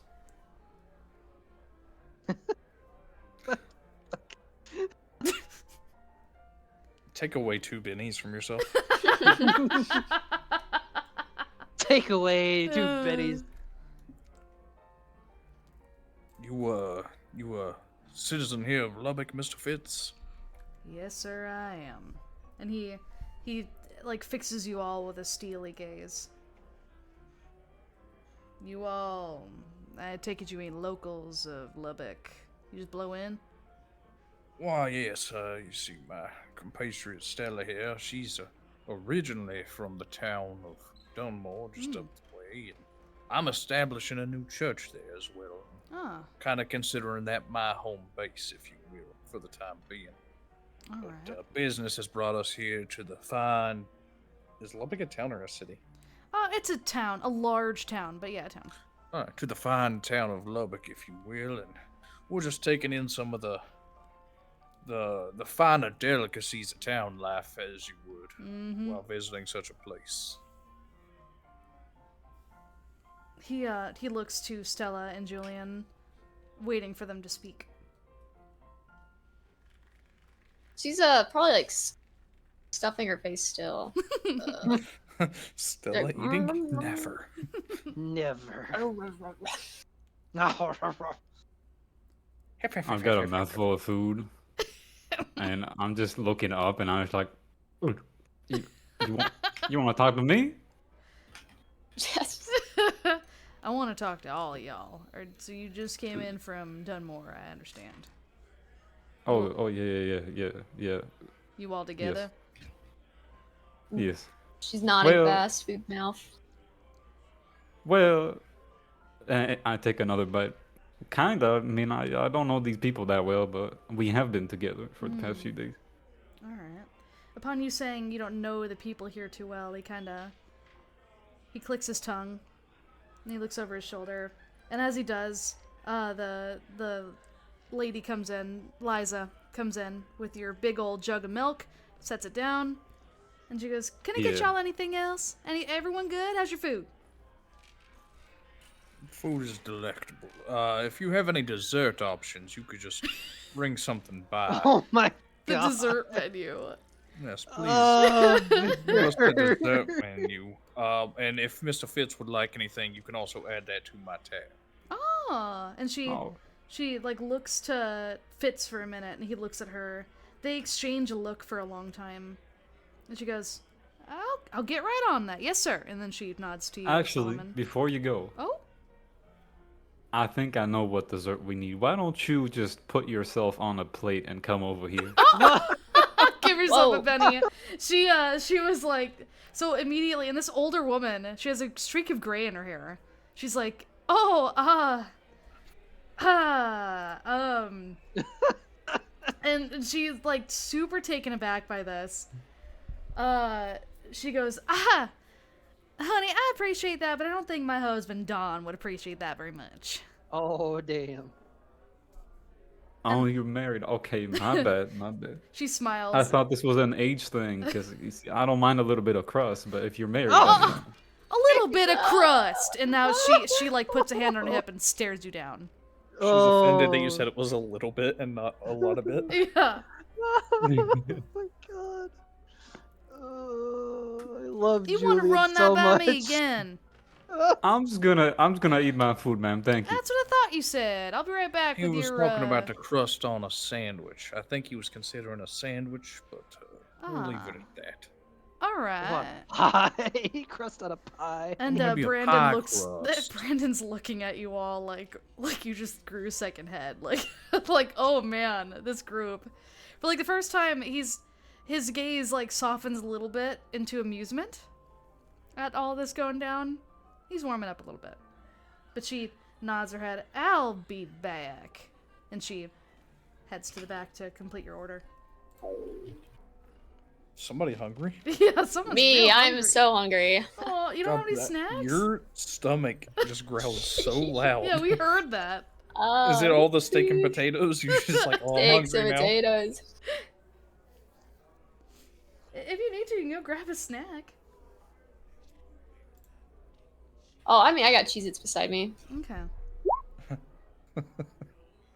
I've got food. I'm just not eating. Yeah, Victor, you feel this sense of dread. Like just something's going on. Like for some reason you're like in the back And of it's your not mind just you think people tired that are just causing it. yeah. And for like just randomly in your brain you think, "God damn it, Julian." Just like for no reason, just out of the blue. God damn it. Julian. And but yeah, so Brandon looks to you all again, and he looks over his shoulder though for a minute, and yeah, there's nobody else really around you guys. So Oh my gosh. Sorry. Nothing. he goes, "Are y'all looking for work?" She nods while stuffing a potato in her mouth. Mm-hmm. The whole potato at Yep. once. Oh my god. He nods to Stella. You look like types that look for work. Pardon my staring, but I need some folk who can keep things quiet. Are you them kind of folk? She quietly nods. I don't answer because I can't lie.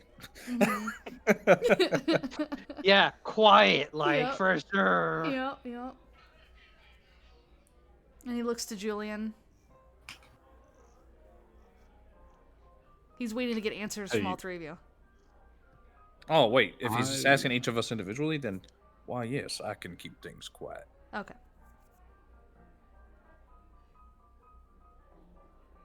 You can count on my discretion for sure.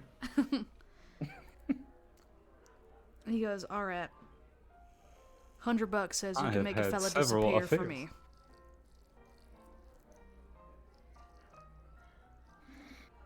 And he like has a bag of coins, and it's a big bag. It probably looks like it's got 100 silver dollars in it. And he opens up the bag a little bit to show you guys how much coinage is in there. It's a shitload. Now, I know I'm wearing all black and I have a fancy little hat upon top up here, but I think you have me mistaken for my line of work. I see I am in the church, a clergyman, if you will. I am not a magician. Hold on. Hold I'm on, not a Stella. magician. How bad is this person we're talking about? Because we might consider between us. What, do you know magic and you able to make people disappear and pull rabbits out of your hat? Anyway, He taps the table and goes, I got a fellow who stole from me. He stole an expensive stagecoach from me. I sell furs as a trade. And I use that stagecoach to travel around and sell my wares. But now all I got's my horse, and I can't carry nearly as much. But this, and he like drops his voice real low, this fucker, he's my brother-in-law. Brother-in-law. He's my brother-in-law, but he regularly beats on his wife, who is my sister. I'm starting to think he doesn't want a magician. And he like looks at you guys very intensely. He's like, I want to kill him.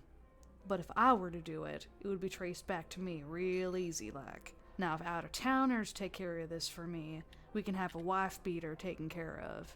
And I can get my shit back. Start working again. But if any of this can come back to me in any way, you can kiss your money goodbye. I'll deny everything and leave town. We got a deal?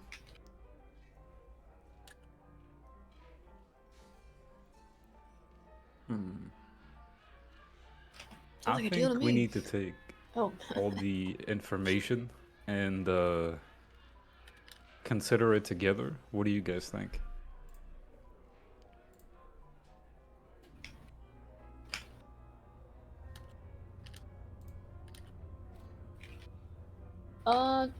Stella will, she's probably done eating now, wiping her face off with her hands.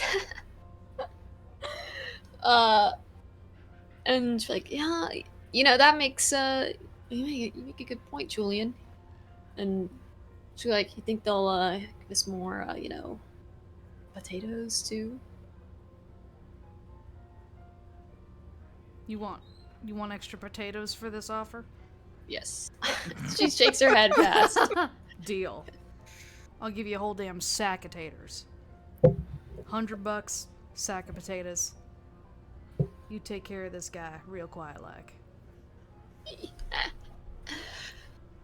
That's a done deal in the book of Stella. He's looking to the men now, seeing that he's got Stella. I personally cannot partake in such business, so I will leave those dealings up to you folk to do as you will. I shall not judge, for only the Lord can judge. Oh, the Lord judges man. He's a bad man. Any woman beater, his kind, ain't welcome in the eyes of the Lord, so far as I'm aware. I would agree, but I am no magician. I am no magician. I still think we should discuss this privately and properly. So I would rather take all this information. We still have one of our buddies who's not here yet, and I want to hear his take on it. So, I'm just kind of reluctant at this point in time. But, I'm not saying straight up no. Haven't said no yet. Alright, well, if y'all decide you want it, you know where to find me.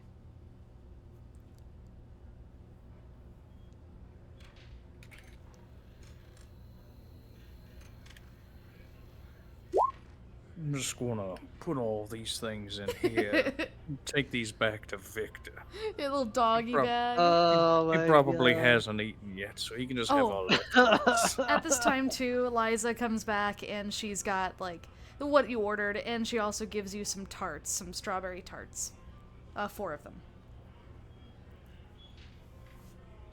Stella, you seem mighty hungry. Would you like the lion's share and have 2 of them?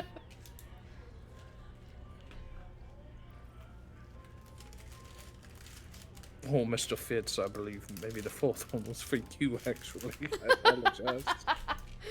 He waves a hand and he goes, I ain't one for sweets.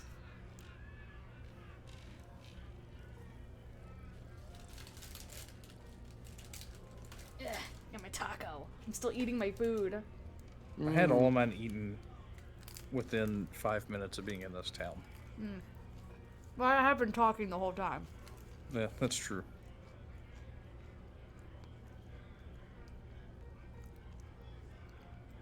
Alright, so you guys got to speak to Brandon in the Bronco Saloon. I take it at this time you guys are winding down from eating your food, collecting up any leftovers. Do you guys want to stay or do you go? I believe we should probably adjourn back to our wagon and bring Victor this food. This leftover steak and taters. He's probably mighty hungry by now. I agree. Okay, so do you all decide to head out?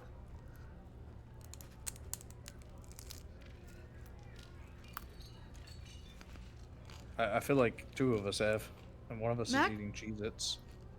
Sorry, I'm eating Cheez-Its. What? Oh, look at that! You were right. I may be a magician after all. Mm-hmm. Do you want to leave the tavern with us? Yes. Well, she still has food in her hands, but yeah. Yeah, Stella's scraps did not go into the doggy bag. She's eating those on her own. Mm-hmm. Okay, you guys make your way back to the stagecoach. Rita has really long strides. He's already there. Oh, yeah.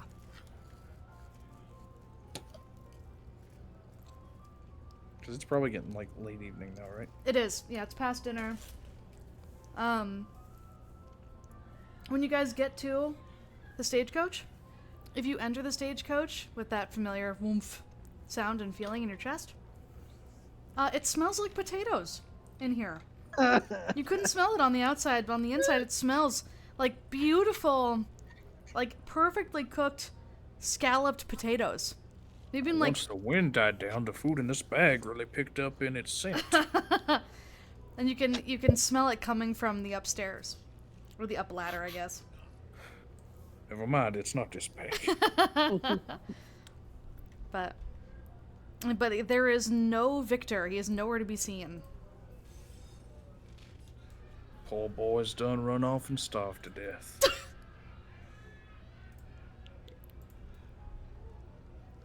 Poor guys run off and starved to death. Asshole. Oh, did you ask me what I was doing? Yeah, Or I'm what- about to. What So they're... Okay, sorry. Let them... that's all right. So yeah, this is a good time. So Victor, you were at the Silent Jack Saloon. What do?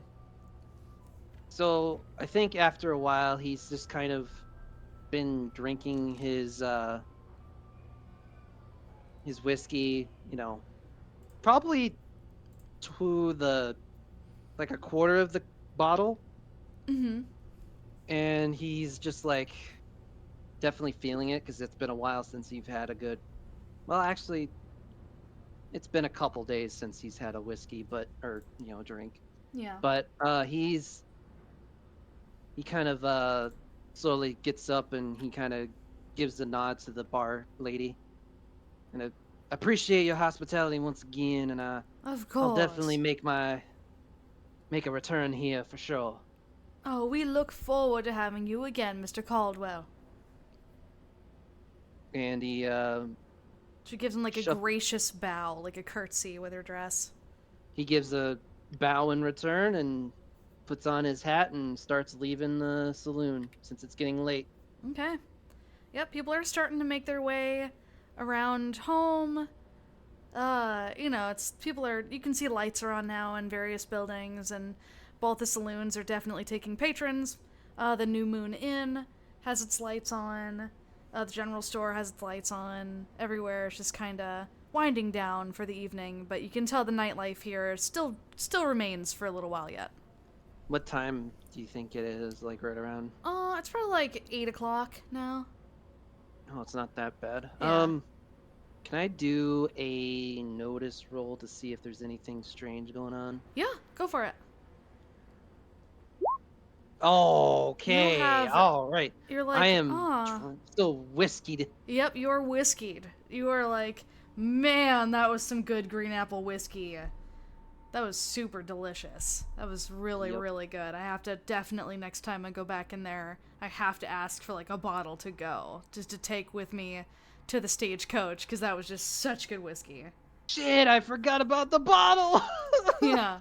Oh well. But yeah, I think I'm gonna chalk that up to him being buzzed and just kind of wandering around, just happy to finally find a place that's kind of gussied up and not nice as a bar or a saloon versus like the Whistlin Bronco Saloon. Yeah. So, wait, where are you headed? He's gonna try and wander over towards towards the carriage, Okay. but yeah, he's kind of got a little bit of a what is it called? Wobble in his step, I guess. Mhm. So yeah, he'll start heading towards the direction of his carriage. Okay. And, like, you're kind of turned around a little bit. Like, the notice roll was so bad. You kind of forget, like, you're a little lost. You're not entirely sure where exactly the carriage is. Yes. Do you want me to say he's going back up north? Yeah, yeah. You're like, Okay. oh. And the whiskey's really hitting you now. Like, you're definitely feeling inebriated. It's, everything's spinning just a little bit. Everything's a little blurry, just a little bit. Your brain feels a little fuzzy. And, there's people giving you some strange looks every now and again as you pass by. Oh, I'm getting strange looks. Yep. Hmm. Yeah, because they're seeing this guy, like, stumbling out of the Silent Jack saloon, and it's like, oh, you look lost. Yeah, the alcohol's hitting me more than I thought. Yeah. But yeah, he's just kind of thinking he's going towards the carriage, but he's just kind of wandering north. Yep. Okay, that happens. Is there any place you want to rest your token for a minute while we put a pause on you? I think he'll kind of rest right here. Okay. Maybe he'll lean on the pillar that's right by this building over here. Perfect. Okay, so the night is drawing on. The sun is way past the mountains. It is definitely dark out now. And the three of you find yourselves in the stagecoach, and still no sign of Victor. Oh, where's Victor at? I thought. Is he not eating with us?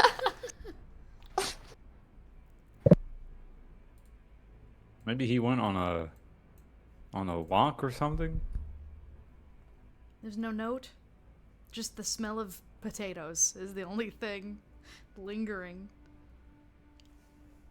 I did leave something of a sort of like a container with potatoes somewhere, but Yes, I didn't yes. say specifically. We'll assume they're in the kitchen. I'm gonna pop my head out the stagecoach and yell, "Victor!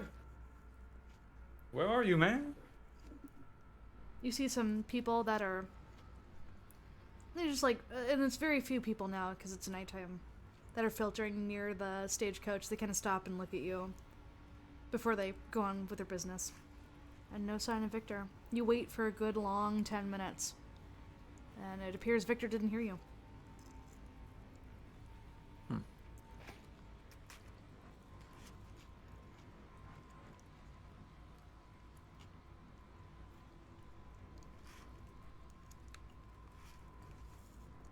So, you guys wanna go look for him, or he should be fine, right? He's a lawman. We can just sit here and eat potatoes, right?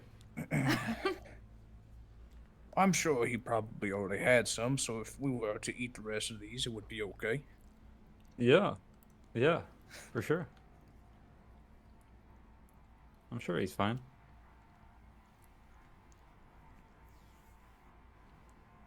Do you choose to eat the potatoes? Creed Yes. is actually full. He doesn't eat anymore. Alright, Julian, do you choose to eat the potatoes? I'll have some. Yeah. Okay. Yep, potatoes are getting eaten.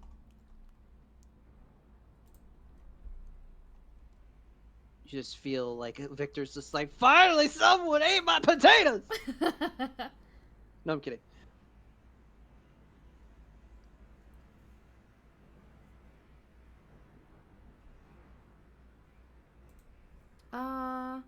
Do you guys decide to do anything else, or do we move back to Victor?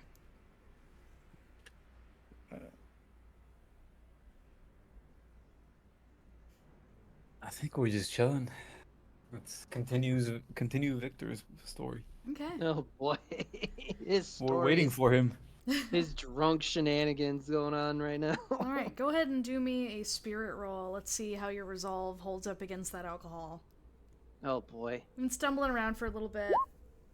Ooh. Okay, I'm gonna do a Benny since Yep. that's not a snake eyes. Yep, you can Benny that. There Okay. we go, that's better. Yes, so yeah, you finally shake off the feeling of drunkenness. You're not sober yet, but now you've come down to like a buzz situation here. So you kind of get your bearings. You're like, oh, what is this building? Because you weren't one of the three that was in here before. And you kind of look around, and you're on the outside beam, leaning up against one of the supports, and you look around. You notice a bounty board. It's pretty quiet this time of night. You can hear, like, from inside the building, you can hear the clanging of chains, you can hear the banging of iron bars, but other than that, it's quiet, and the town of Lubbock is going to sleep. There's very few people out in the street now. It's just you in front of this very large building. And then you can see the familiar, you get your bearings now, and you can see the familiar main stretch of road, as it were, down the center of Lubbock. I think Victor will do another quick check around, as if wondering, like, if there's any mysterious things going on as he's out and about. Okay. I guess this is not more of like a notice roll, but more like, well, maybe it is a notice roll, Well, but probably a cult if you're trying to specifically look for, like, anything that is supernatural. yes. Okay. Yep. Yeah, go ahead So and do I'll an do occult. that. Oh God. You want to Benny You know that what? or roll with it? Well, I'm gonna Benny it. Okay. There we go. Okay. That's good. So, looking around, yeah, you'll notice that, like, some people are asleep outside of their homes. And, they don't appear to be having the most restful slumber. Holy shit, we're in Japan. But they are asleep, boy. as you can tell. But it's, I don't know, it's a little concerning. You can see, you didn't get a wild success, so what you can see is that, like, now you're like, oh shit, okay, Miss Pentagrew was right. There is something, like, there are people that are tired here. And, yeah, the sleep just looks to be not very rewarding for the people that are dozing. It's more like cat naps these people are taking. But looking around too, most of the people that you saw bustling around before have gone home. So these are only the people that you can see that have collapsed and fallen asleep against buildings, in chairs, on porches, and stuff like that.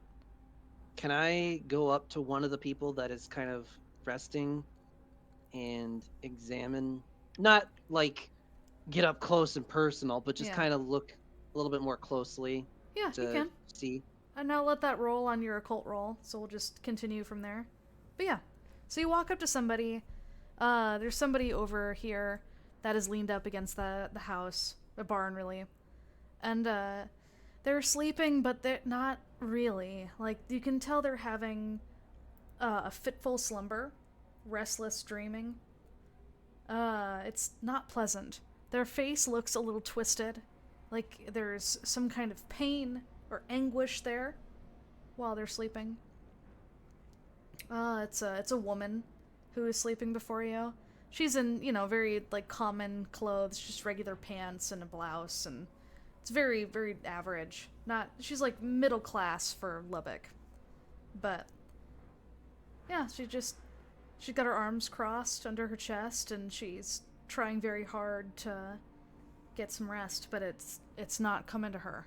And looking at her, too, you can see this is probably not the first night that she has had a restless slumber.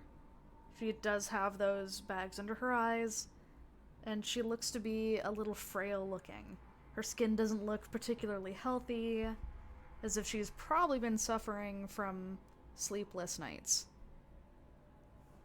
Something that might be all too familiar to what Victor might have, Maybe. but a little bit different probably. But he takes in this information and he finally decides, better relay this over to my friends.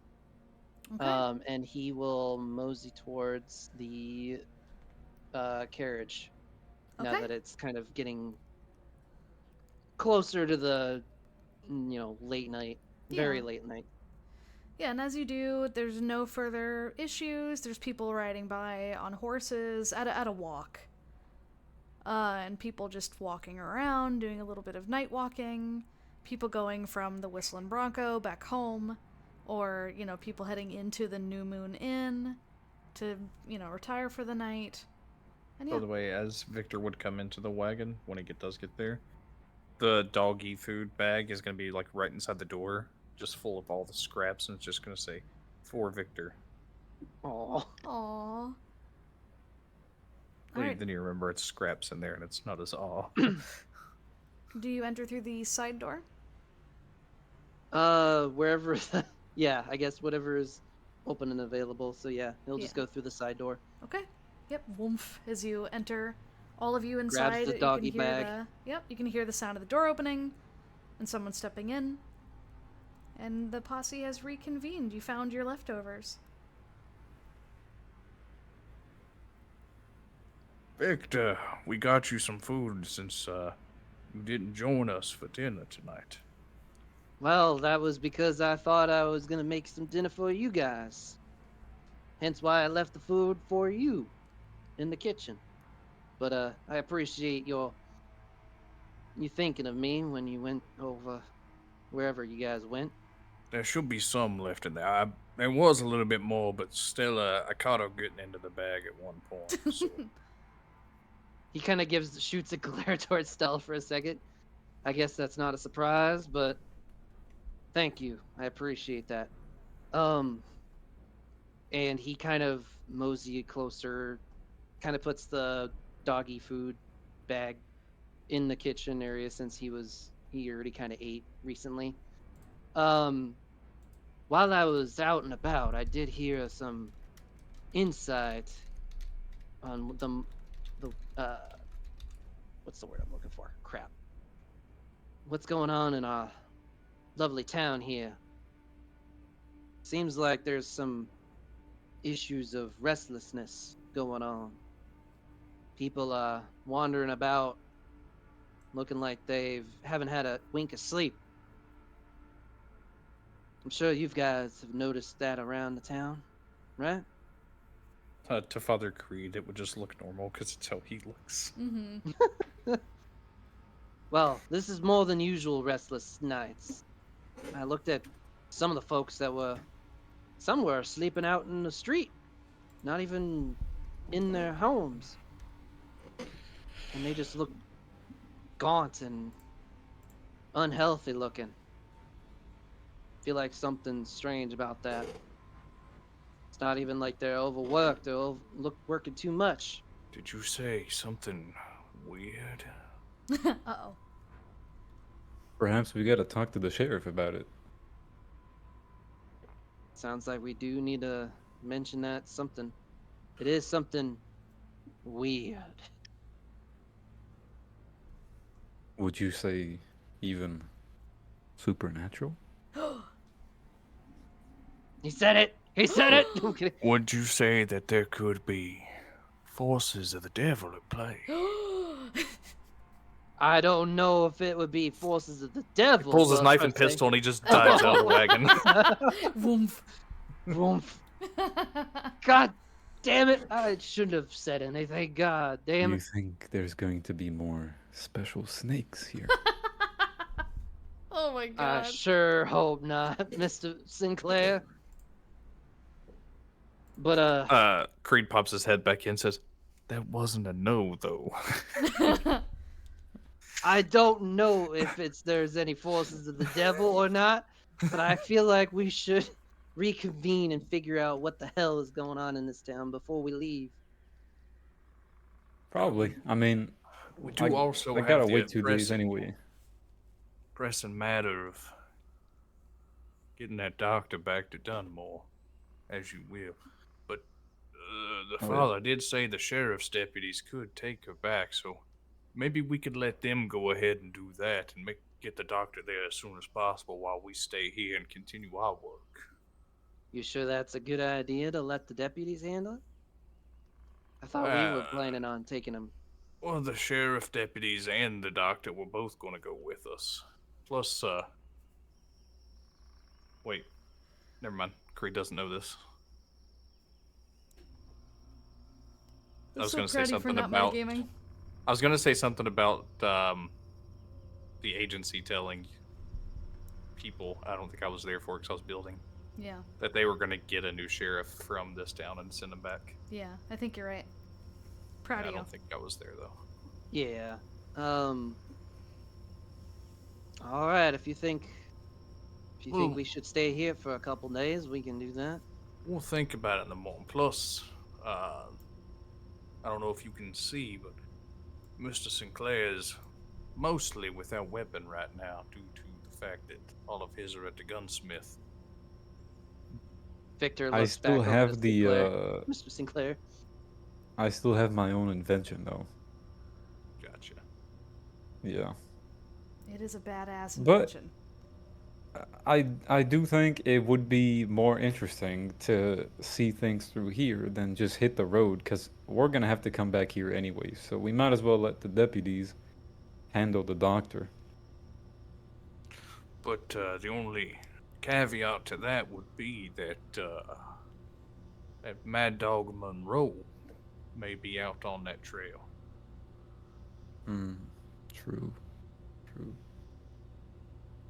Ah, well, fuck it. I mean, we can escort them. Either way, I feel like we're gonna need to come to a group consensus. And, Yeah. Also about the illegal hit that dude Victor, you weren't there. Some guy wants to kill some guy who abuses his wife or something like that. I don't know. I was eating. I didn't pay attention to the whole thing. They stole a wagon from him and beats his wife, sister wife, I believe it was. Sister. Yeah, something like that. And has he reached out to the law for that? I feel like he wanted it more off the record. He was asking us to make him disappear like he thought we was a traveling group of magicians or something.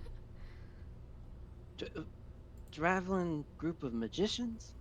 Yeah, like pulling the bunny rabbit out of the hat. I don't think that's what he's asking for, but I'm sure he meant making the man disappear, as in dead, Yes. and that's not something I'm looking to do. Is hitman jobs. I would normally agree if this was just a small town we were passing by, because he sounds like an asshole. However, I've just made friends with the sheriff and we have business here, so I don't want to get on the wrong side of the law. There is a 2-year-old somewhere out there in the world right now who I feel like will be a great magician one day. Wait, who? Are you? What? I Are think you he's okay? making a joke. I think he's making a joke. Yeah, it was. Oh my Because God. Houdini. I had to look up when Houdini was born. I was hoping he was Oh. popular in this time period, but he was born in 1874. Yeah, not yet. Not yet. Yeah, there's a 2-year-old out there who's going to be a great magician. Victor's just like, why are we back on the topic of magicians?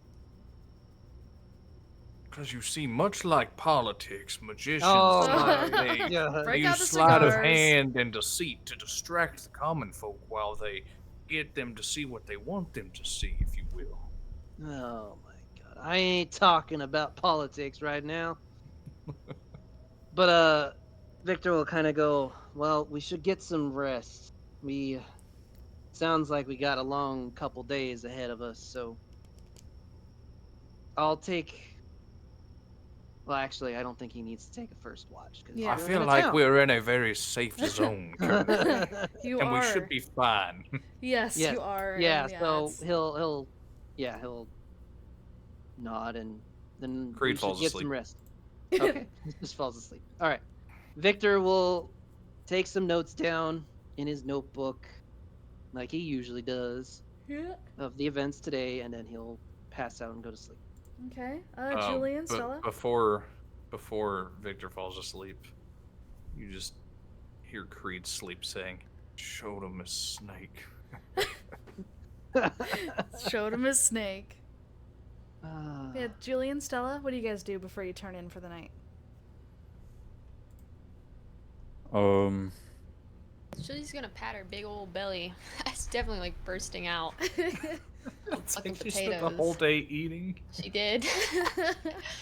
She is feeling. She is good. Okay. Oh yeah. she's eating good.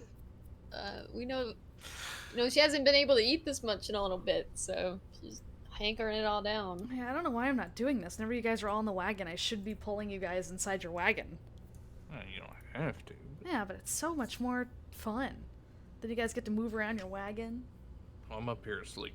Yeah, Yep, there you go. Victor's asleep. Barrel roll into the sleeping bag. Up the ladder. Up the ladder. barrel roll up the ladder and into the sleeping That is bag. impressive. Yep, yep. That is. Julian, what do you do before you turn in? I'm gonna step out for like a quickie in my lab.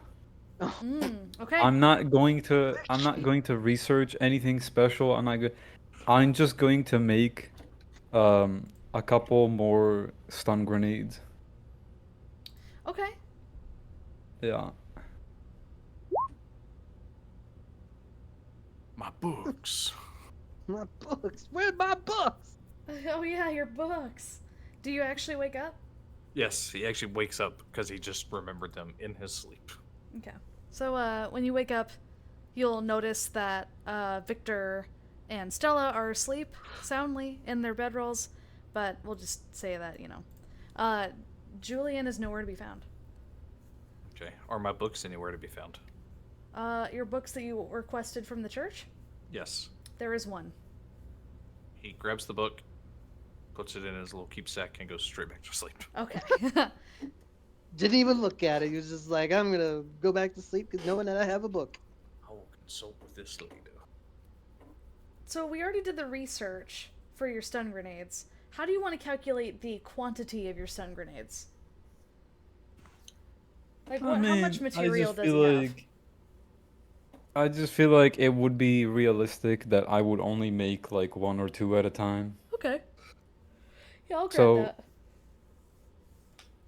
And since I already have it researched, I already know how to make it. And I have the materials in my lab, especially now that I have those hunks of ghost rock. Oh yeah. So yeah, I mean, if you think I should roll when I make them as well, then that's fine. Meh. I mean, the most important thing is learning how to make them. It's not like you're making a shitload of like your electric rifles, you know.